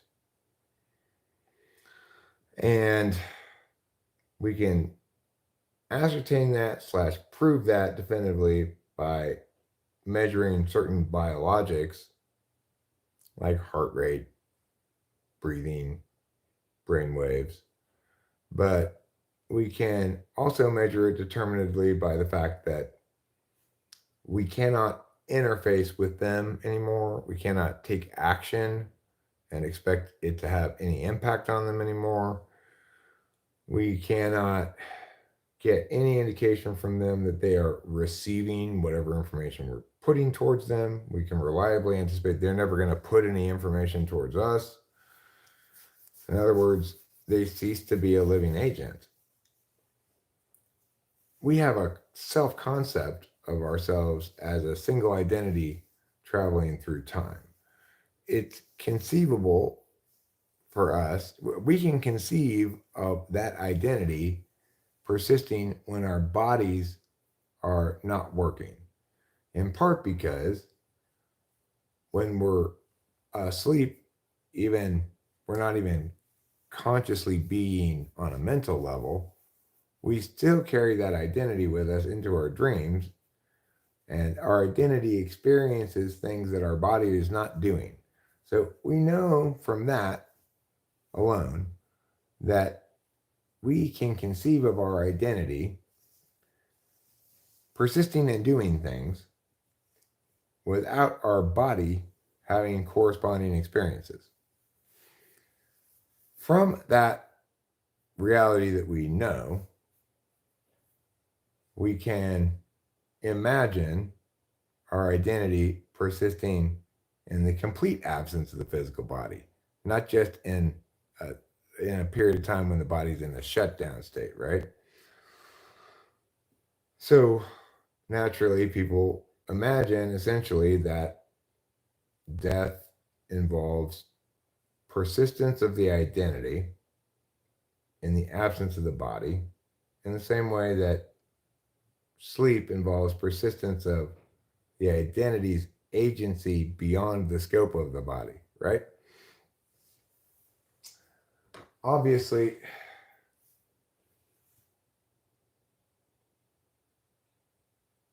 just being able to conceive of our identity persisting without our body, being able to provide examples of something, some sort of thing where it does, is insufficient reason to think our identity persists past death. Because, of course, while our body may be in shutdown mode, our biologics are still active when we're asleep. We're still alive. The idea that we could retain the identity that's implicit to and supervenes upon life in the absence of life would seem to be just implicitly contradictory. But if you look at it from an experiential frame, since none of us have ever been able to meaningfully communicate beyond the grave with people who are alive, we simply don't have the empirics, never will have any access to the empirics definitionally, as far as we can tell, to have any position about death other than it's the cessation of life and identity.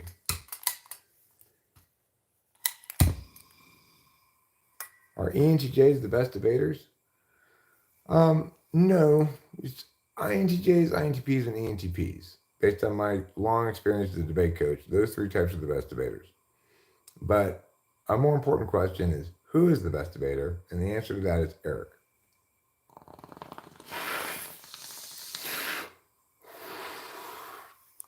Actually, let me correct myself. I am not the best debater. I'm the most correct debater. I'm certainly the best debater on YouTube, but that's a low bar. I've been beat in rounds by assistant coaches like Wheeler or Kimball. I've been beat in rounds by good students who've got excellent technical skills. You know, being for a real competition debate, like timed round debate. Trouble, you better knock it the fuck off or I will throw this lighter at you. In those contexts, you need to not have round rust. The best debaters, they run a lot of rounds and they get very practiced in terms of covering all this ground in exactly 2 minutes and 30 seconds, ending with the last word at 2:30. You know, that kind of shit that you get less good at as you're not engaged in actual competition rounds very often. Sure, I engaged in plenty of competition scrimmage rounds And the more I did, the more technically sharp I was. But they call it round rust. If you haven't computed in a while, you're going to be not as sharp as far as timings. Like you've got this much flow to cover. There's kind of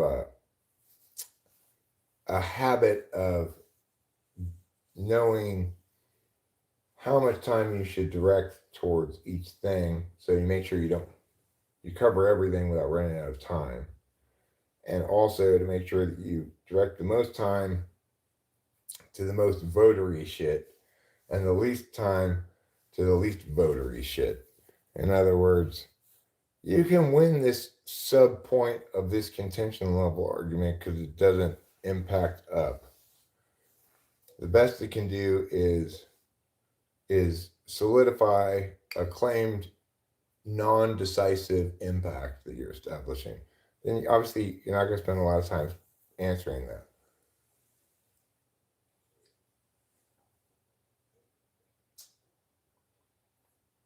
Stop being so harsh on whom?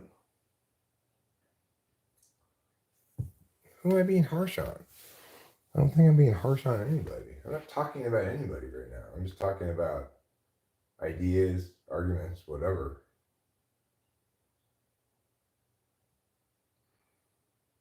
Yes, but be more specific than they've been long enough that way and stuff.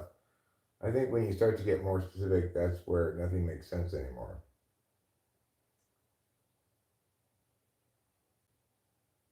You're mentioning different things, but it's just like the concept of pi in math. So there's no way of getting to a point. So you keep trying to reach a point forever. Well, some things are like pi in math, but some things are like some things are like 10, you know? How many fingers do I have? 10. Well, but look, your fingers mush into your hand, into your finger. They aren't even really distinct things. Yes, they are. And I have a total of 5, including my thumb. Right?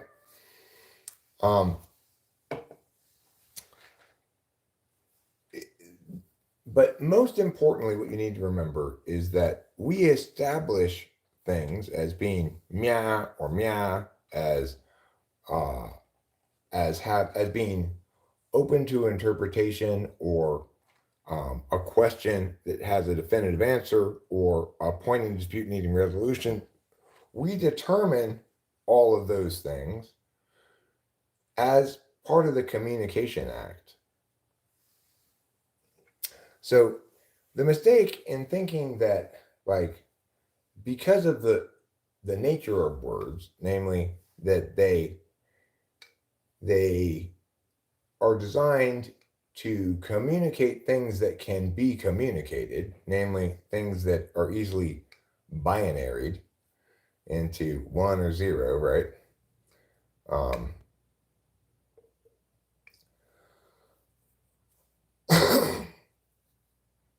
because that process is drawing black and white distinctions, and because other processes of attention are not doing that, they're instead embracing mud.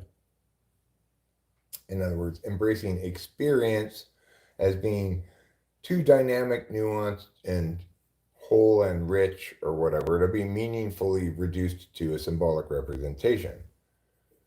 But we have both those high and low resolution perspectives on various things in our life. So for matters appropriate or well suited to low resolution expression, we can be quite definitive, validate or falsify against a clearly stated metric, right? And so when we're making communications like that, then we don't run into any kind of relativistic mush, as long as we remember that we are taking a kind of action, each of us. You're taking an action by stating what you're stating. I'm taking an action by responding to it. Each of our words can be evaluated as objects of analysis independent of the person speaking them, and in fact, critiquing these objects of analysis purely on the grounds that the person who has spoken them is somehow illegitimate, comprises an ad hominem fallacy. However, understanding that nevertheless, all these objects of analysis, words that are being put out on the external metaphysical field, whether that's being written in the transcript of this live stream or just spoken by me now and heard and referenceable by going back and rewinding and listening to it again, that those things are still, they still represent my way of paying attention. That my way of paying attention is to highlight those things that can be communicated in full and to try to not talk about those things that cannot be communicated in full. That because I have TI as a tool function, what is the number one operating mechanism of TI? It's asking questions. Now, because I'm in EDOM, you hear me explain a lot more things than you hear me asking questions. I'm extroverting what I understand as the expression of who I am. But underlying all of this expression is the introverted side of the equation that asks all the hard questions about the things I'm explaining before I seriously offer them as explanations. So are a lot of things that I think about a long time before I ever talk about it on the stream or anyplace else, because I'm not sure yet whether this idea checks out. I don't like to present ideas as checked out before they're fully checked out, you know? I don't want to be telling you, this cognitive function thing means this, but it turns out I've just kind of jumped the gun, flown off the handle with a new shiny idea I'm enamored with that it turns out not to validate. I'd rather have that whole process play out in my head before anybody else hears anything about it.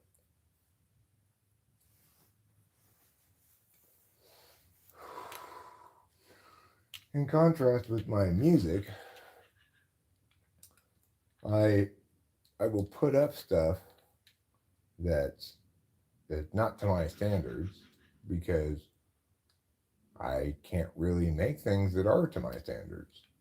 So, and I also don't feel as though I know how close it is to my standards until I get some feedback from others or whatever. I don't need to involve others, although it doesn't hurt. It helps to have other eyes TIing or whatever in what I'm saying, but I don't need those other eyes to correctly parse out shit, right? To figure out what's defensible or not. It's both my nature and was my career.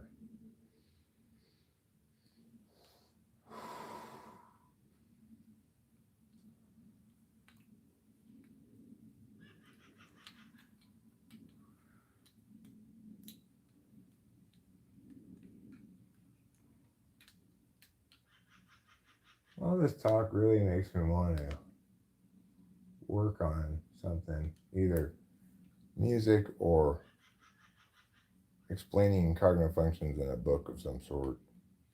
Here I am. Who are you saying I was talking shit about? I wasn't talking shit about anybody. I do not know what you're talking about.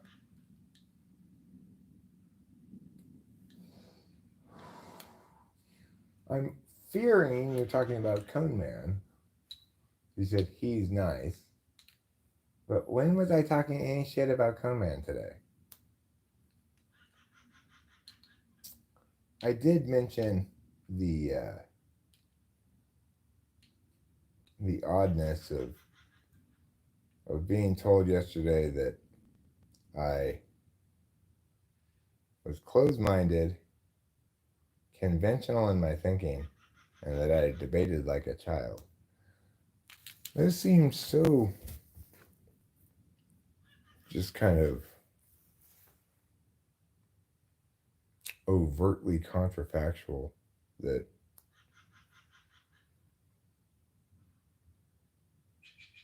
just makes me go like, it's wow, it's weird how much like paradigm incompatibility can cause misapprehension, or you know, two people perceiving things in totally the opposite ways, you know. And it wasn't meant to shit on the guy or whatever, but it was striking and stark enough an occurrence that I couldn't help but comment upon it because revelatory of the challenges we face as a species in navigating these sometimes extraordinarily stark and seemingly unbridgeable gaps, you know? Like, I'm claiming that my discourse represents, you know, the beneficial consequence of open mindedness, divergent slash disruptive thinking, and rigorous adult nuanced correctness. He views it as closed minded, conventional, and childlike.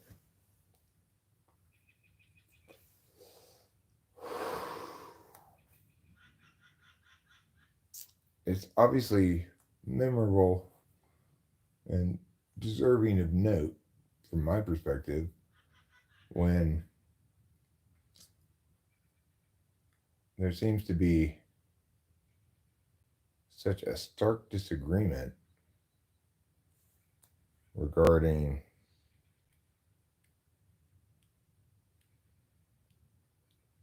what I'm doing. What I'm doing most of all these days is explaining things.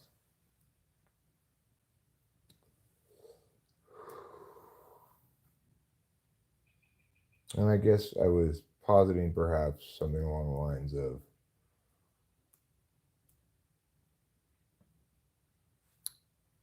maybe from an experiential frame of reference, uh, low resolution,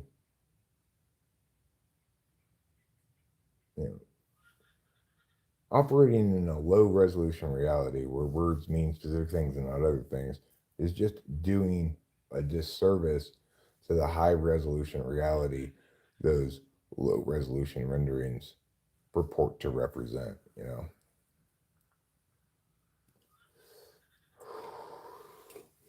I would say, well, you know, I'm trying to communicate about things that allow specific kind of testable understanding rather than like the intuitive sense that one understands something, I guess. But regardless, it's curious, it's interesting, you know. It shows just how much personality type defines who we are, you know, and how we're going to respond to things and stuff.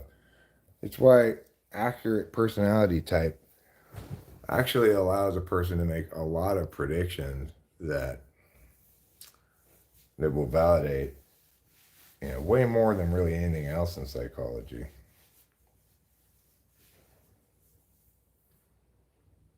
What do you think about guys who don't want to have kids? I think they shouldn't have kids. In some cultures, the girlfriend and the wife are very different types of people.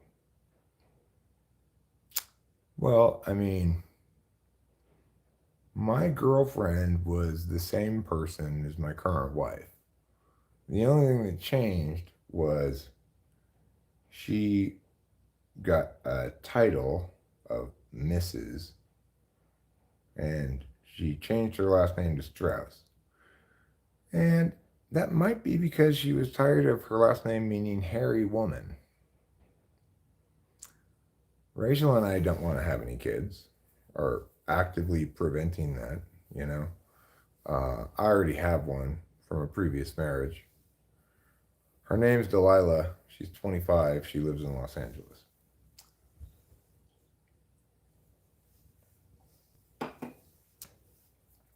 Who frames parenting as a woman's job? When Delilah, when Melinda and I split, I wanted full custody of Delilah. I didn't want her mother to have anything to do with her, really. The idea being, I got married in the first place because I wanted to have a kid. I want to keep and raise my beloved child. I don't want to have to share her with this horrible bitch. It wasn't something so, you know, deviously self-serving as saying she's not a good mother, though she wasn't. It was much more honest than that. It was like, hey, the whole purpose of marrying you in the first place is to have this kid. It's my kid. I want it. You can visit her sometimes. In fact, the divorce settlement said 50-50, play it by ear, basically. I ended up having almost full custody for years until she got a new boyfriend who was like, we need to have time with your child. So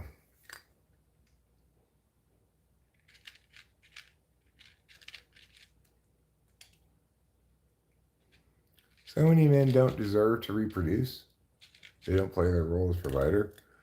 Well, I mean, I would agree that if you're going to make a child, you should both want to have a child and want to be a parent. But I also agree that just because some chick gets pregnant doesn't mean the guy was irresponsible, right? Maybe the chick said she was on birth control, but wasn't. Maybe she was on birth control, but it didn't work. Maybe he had a condom on, but it broke. Who knows? Now, should he be financially liable for the foreseeable outcome of having sex with that person? Yes. But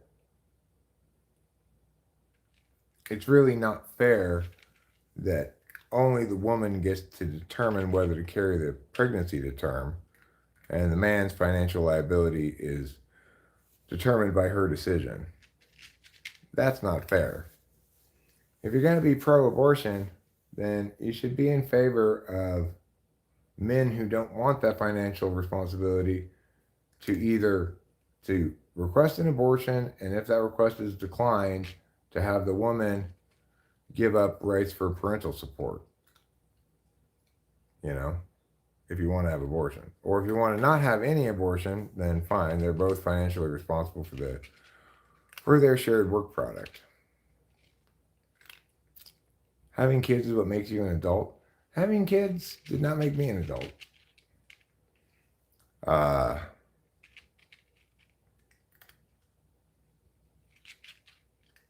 Having Delilah in my life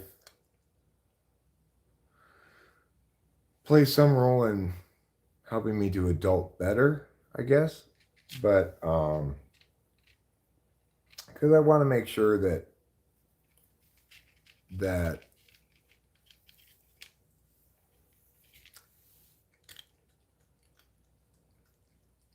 the estate serves her, not just me, Watch Studio Ghibli, for God's sake. I have watched plenty of Studio Ghibli. Well, if the dad, for example, is working and away for work and has to leave his family for a while, then it can't be helped. That happens a lot here.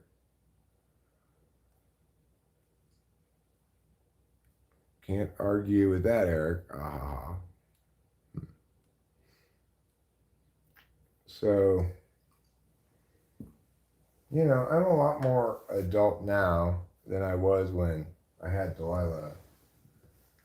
But one thing that never varied for a second is I adored that girl with all of my heart.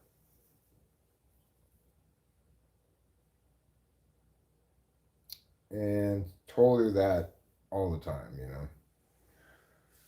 Told her how much I loved her, how precious she was all the time.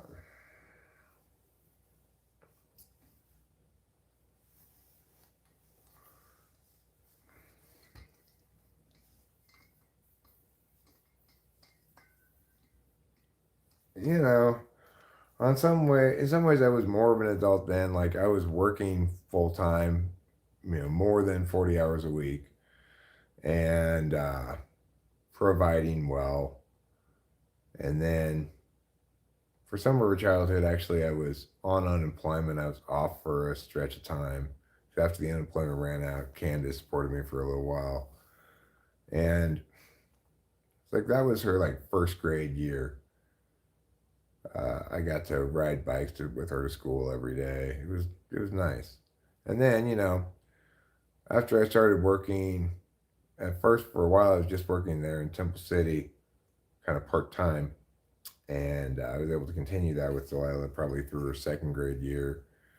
At some point, I got a job at Rebay, but then starting in sixth grade, Delilah started going to Rebay where I was teaching middle school, so she was in all my classes and stuff. I got to spend a lot of time with her.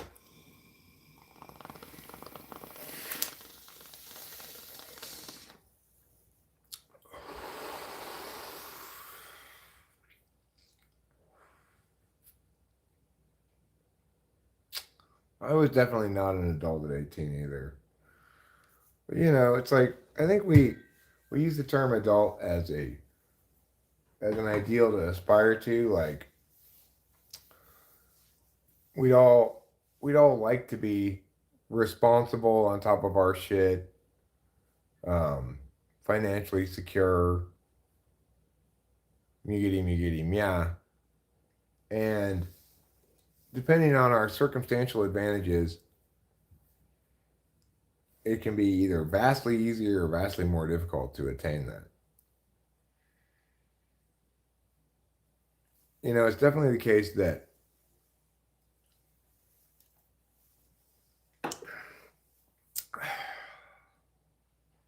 there's a slope either direction, right? Like if you're advantaged, you go downhill up, If you're disadvantaged, you go downhill down. It's not a flat surface.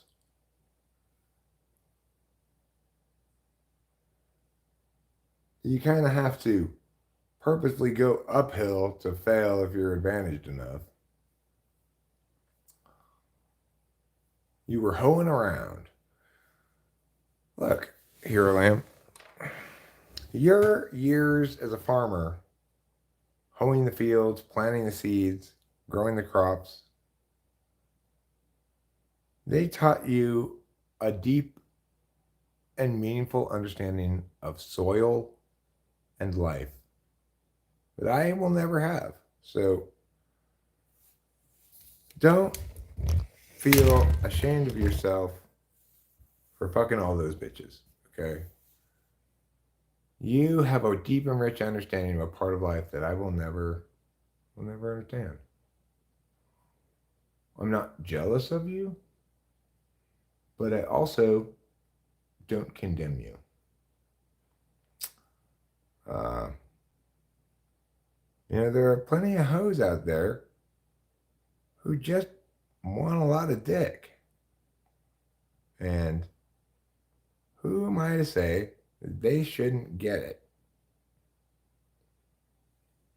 They're not going to get mine, maybe, but here I am.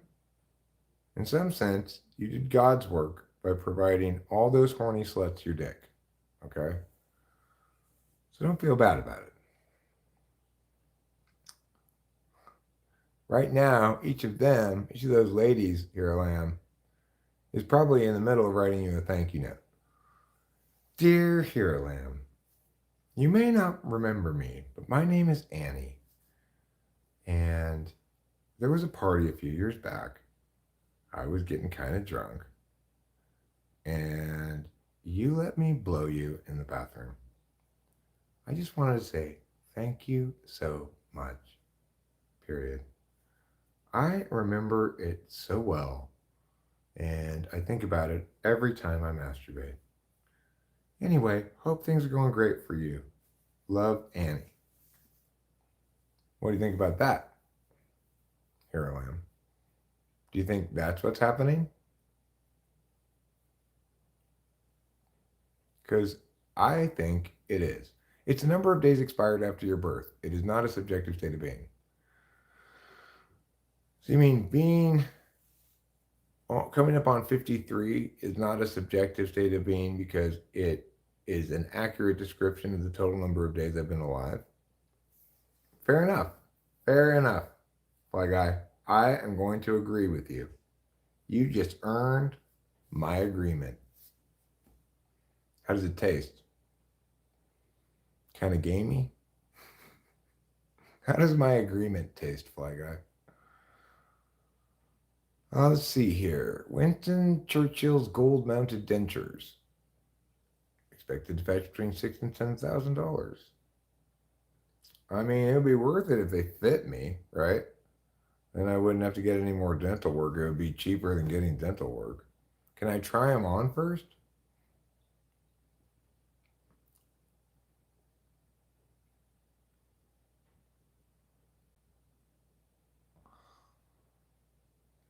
Oi, oi, oi, Susie. That's not the kind of girl that I want to meet. That's for sure. FG just left, but I will let him know about your agreeableness. I'm sure it tastes fine. You mean Hero Lamb? That'd be GL. I believe I was talking to Hero Lamb. I don't know who FG is. Fucking Greg. FG is fucking Greg. Diamond says that the lady has low self-esteem. Susie says she did have low self-esteem. And that's kind of sad and depressing. It's not shame, but I think it's not the best side of myself. I catch myself now sometimes acting like I used to, and I stop myself. Well, how many of those thank you letters have you received? I'm guessing at least 4 or 5. Carrot, hello, how are you? I did read his message. Oh yeah, that's what I agreed with. You're right. I did agree with that. My mistake. I thought you were referring to what I was saying about Hero Lamb earning thank you letters from the many hoes he humped.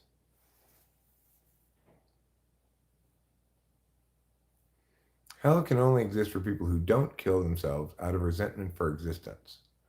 There might be a blank void of nothingness once the energies and matters making up your body dissipate upon death.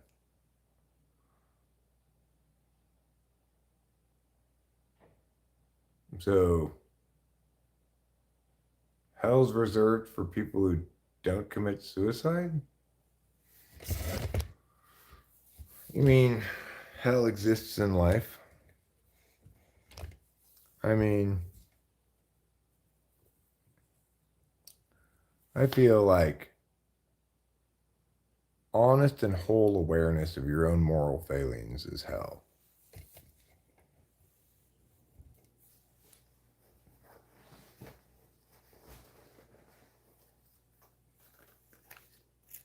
And of course, that's why the notion of Sisyphus being happy as an outcome desirable is insane. Obviously, willfully participating in that which is useless repeatedly over and over again represents a moral failing of some sort. My current existence represents some kind of a moral failing because I'm capable of accomplishing things that are significant, not just to me, but to the world or whatever. But instead of doing that, I just keep pushing this live streaming rock up the hill every day. I'm not entirely sure it rolls back down though. I just like the hill is never ending. It's like, what if we imagine Sisyphus not as a guy who pushes a rock up a hill only to have it roll down to the bottom at the end of the day, but more accurately as a guy who pushes a rock up a hill and then gets it to stay put at a little flat spot, goes home, goes to bed, or maybe even camps out next to the rock, and then the next day gets up, keeps pushing it up the hill. The futility of it is not that it rolls back down, but that the hill is infinitely tall. Of course, most people, if they push the rock up the hill far enough to an agreeable enough scenic outlook, let's say, with a water source nearby, they may just set up their house right there and just live by wherever they push the rock to, And that rock just represents to them, I just did all that pushing all the way up to here. I'm leaving this rock here to designate, hey, this is my space. I pushed it all the way here. I put up my tent here. I got a fire going. I'm building a permanent structure. I'm drinking from this water. This is my spot. So I'm not going to go up the hill any further. I'm just going to continue enjoying this one spot of the hill. I suspect I'll be pushing my rock up the hill for my entire life. But right now, I'm being lazy. I just keep pushing it up this one little hill nearby my camp, knowing that I'm going to let it roll back down. I can just push up that little hill again so that I don't make any progress because I'm not really feeling like pushing up the big hill anymore at the moment, I've had an extended break, but it's well past the amount of delay that you could call a break. At this point, it's more like I forgot that there's a hill to be pushed up. It's not like I'm satisfied with the scenic outlook, except temporarily, but boy, are my arms tired from all those years of pushing the rock up the hill. And it looks like this upcoming bit, well, it's not so much that it looks especially steep, as I feel as though I have an accurate understanding of how steep it is. I can see the whole thing. It's not like turns around a corner, so I can't really tell.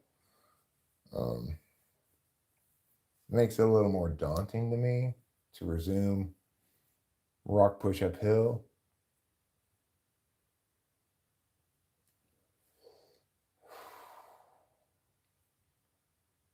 Because obviously I'm afraid that I'll take path to the left up the hill. It's kind of got like two sides to the ridge. And then the rock will get stuck there. I'm having to push it back to the bottom of that part of the hill. And then try the right one. Turns out the hill is just like too steep, maybe. Then I have to figure out, okay, well, should I try to go around this part of the hill on this gentler hill over here where it meets up over there? I'm not sure. Maybe I'll just go back to that outlook and sit there and, keep pushing it up that little easy hill I've been pushing it up over there.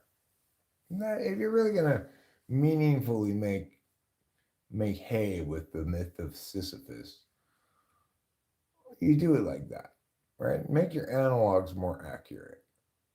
Life's more like pushing a rock up a hill not in which the rock rolls back down every day, but rather in which the hill never ends. So it briefly eases into a plateau, and you're like, I've arrived. And you go, oh shit, there's more hell right above it. I gotta push up so much more hell though. It's more like that, right? It's a better analogy. It's a better metaphor. I guess you might say Myth of Sisyphus is an allegory. Camus is just a dumb relativist who doesn't even get that his own efforts and his own thesis don't work together and that he should suck it. Let's all agree that Camus should suck it. Yo, Sartre, get over here. You suck it too, okay? Camus, Sartre, both of you guys, suck it. Who else are we going to have suck it? Peter Singer, you should have already been sucking it this whole time. Horrible lady, what's her name? Suck it. Also,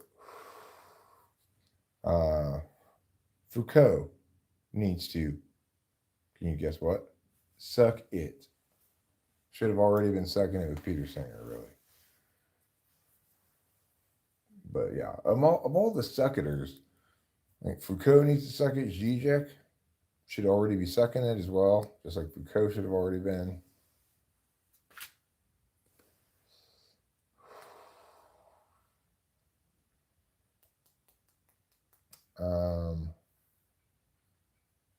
Who else needs to suck it?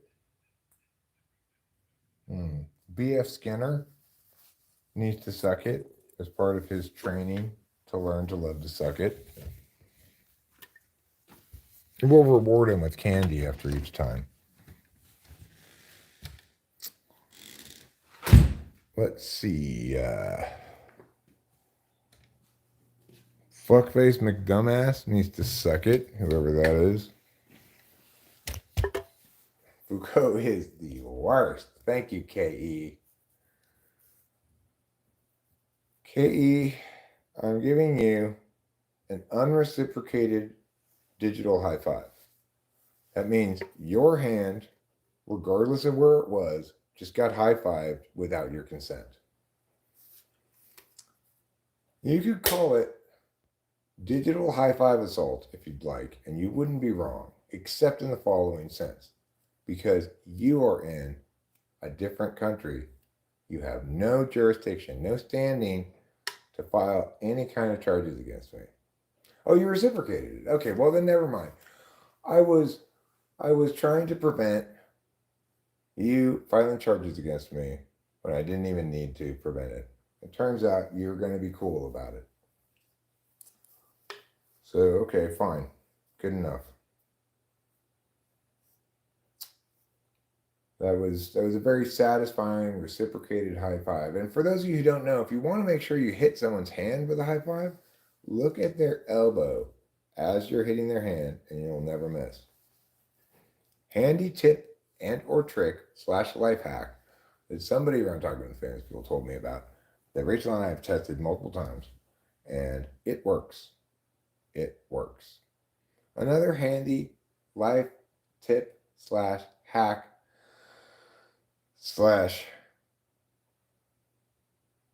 rule of thumbs up is keep a small stool by the toilet to put your feet up on.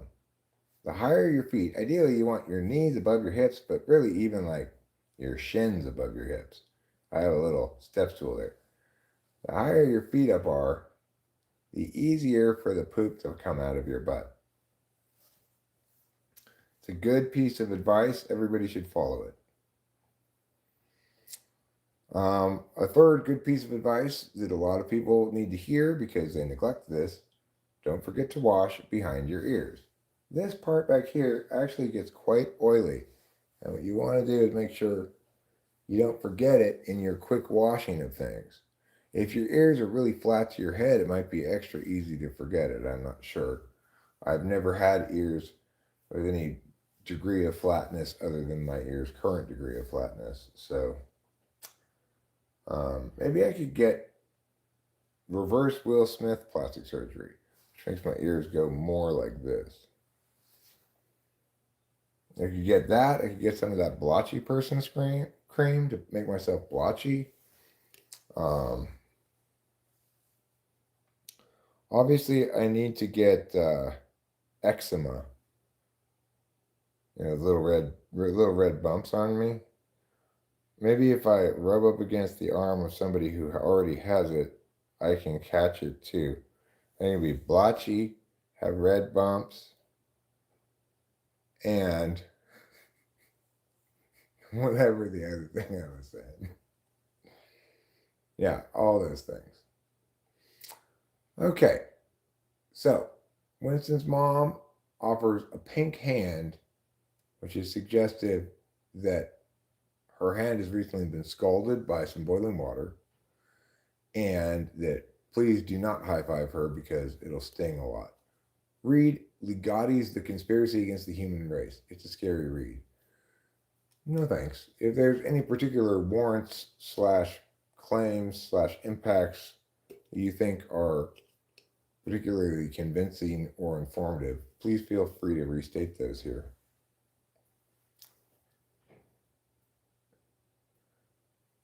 Eczema isn't contagious as far as you know, but it is contagious as far as I know. And I used to think you caught it as an airborne virus. Then I thought you caught it as a mosquito-borne virus. Now I believe you catch it by directly rubbing this part of your arm onto the equivalent part of someone else's arm who has eczema. You know, they are, K.E., they, the global elites, the dominant elites, and their neoliberalist agenda are conspiring against the human race. Okay? And they're trying to dumb us down by putting fluoride in the water. And,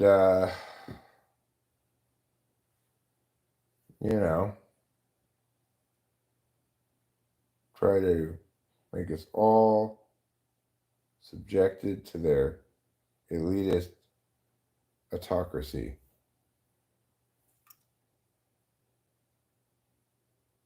And or maybe it could be corporations are bad. Corporations and post-industrialist society is poisoning the earth and destroying everything. Could be that. Which one is it? Which one is it, Deft Artisan? Which kind of catastrophizing is it? Which general movement and or shady shadow group is to blame in this book? I guess I could Google it and find out what kind of mythology this is. It'd be fun to taxonomy varieties of catastrophizing. But one thing that all good catastrophizing has is the tendency to blame things on ideas and or arbitrarily defined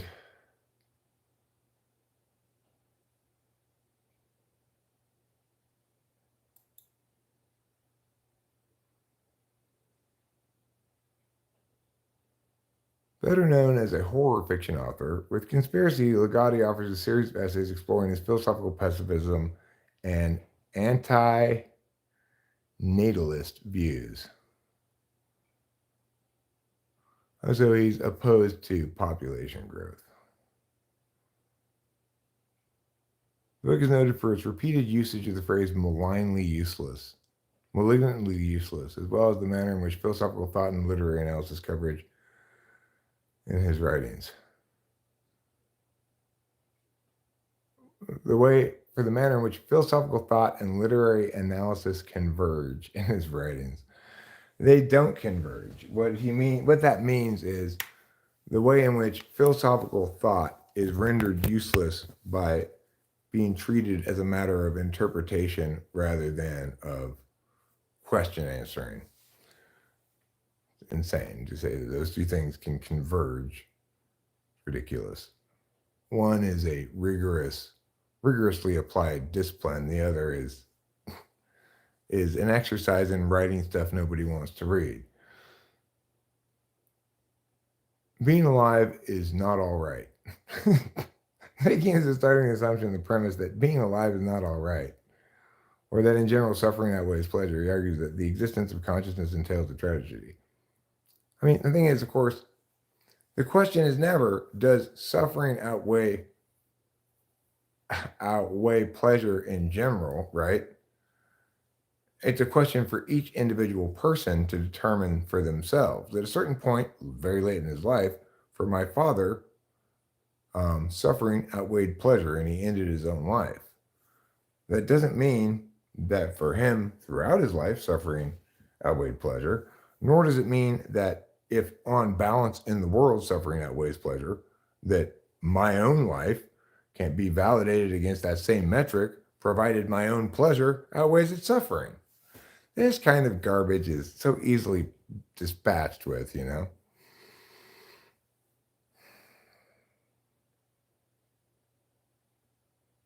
I mean, he's trying to make it a normative question, the answer to which is consciousness is something that should not be. Of course, the making of his case is predicated on his own being. And if that's genuinely his philosophical perspective on the matter, then doesn't he believe himself to be morally indicated to end his own life rather than write that stupid book?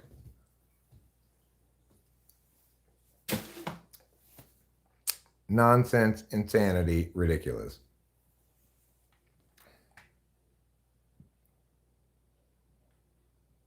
When you can so easily dispatch of a central thesis as I just did, you know you've got no business reading it any further than that.